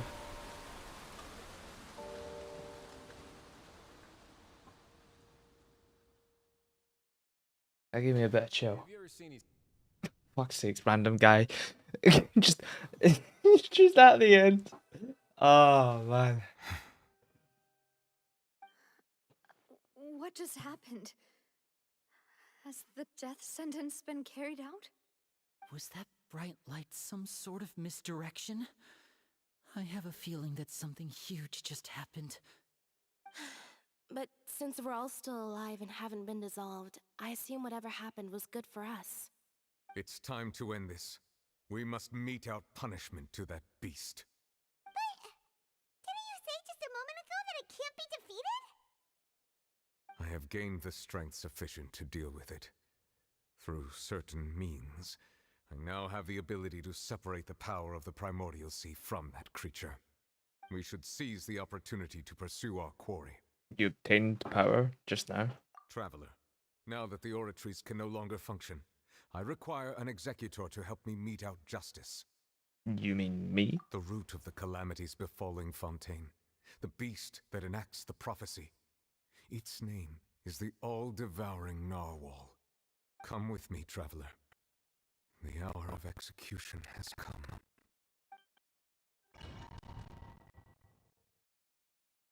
Let's fucking annihilate this bitch. An hour later, let's kill a whale.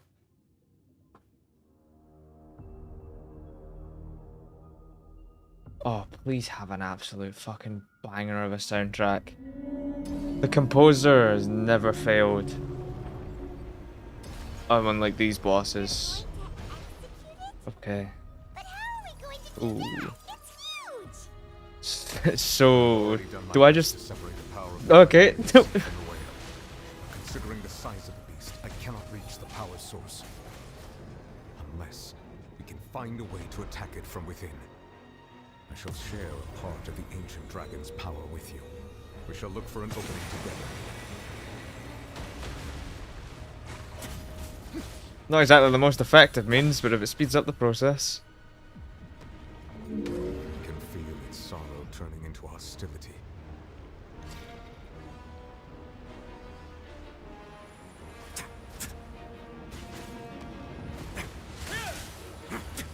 What now?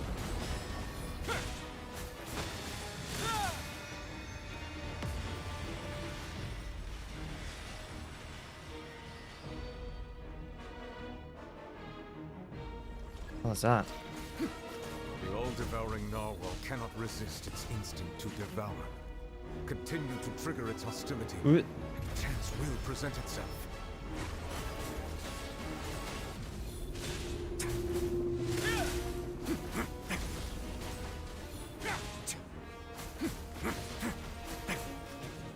You should play as hot woman, but I'm playing as a hot guy. Plus, the way my team's constructed is... they're buffing hot guy.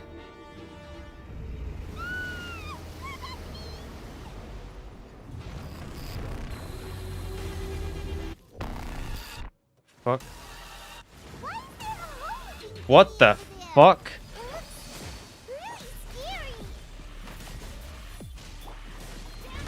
What the fuck? Cryo incarnate. Let's begin.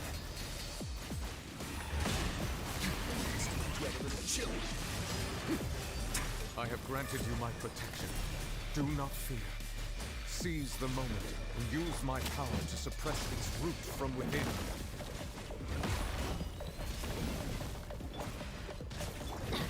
The music's a bit more technical than I would have thought.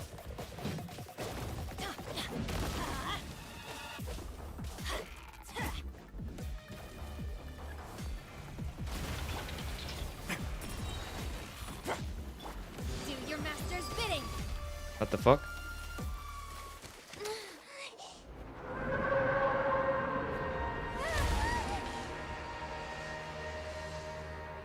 There's no way it's dead.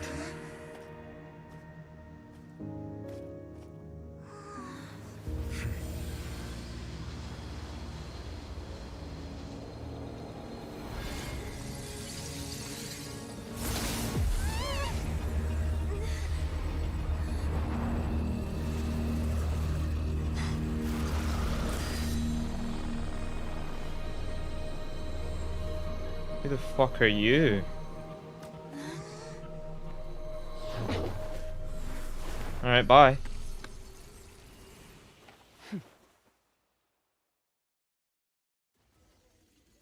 Just Thanks for helping with the cleanup. It should have been my job, but oh well. It was just supposed to be a short private training session for me. I didn't think that my disciple and my master's pet would start brawling in the meantime. Well, actually, I had a feeling that it would happen at some point, but they bumped into one another earlier than I thought. What a blunder. I suppose I'll have to swing my sword 3 million times as penance. your master's pet? That power. Who are you exactly? Paimon has an idea. From what she said earlier, she must be Child's master. Skirk, right? It's just that he gave us the impression that she was the less talkative person. I simply did not have anything to say to the weak. But you, on the other hand, managed to defeat the all-devouring narwhal without using power from beyond this world. So you may speak to me as equals. I did like half its health, if even. We would take an all-devouring narwhal as a pet. I have to agree. It's a strange use of a planet's primordial waters just to raise an all-devouring narwhal. That kind of power is wasted on it. It's not cooperative, it eats too much, and I have more important things to do with my time than pet sitting. The only thing that creature has going for it is its looks. All in all, it fails as a pet. Miss Skirk? I think you might have missed the point. The point being? Well, being that this pet almost destroyed an entire nation. So what sort of person is your master? Well, Child's master's master. Wait, is that right? Oh, right. So you don't know him. Sorry, I assumed you did. His name is Sertologi. Sorry, who? I am unfamiliar with that name. Huh. So Master isn't sufficiently famous. How should I describe him then? Have you heard of the name The Fowl? The Fowl? Still nothing? Well, how about the Visionary? Vetterfulnir then? Or Gold Rhine-daughter? Ooh, that one we've heard! Rhine-daughter's part of the Hexen Circle. She's Albedo's mom, right? Oh, so you do know that name. To be honest, I also heard all of those names and titles from my master. I don't actually know them either. But I suppose you understand now, yes? My master is likely a similar sort to Rhine-daughter. They are both pursuing some form of perfection. Wait! Didn't you also mention a visionary person? Paimon didn't quite catch their name. Actually, never mind that. I believe it expedient to inform you that the all-devouring narwhal used up nearly all its strength fighting you. Such roiling hydro energies will prove difficult for the planet's deep seas to digest. As such, the Fontaine back on the surface has most likely been thrown into chaos. In other words, the prophecy that you've been fretting over should now be in full swing. What? There's little to be surprised about, Paimon.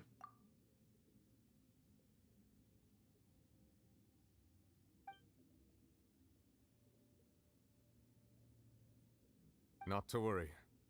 Focalor has already managed to deceive the heavenly principles.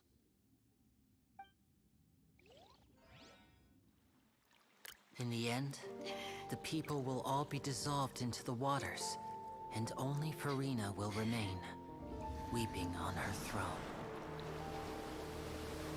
Oh, Betting hell.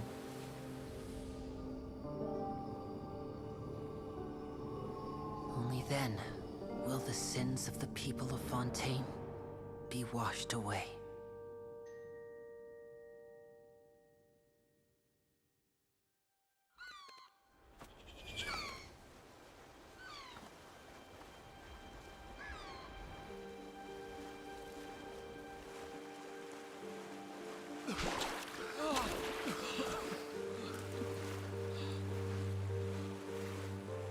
Hey! Help! Over here!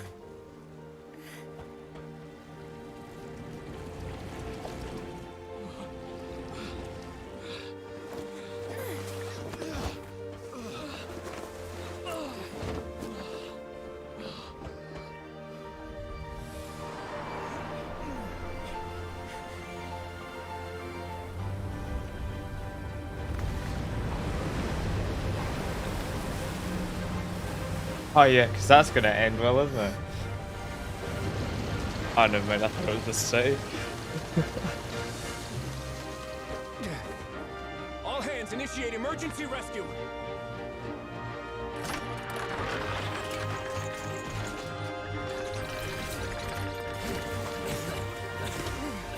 Hurry!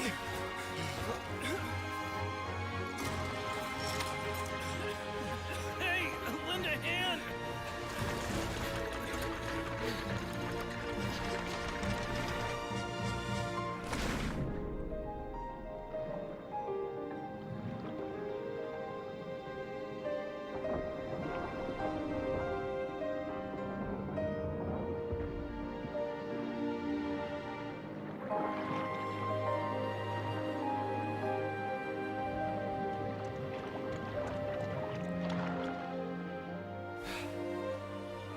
Look! The water's receding!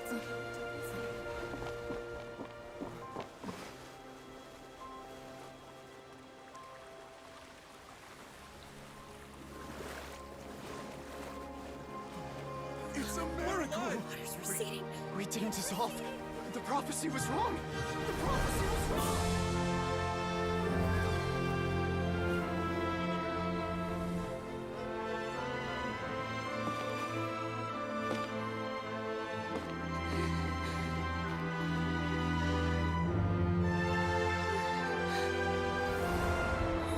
Are you alright?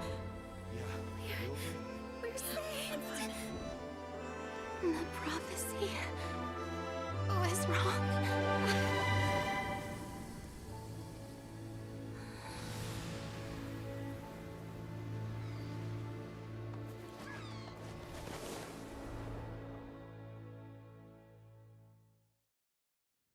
The assumption.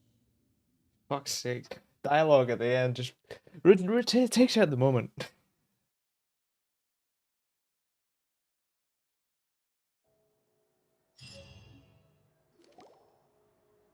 The soil renewed. The Furina di Rasula talks post-disaster rebuilding. I recently visited Poisson to meet with Miss Navia, spokesperson of the Furina di Rasula, and we spoke about Poisson's present and future. Old soil can still give birth to new bloom, Miss Navia stated. Hope is like seeing a small cookie when you're starving late at night. You just need a little of it.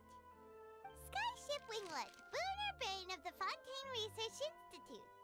The various disputes that have arisen on account of Mr. Edwin have suddenly become a shield over the Institute, with Jurier turning out to be a once overlooked hidden gem. People always call the first researcher mad, but few know what to call the second. And should that latter person On a curve stomp Paimon. Yeah, me too. all the harder to find a word with which to classify him and his team. Wow! Paimon barely recognizes the people in the reports. Are those really Jurier and Navia? They sound like real big shots. Didn't meet them in that capacity. What do you think? Pretty enthralling, huh? The Steambird's idea was pretty simple. With the disaster just having passed, we would print a free edition packed to the margins with good news to calm people down. The value for these big scoops lies in their inevitable follow-ups. We'll publish further reports and go into the stories behind those people. Edwin's assistant, Jurier, created a true flying ship, while Navia is leading people in the reconstruction of their home. I'm sure that these stories could draw even your well-traveled eye. The articles make me curious about how things will play out. No, they won't. Curious too! Wait a minute. Didn't we watch everything happen from start to finish? What's there to be curious about? And that's exactly why I'd like you to come conduct interviews with me. You're the best incubators of news, if you haven't noticed. And also, with you around, I'm sure I'll get to see that Duke. Are you sure? Hasn't he turned you down several times already? Oh, this time will be different. Come on! Let's head to Poisson first, and then make a trip to the fortress. There are some things you'll only know when you get there.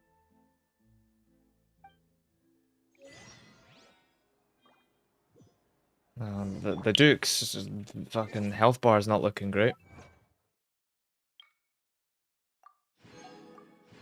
Let me get my free stuff.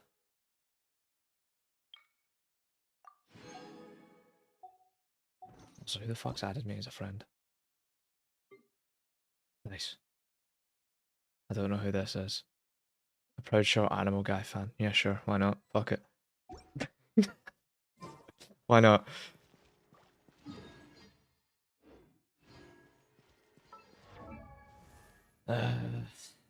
Let's quickly do some. Nah, I've not got another constellation for finishing. Nope. Did get this though. Sick. A thing.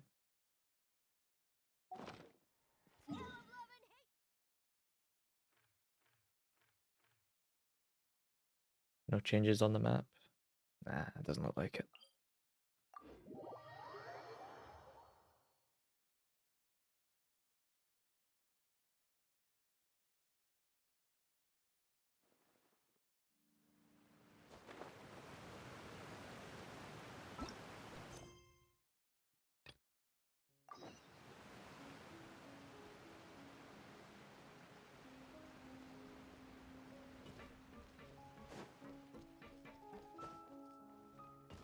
It'd be funny if I died there from that. Navia! And Fatui guy. Oh, it's you. What brings you all here? Hey, we're just having a look around. I'm here to update myself on how things are going here. Oh, the Fatui are here too! Let me introduce you. This is Mr. Garunt Snežević. He represented the Knave in sending us a large amount of supplies, and is helping with our work. Our residents are hard at work as well. Thanks to everyone, work is progressing nicely. We've lost a lot of people, but we're moving forward. That will have to be enough. Hello, Miss Charlotte. I'm a big fan of yours. I especially like that article. Alright, well while this guy quickly simps over Charlotte, I shall be back any moment. But if you don't mind, could you not emphasize our role too much in your report? It's not charity we're doing here. We just happen to share the same interests as the Spina. I get where you're coming from. I'll keep it as simple as possible. Or would you be willing to feature as friendly neighbors? That would be fine. Thanks. Oh, you're back too. How are things? We finished laying down the construction materials. It'll be another hour before the workers are able to go over there. Huh? You're here too, Clarence? Well, her reputation's greatly risen after that whole duel business with Miss Furina. So she's here in Poisson to wait out the heat. All right. She really came here to help me out. There's too much to consider in the reconstruction of Poisson. The Spina has need of more decision makers. And, well, I do already happen to be connected to Mr. Callis. Oh, wait just a moment. Do you mind me asking a few questions? You know, about how you felt before the duel, about what it was like facing down a god. There's lots of exciting material there, I bet. Forget it. I'm sure you can find a better theme than that, Miss Charlotte. I see you're the same as always. Couldn't you do me a favor, for Navia's sake? Well, if we're talking about doing things for my sake, you might as well just take a few more photos of me. Or of the Traveler. It's better than wasting time persuading Chlorand at any rate. Of course I will. I'm not gonna let her off that easy. This guy's Riz is made in Ohio. Everyone who wants to be in the photo, Was he gather trying round. to res up Charlotte or something while I was away? Very nice. How did it go? Was it a good shot? Did Paimon look cute in it? Not bad. Your addition really helped the composition of the picture. All right, hang on a moment. Let me snap a few more shots.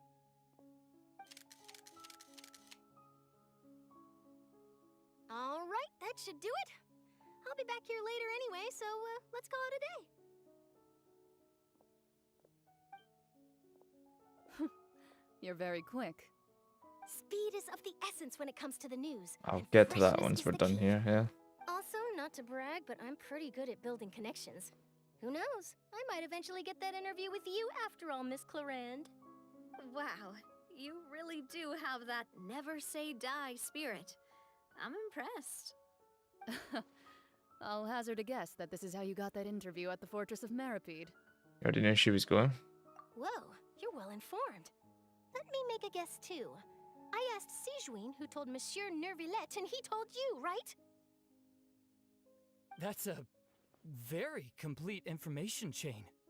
In truth, all Monsieur Neuvillette asked me was, when did the Fortress become so friendly towards the media? I told him that it was best not to speak too soon. There's no guarantee that Ridesley will make a personal appearance. You're right. I've got to treasure every moment I have with them. In which case, I'll be making a move first. Stay safe now, and tell me if you hear anything interesting.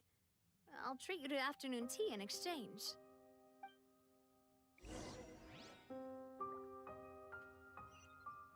So, thoughts on Metal Gear Solid 5 Phantom Pain? It's a good game. Plays well. Bit of a shame what happened to its story in that.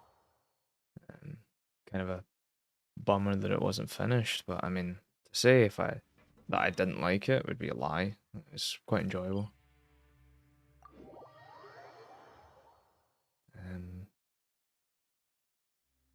It's maybe graphically starting to show its age a bit now, but I mean, that's almost 8 years later, so. And it's like the small things that it's falling behind in. Nothing really, you know, massive.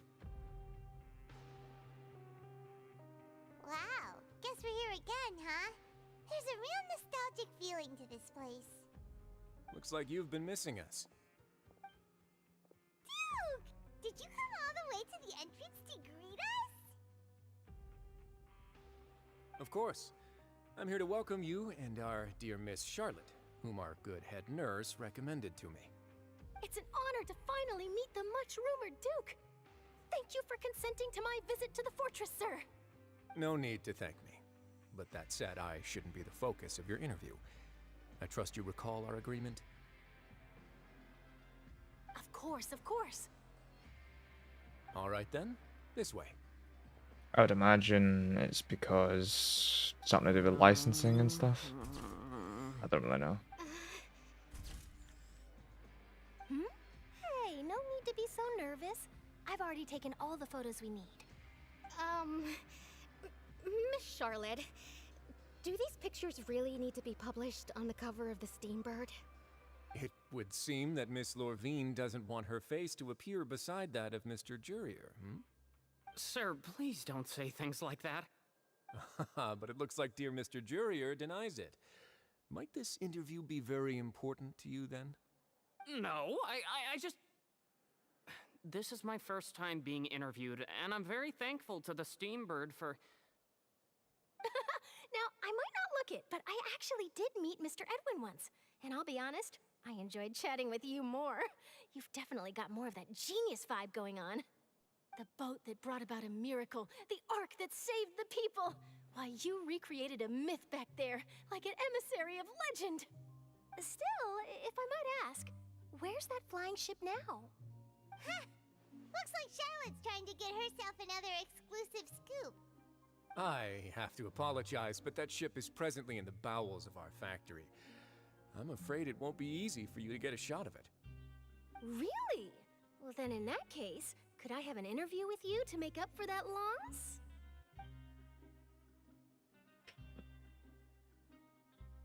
You already know my answer, I'm afraid. Best you interview our head nurse instead. Or perhaps you'd like to take another photo of this couple of researchers? Did you really have to use the word couple? Well then, 2 solo photos will do. Is my hair messed up? Please, someone help me have a look. Things sure are getting pretty lively here. You wish Charlotte was your wife? This kind of How thing come? before. What strikes her out to you? Oh, seems like everyone's here. Would any of you like to try this new drink I came up with? Ah, Siegeween. Hey, Miss Charlotte. Why don't you, take some pretty photos of our head nurse? Sure. Come on, Miss Siegeween. Over this way. Let's find a brighter spot. Huh? Oh, sure. Do I have to smile? It looks quirky and unique. Is that what gets you going, Galaxy?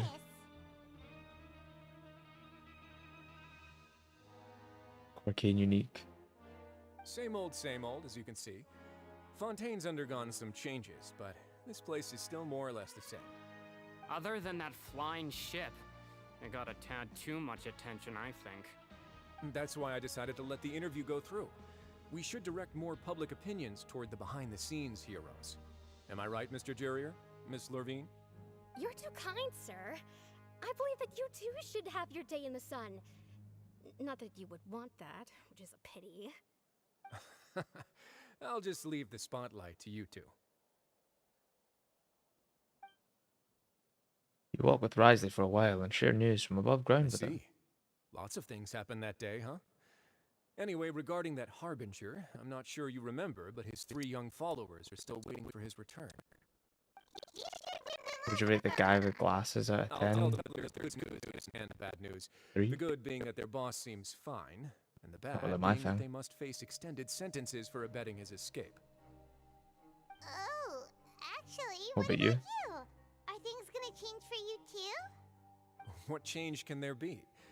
The fortress will keep chugging along, and so will my duties. As to what Miss Furina's departure will mean for the nation, and if our laws and governance will be transformed, we'll leave those to the folks in the overworld. Hey everyone, the photo shoot's done. Good. In that case, let's call it a day here. Thanks for your cooperation. Come on, Traveler, let's go. Till next time, everyone. There'll be a next time? Maybe. Who knows? I might write a story about the underwater factory next time. Until then. All right. Last stop, the docks. The docks. Huzzah. Oh, back where it all began. Thematic. I'd rate him AVGN out of 10. I don't speak acronyms, so you might need to break that one down for me, I'm afraid.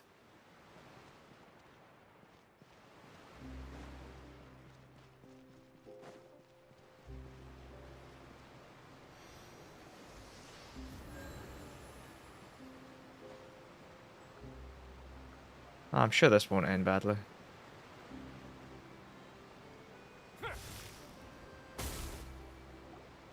Angry video game nerd. Let's see. I didn't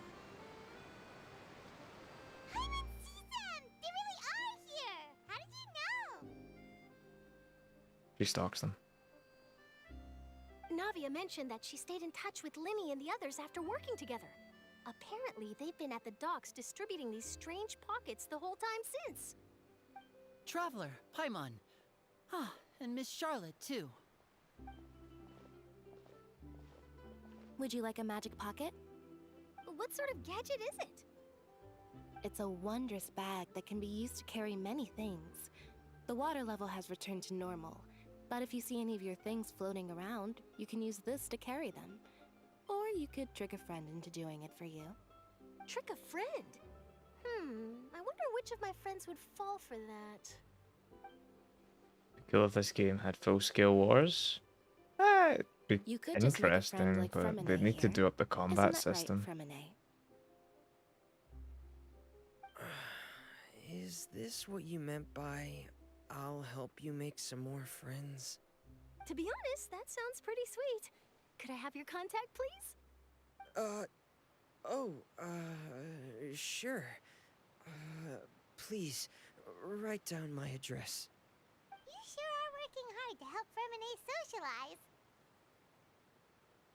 He was the one who proposed doing this. He even wants to assist in our magic shows. Sounds like it would suit him, even though it doesn't. Yes, I was planning to first introduce Pear as an assistant, and later Fremine himself. In the future, I think we can leave underwater escape magic to him too. That said, would anyone want to see a diver escape underwater? Oh, it'll work out. Every journey begins with the first step. He'll become a part of our show eventually. Lynette, could you come over? Miss Charlotte says she wants to take a picture of us. Got it. My, that Charlotte is rather perceptive. She got rid of everyone the moment she realized I had something to say to you. So, how have things been, Traveler? Been alright? Father says that you did a great deal during the latest events. She's very grateful for your contributions to Fontaine. That's alright. We were more than happy to help. So, what's she doing now? She'll become a playable character in 2 updates. Oh, I guess you haven't heard. Well, after Lady Furina left, Father and Monsieur Neuvillette opened negotiations, during which he gave Fontaine's gnosis to her as a diplomatic gift. A diplomatic gift? A gnosis? Yes, I was quite surprised at first myself. But when I thought it over, there were actually a number of things going for it. It could have been done as an apology for the incident with Lord Child, or as thanks for his help in tying the all-devouring narwhal down. Furthermore, Father did also lend significant aid to Fontaine and Poisson. Well, that's true, but this is a gnosis we're talking about. Doesn't this seem a bit irresponsible? I would agree, but I've also heard that it seems that Monsieur Neuvillette has had a significant change of heart regarding the matter. So there's some reason for this that only Neuvillette knows about? I mean, he's the sovereign I dragon, suspect you'll man. have to ask him about that He yourself. doesn't need it. Ah, yes, speaking of which, I did see him strolling around the entrance to the Fortress of Meripede a while back. Isn't he real busy and stuff? Paimon didn't think he'd have the time for that. But back to the topic. The gnosis was given to the knave, right? What about Child? You saw what happened. They say that Paimon, he's do you returned not to Snezhnaya pay to attention? recover from his wounds. I hear that the recent disaster really did a number on his health. Well, I guess I can call him one of my war buddies. That's true. When you think about it, we've had loads of run-ins with the Fatui. To think we'd be allied with them this time. So shocked by such a simple switching of sides?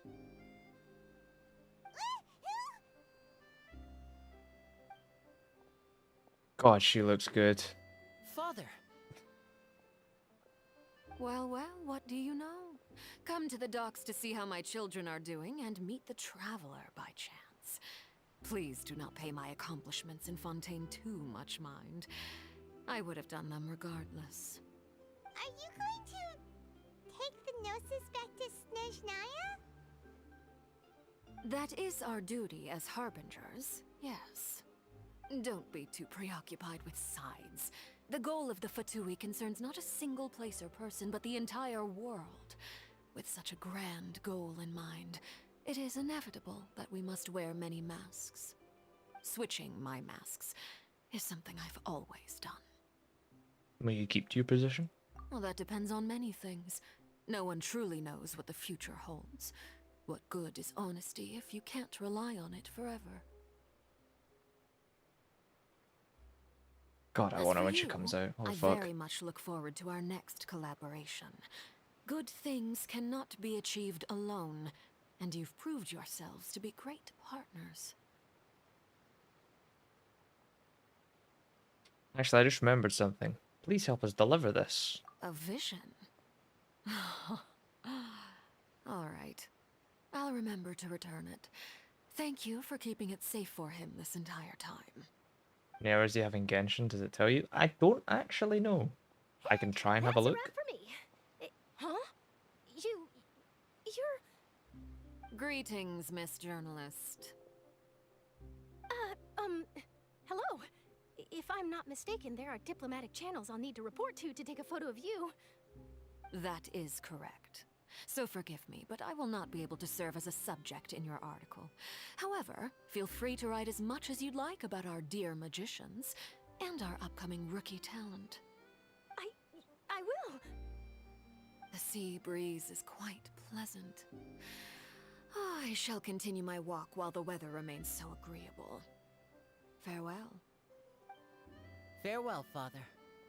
I must have over 100 hours at this point. I've been playing it for 3 years, I so... can't even dare to take a picture. Thankfully, I've already wrapped up all my pre-scheduled interviews. Thank you all. This'll be more than enough for me to write about, I'm sure. Don't be too nervous. Why don't you take a magic pocket before you go? Here, Traveler, Paimon, you take one too. To move things about? Sure. That's right. Funny. I was giving out magic pockets when we first met too. And what do you know? I'm doing the exact same thing right now. So many things have happened, but the pockets are still the pockets. Ah yes, my humble verse are very good at life. writing. We will all follow our own paths, and serendipity will lead you to your fated friends. Alright then, we'll be handing out pockets in some other districts later, so we'll get going now. Have a good day, you two.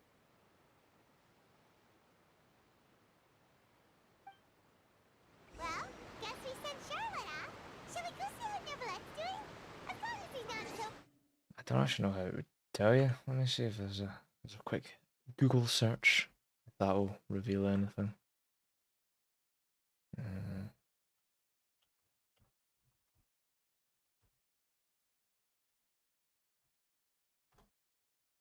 In order to use Genshin Strat Tracking, you follow the instructions. Head over to the official Hoyo Lab website, log into your Hoyo Lab account, click on the tools on the left hand side and see the Battle Chronicler. Okay.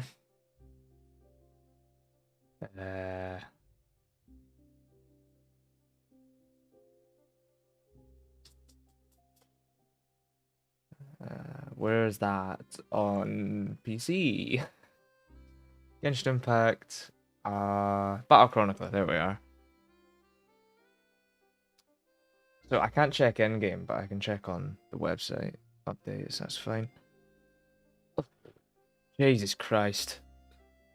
So I've not looked at enough to see how many hours. But I can tell you how many active days I've played the game, which is 984, which is just shy of 3 years, give or take.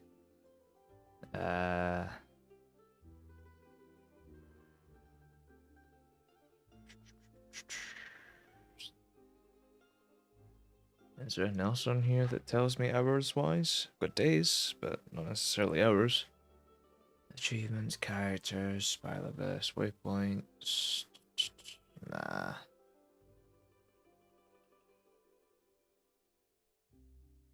Anything else in here?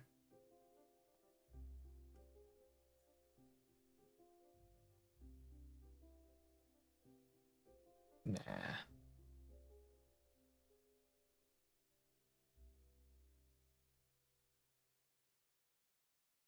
Nah, I've just got active days, which is 984.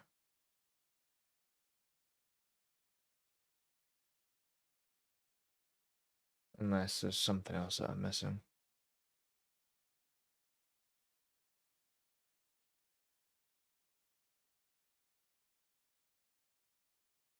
Yeah, nah, there's no way of like properly knowing. I've just got to basically guess. But definitely some amount of time, to say the least. Almost 1,000 days played. Which, fucking hell. Let me do some quick calculation.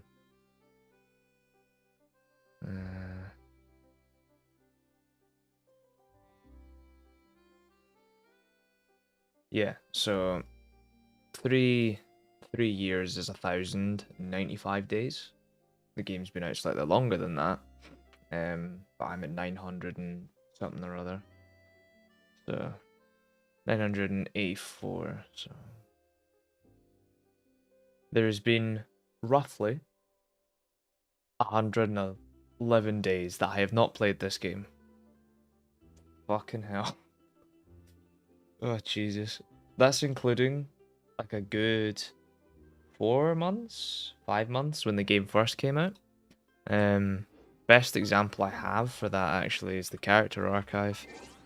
Because I got Mona on the very first day of playing. On the 10th of the 3rd in 2020.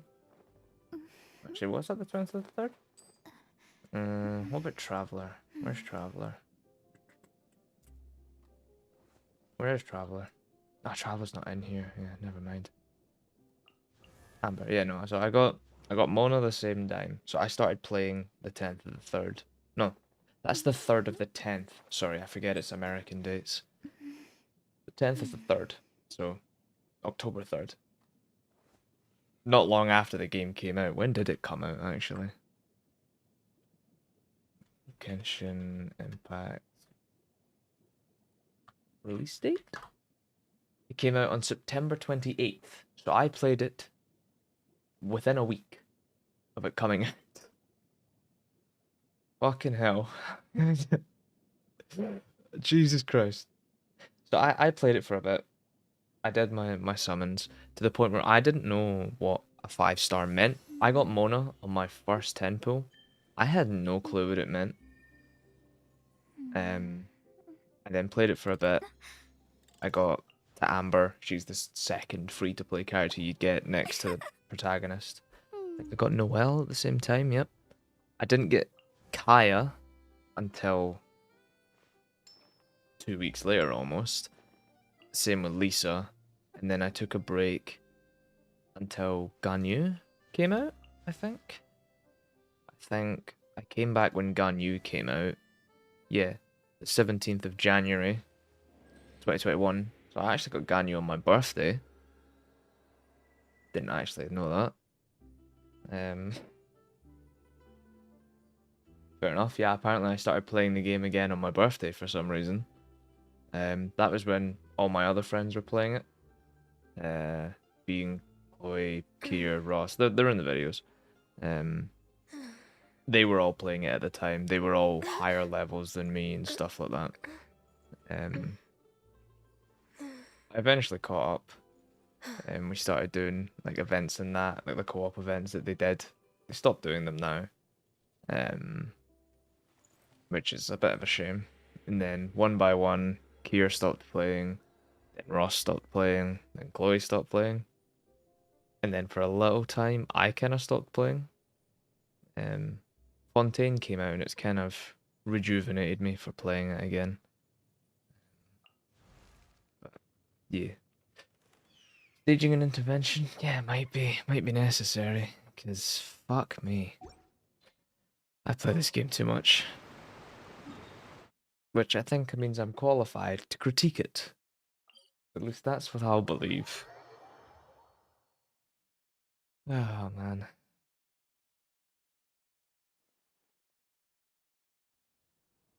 I like the game. It has its problems, but the game's fun. I only wish there was more things, there was more reason to play in co-op. Like, I'd want nothing more than just to play this with my friends, doing like raids or dungeons or something. I think that'd be really fun. Every time I've done a feedback survey and they're asking what I'd like to see, I always put it down. Asking, like basically asking, could there be more co-op modes and stuff like that, and it's never happened. If anything, it's only been less. So, like, I'd love nothing more to make, like a Genshin video again, playing with them. I think it'd be fun. Actually formulating a team together instead of just building a party. And then your party gets weaker the more friends you play with because they're not in the same team build. Here, Neuvillette. Paimon didn't think you were going to have free time this hour of the day. Really? Oh, I suppose you must have met Mr. Linney. He took the time to greet me earlier when he passed this way. In any case, you came at a good time. I was just considering reaching out to you to set up a meeting, so I may explain some things that I haven't had the time to before. Aw, Paimon's glad that you remembered. Thank you for keeping us on your mind, what with you being busy and all. Alright, let's have it then. How was Fontaine actually saved? The whole business is still quite the mystery to us. It is strange how words can often leave a bitter taste in the mouth when it finally comes time to say them out loud. Neuvillette sighs softly before telling you the truth concerning what he saw that day. Focalor deceived the heavenly principles and used Furina's endless performance to save Fontaine. So that's what happened? I only saw Furina's part myself. Focalor destroyed the divine throne of the Hydro Archon and restored your power to you, transforming you into a fully fledged elemental dragon sovereign. But Paimon still doesn't quite get what you did to save the Fontainians from dissolving. For me, the authority of the ancient dragons refers to absolute control over the hydro element. Fontainians were incomplete humans born of Egeria's use of the power of the primordial sea, with constitutions similar to that of mimics. But so long as those primordial energies remain within them, I could use the ancient dragon's authority to grant them true blood, after the fashion in which life was first brought into being on this planet. In other words, when I gave my verdict, Fontainians became true humans, and thus would naturally no longer be dissolved by water from the primordial sea. Focalor must have counted on you to make that decision as well. Your verdict was the key to making the prophecy appear to have come true while saving everyone. You could say that was the moment the Fontainians were truly born. Yeah, and in a manner of speaking, Focalor finally managed to fulfill the original Hydro Archon's wish to turn Oceanids into real people too! It seems from your expressions that you still have more things you wish to ask. Ask away. I will tell you the truth as I know it. Ah, yes, this is the arbitrary, you finished this country's quest, have questions. About the initial verdict that was passed on Child. I have investigated his case along many avenues, and I have learned that he once fell into an unknown chasm when he was young. There, by chance, he awakened the all-devouring narwhal. But whether it be by sentiment or reason, that should not have been enough to consider him the root cause of the disaster. At most, he would have had tangential liability. As for the judgment passed by the Oratrice during the trial, whether it was due to that liability by association, or Focalor deliberately using him to buy time for us on the assumption that he would be able to hold the creature off, I cannot say. Guess Focalor had Fontainians in mind the whole time. In the end, it was thanks to her that they finally became real humans. Hang on a second. Paimon suddenly got another question. Back when Fontainians hadn't yet become real humans, were the children they had also transformed Oceanids? Life has always flowed like water. Do you recall how Fontainians would often come to the Fountain of Lucine to pray for children? Yeah, Lynette said the fountain is where all the waters in Fontaine converge. In truth, even those couples did not know that such prayers were no mere custom, but instead a form of ritual. Those Oceanids who were blessed within the spring water would later descend as new humans in the coming months. Paimon sorta gets it now. Either way, seems like this ritual won't be of any further use, but it'll probably live on as a local custom. Ask away. I will tell you the truth as I know it. About Fontaine's future? Yeah, about that. Risley said Furina has already left. What's that all about? Ah, Lady Furina. The people are only aware that her death sentence has not been carried out. She abdicated the post of Hydro Archon and left affairs related to that title to me, before leaving the Opera House. I related Focalor's words to her faithfully and completely. After hearing them, she seemed neither saddened nor comforted. She simply said that she was tired. and needed to rest. Having said that, she then packed her things and moved out of the opera house, not unlike how an ordinary person might. But she's still got a place to stay, right? You need not worry. I will make arrangements to ensure that she will not want for food, clothing, board, or travel. In truth, I am somewhat happy for her. The wear and tear on her spirit will, of course, take time to heal. But now that she no longer has to play the role of Focalor the Hydro Archon, she can finally lay down her burdens and lead a normal life. What about you then? What are your plans now that you've regained your full powers as the Hydro Dragon? After Focalor passed on, the Oratrice also ceased to function. This matter will directly affect our trials. After much careful consideration, I've decided to take over its role in our courts. From now on, I shall hear cases and pass verdicts by myself. Looks like you're still considering stuff from the perspective of the Udex, huh? As an elemental dragon, there are indeed many things that I must do. But this power and this duty, in a manner of speaking, you could say that both were granted to me. As such, before I attend to my other responsibilities, I must first and foremost continue to serve Fontaine as its highest judge. The duty of the Hydro Sovereign and the duty of the Udex shall coexist within my person.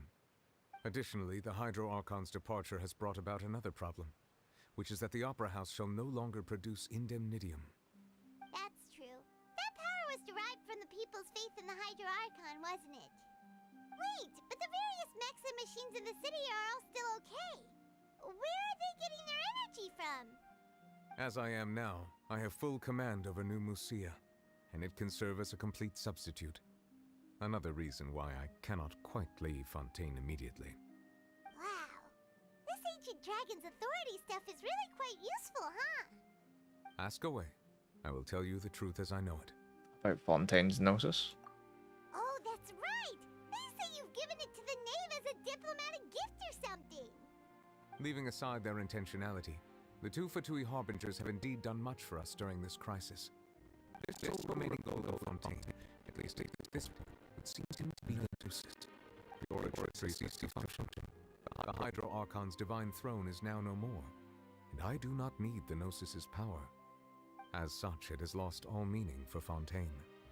If the Fatui have impure designs, then we might as well accede to their request now, and avoid unnecessary conflict. What complicated considerations! Paimon thought you were just giving it to them out of gratitude to the knave and as an apology to Child. Ask away. I will tell you the truth as I know it. About the next stop on my journey, I don't know where it'll be. It's a year from now. You will soon be heading to Natlan, I presume. Natlan? What one's that? I'm afraid that I have little talent as a travel guide, so all I can do is tell you what I know about that land. As far as I'm aware, Natlan can be said to be a nation of dragons. A nation of dragons? You mean like you? No, I suspect that I would not find myself welcome there. Unlike ancient dragons such as myself, the dragons of Natlan have undergone long years of development and evolution. Large numbers of them have entered a form of coexistence with humanity. Natlan is also the nation of war. War ravages those lands like an undying flame. There is one other piece of information I got incidentally from my negotiations with the knave that I believe may be useful to you. The harbinger known as the Captain has thrown his hat into the endless ring of war. The Captain. Sounds like a real tough customer. Seriously, everywhere you look, there's a Fatui Harbinger doing their thing. I suggest that you fully prepare yourself before going to Natlan. In the meantime, Fontaine's doors will always be open to you. What's the nation of Natlan, though? Like, what element is it? Ask away. I will tell you the truth as I know it. I have no more questions. Hang on a sec. Paimon's still got a question about the Gnosis. When we spoke to Linny earlier, he mentioned that your attitude towards giving away the Gnosis had clearly changed. We guessed that there might be some reason for it that only you were aware of. No wonder the House of the Hearth is the Fatui's intelligence division. They are certainly sharp. So regarding this specific issue, I was just getting ready to share something with you. What is it? In truth, I exchanged some further words with that lady named Skirk after sending you two back to the surface. It went something like this.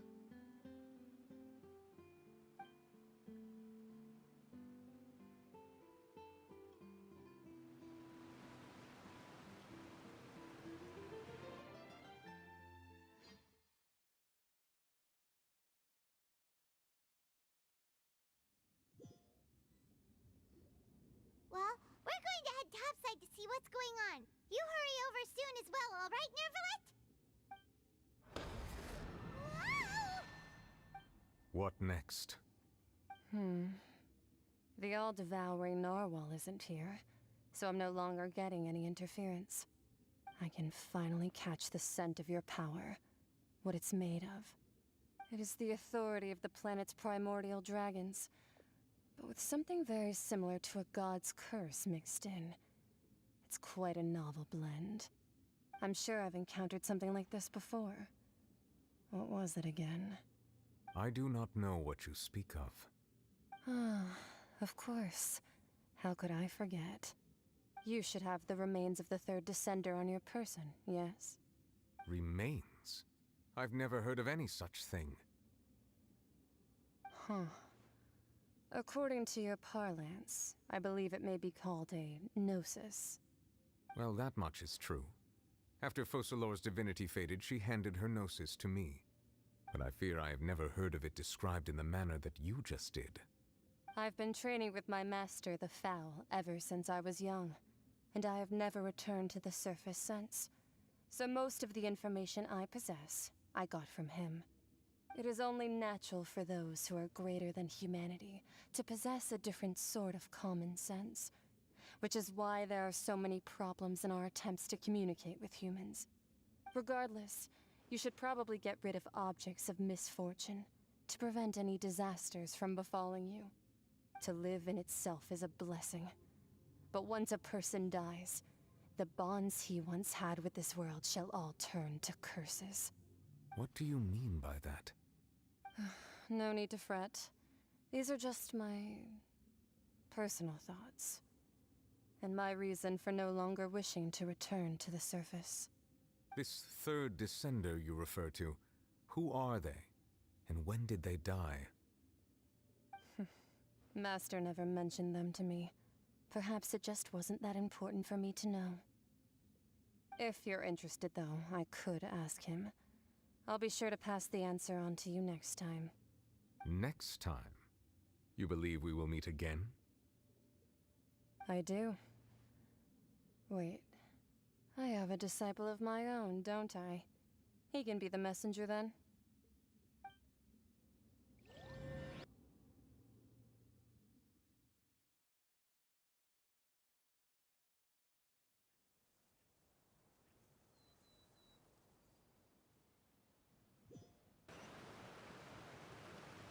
That's what she told me. Whether it would prove useful or not, I wanted to pass that information on to you. The remains of the third descender? So that's what the Gnosis actually are. Paimon just thought they looked like chess pieces. How could they be a person's remains?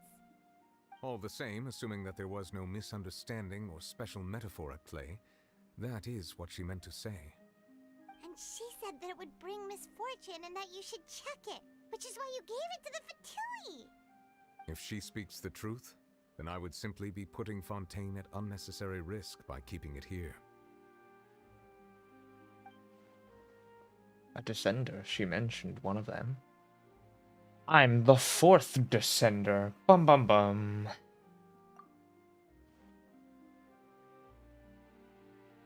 One of the Gnosis are related to descenders. Two of them who came before me have already died. I guessed that you might already be familiar with this concept, but I did not expect you to be one of them. That means that the Gnosis, which are exceedingly element compatible and can even enhance elemental abilities, do indeed come from the third descender. I wonder, does your body also possess similar properties? Like being able to use elemental powers without a vision. That does sort of count as special compatibility, right?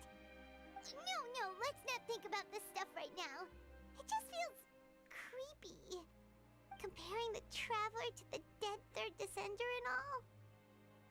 Don't worry, I won't die so easily. That's what you say, but this topic still feels like bad luck. So if I'm the fourth descender, does that mean my brother's the third, and all the Gnosis are the third, I too believe being it the brother? unwise to make too many blind guesses when information is lacking. The same is true of being at court. Alright. Whatever the case, it seems like the crisis here in Fontaine's over for now. Yes. All of Focalor's efforts were for this moment as well. But she sacrificed herself in the end as a god, and she suffered through all those years as a human. Was that really what she wanted? I suppose that would be the mystery of a god's will. Can you understand the will of the gods? I suspect not. But once in a while, I too would guess that if wishes were like the clouds in the sky, they will one day return to the earth as raindrops. Life flows like water, and rain is the final answer. The water levels may sometimes tilt one way or another, but the rain falls fairly upon all. And what, ultimately, is the difference between the rains that fall upon all of us?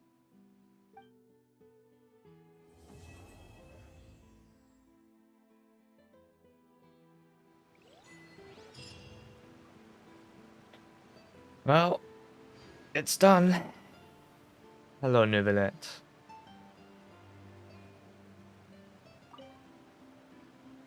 It seems from your expressions that you still have more things. Ask away. No, I will tell you the truth as I suggest that you fully prepare yourself before... Yep, thank you. Alright, see you later, Novelette. Probably forever, because you served your purpose.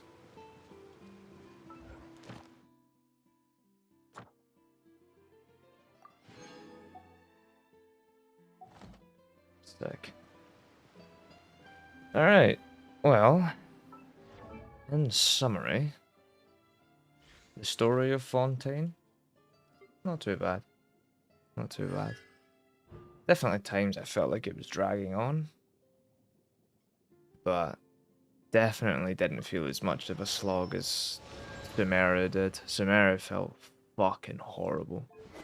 Like, miserable at times.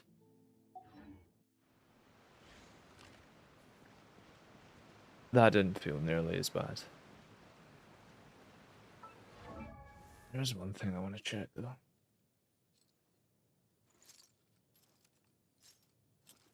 Where is he? Where is Monsieur Novelette? Does he have new voice lines? This stuff won't be new. Sometimes they get new voice lines depending on what's happened.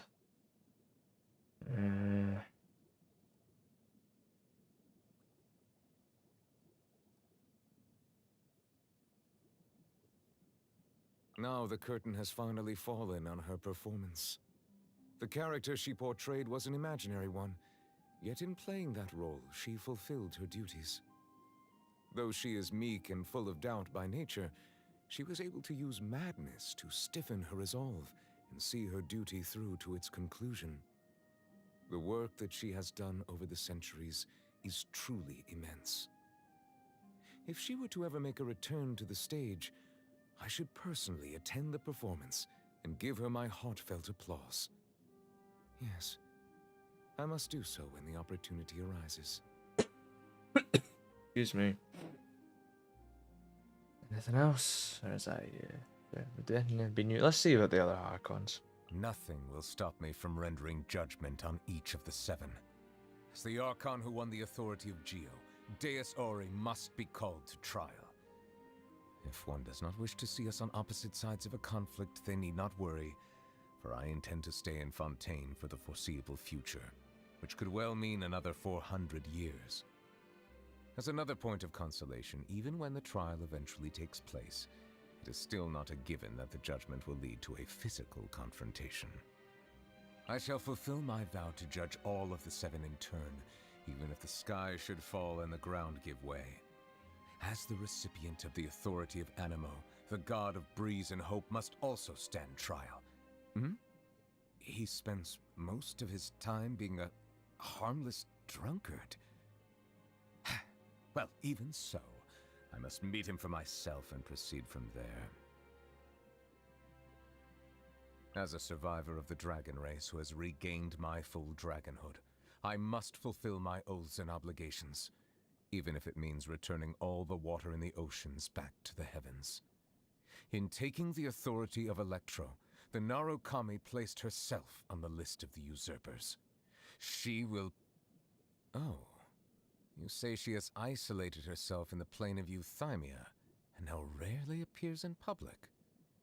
Then I shall pay her a visit in another few centuries. Though the day will come when I put her on trial, I must commend the god of verdure on her sense of responsibility.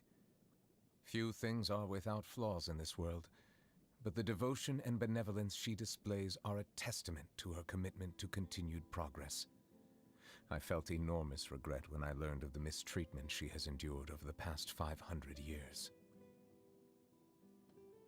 Fair enough. So you have heard of that local legend as well? Who told you about that? Or more pertinently, who was responsible for spreading it in the first place? Well, never mind. I don't think that the Hydro Dragon would weep, per se. I think he just finds himself a little stirred when he gets a taste of the tears that have been shed on this land, on account of all of the emotions they contain.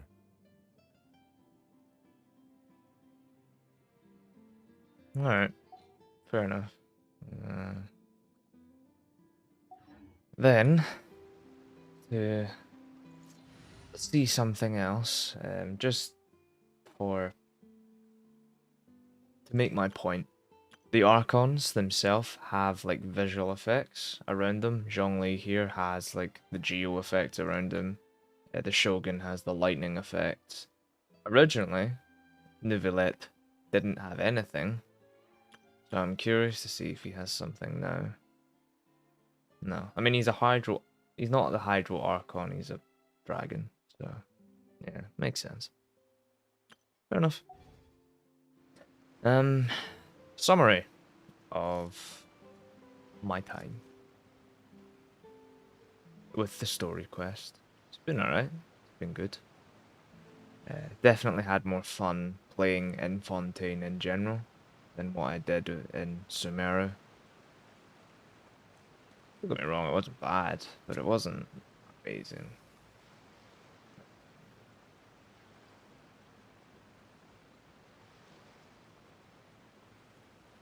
Do I wish there were still changes to this game that I would like to see? Definitely.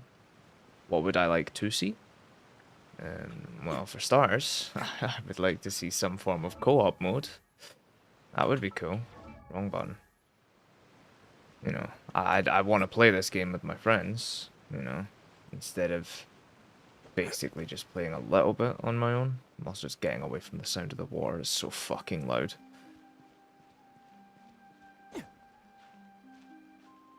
You know, I'd like to see like dungeons and raids and shit like that, you know. It'd be cool, you know, if I could like say to my friends, message them, be like, yo, you wanna do like the Genshin raid today, or like the dungeon raid today? You know, we form a team, we actually make a composition, shit like that. That'd be cool. That'd be fun. Like weekly rewards, shit like that. It'd be cool. It doesn't happen. And will it happen? Probably not. They've kind of been shying away from co-op stuff. It's more just of an extension than an actual feature. Most you would use co-op for is for bosses, speeding up domains, going into their world to steal some of their materials. Shit like that, really. It would be nice, but it's not happening. That much I know. A man can dream. A man can hope. There we are. Now we're in a slightly better view.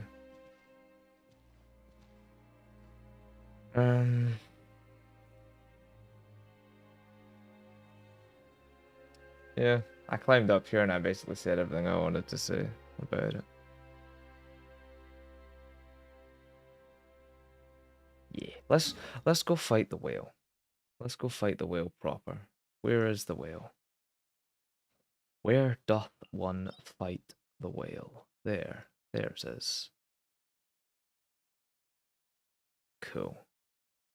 Let's fight the whale. properly see it, properly hear it. Oh, shit. Okay. Let's co-op it. Let's do it in co-op. Let's see. And then basically play healer, because no one will want to play healer.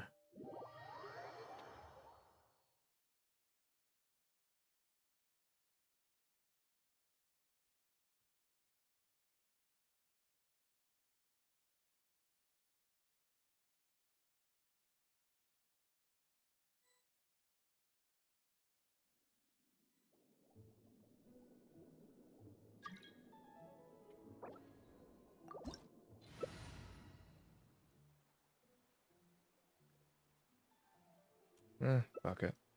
Fuck the healer.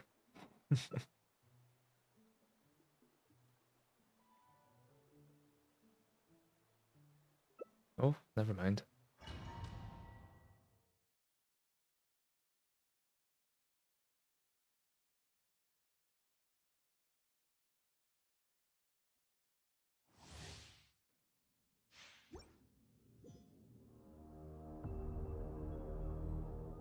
Well, that isn't ominous.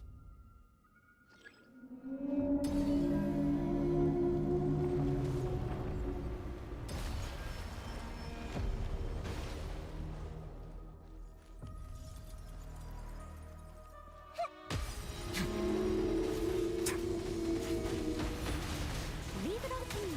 Time to clean up.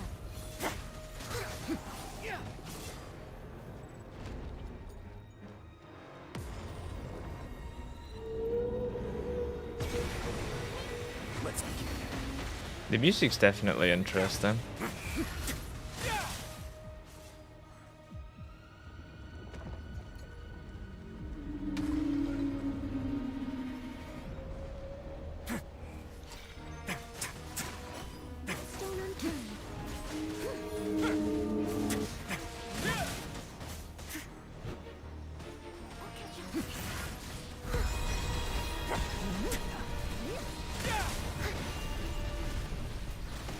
Oh, fucking hell, I'm getting shredded out here. Jesus.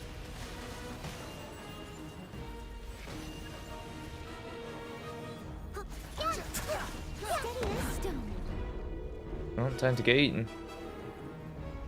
Well, they eventually added Vor.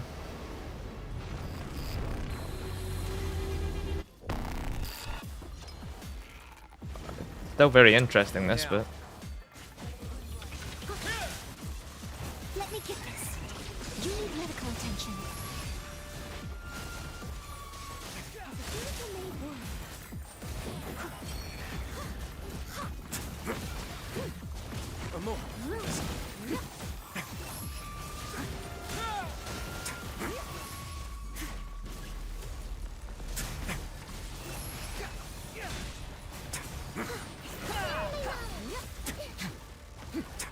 The fuck is this? Let's begin. Steady as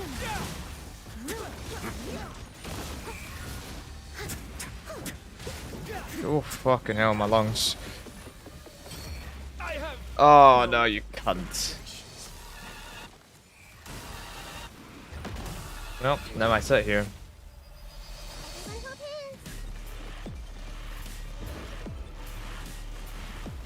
Music's very interesting. Didn't exactly expect kind of techno stuff for a whale fight.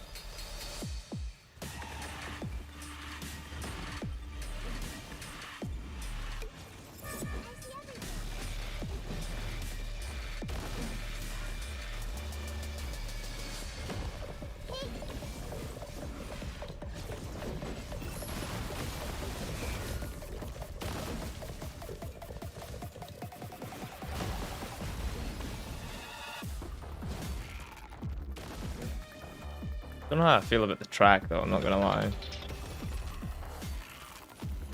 Oh, I'm back. Haha! Cheated the system.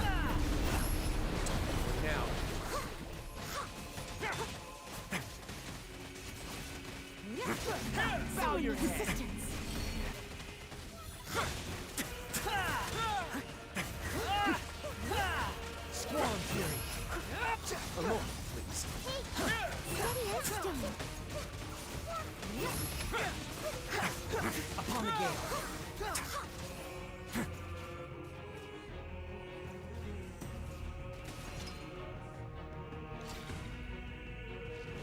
Okay. So is it just back to doing the same shit? Yeah, pretty much.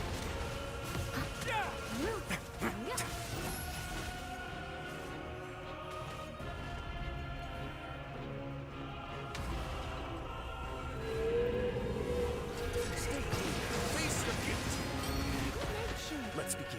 Oh, hello. Someone needs assistance. So it's an okay fight, I suppose. Could be better, could be worse.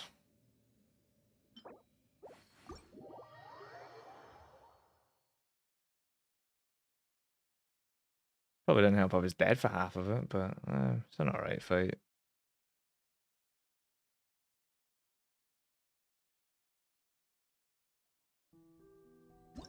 Anyway, time to get away.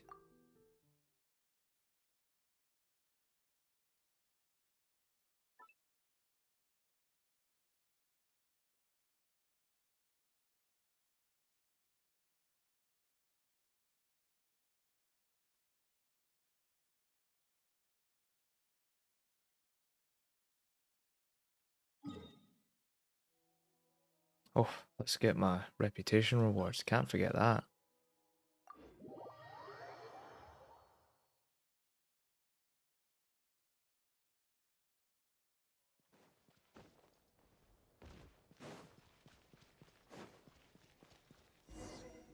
No, don't tell me I'm starting a quest. Oh, fuck off. Leave me alone. Don't care. Let me out.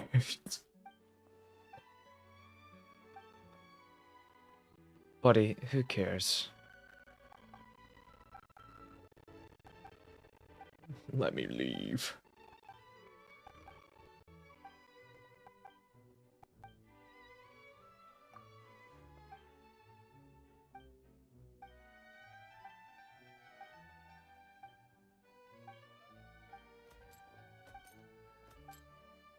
Please, I don't care.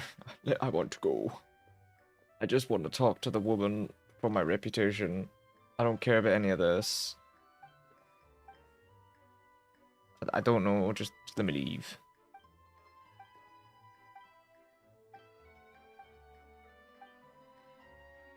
I just want to go, please.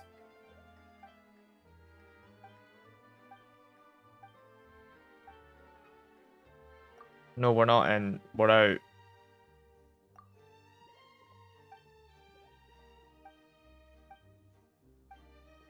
Let me out. No, I don't care. I don't care. I don't care. I don't care. I just want to talk to her.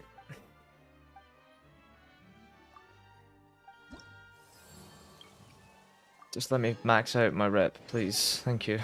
What a fitting conclusion. The end of the storyline, the end of the rep grind.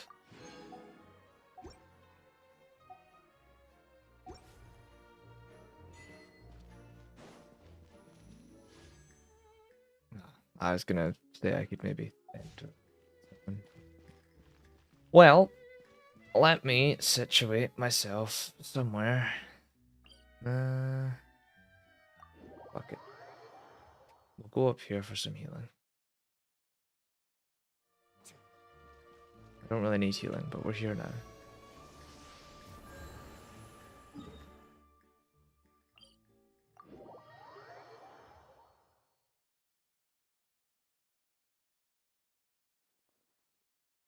Well, we're here, back where the picture was taken in the first stream thumbnail.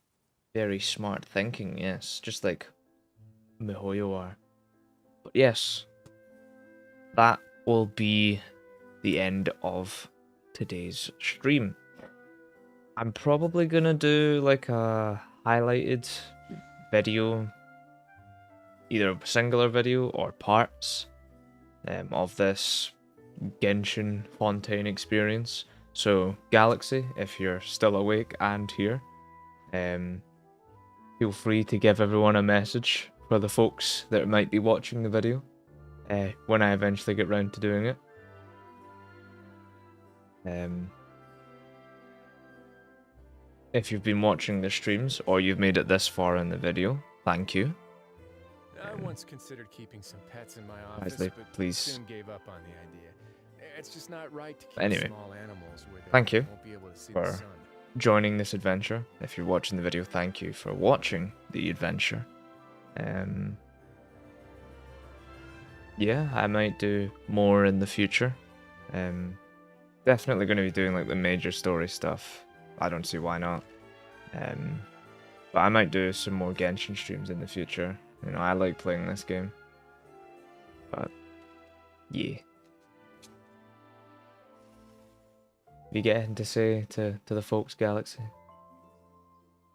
Any words of wisdom?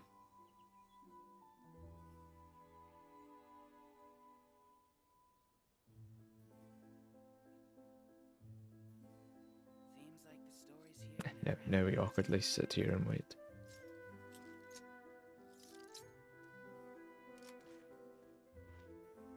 Be what you want to be?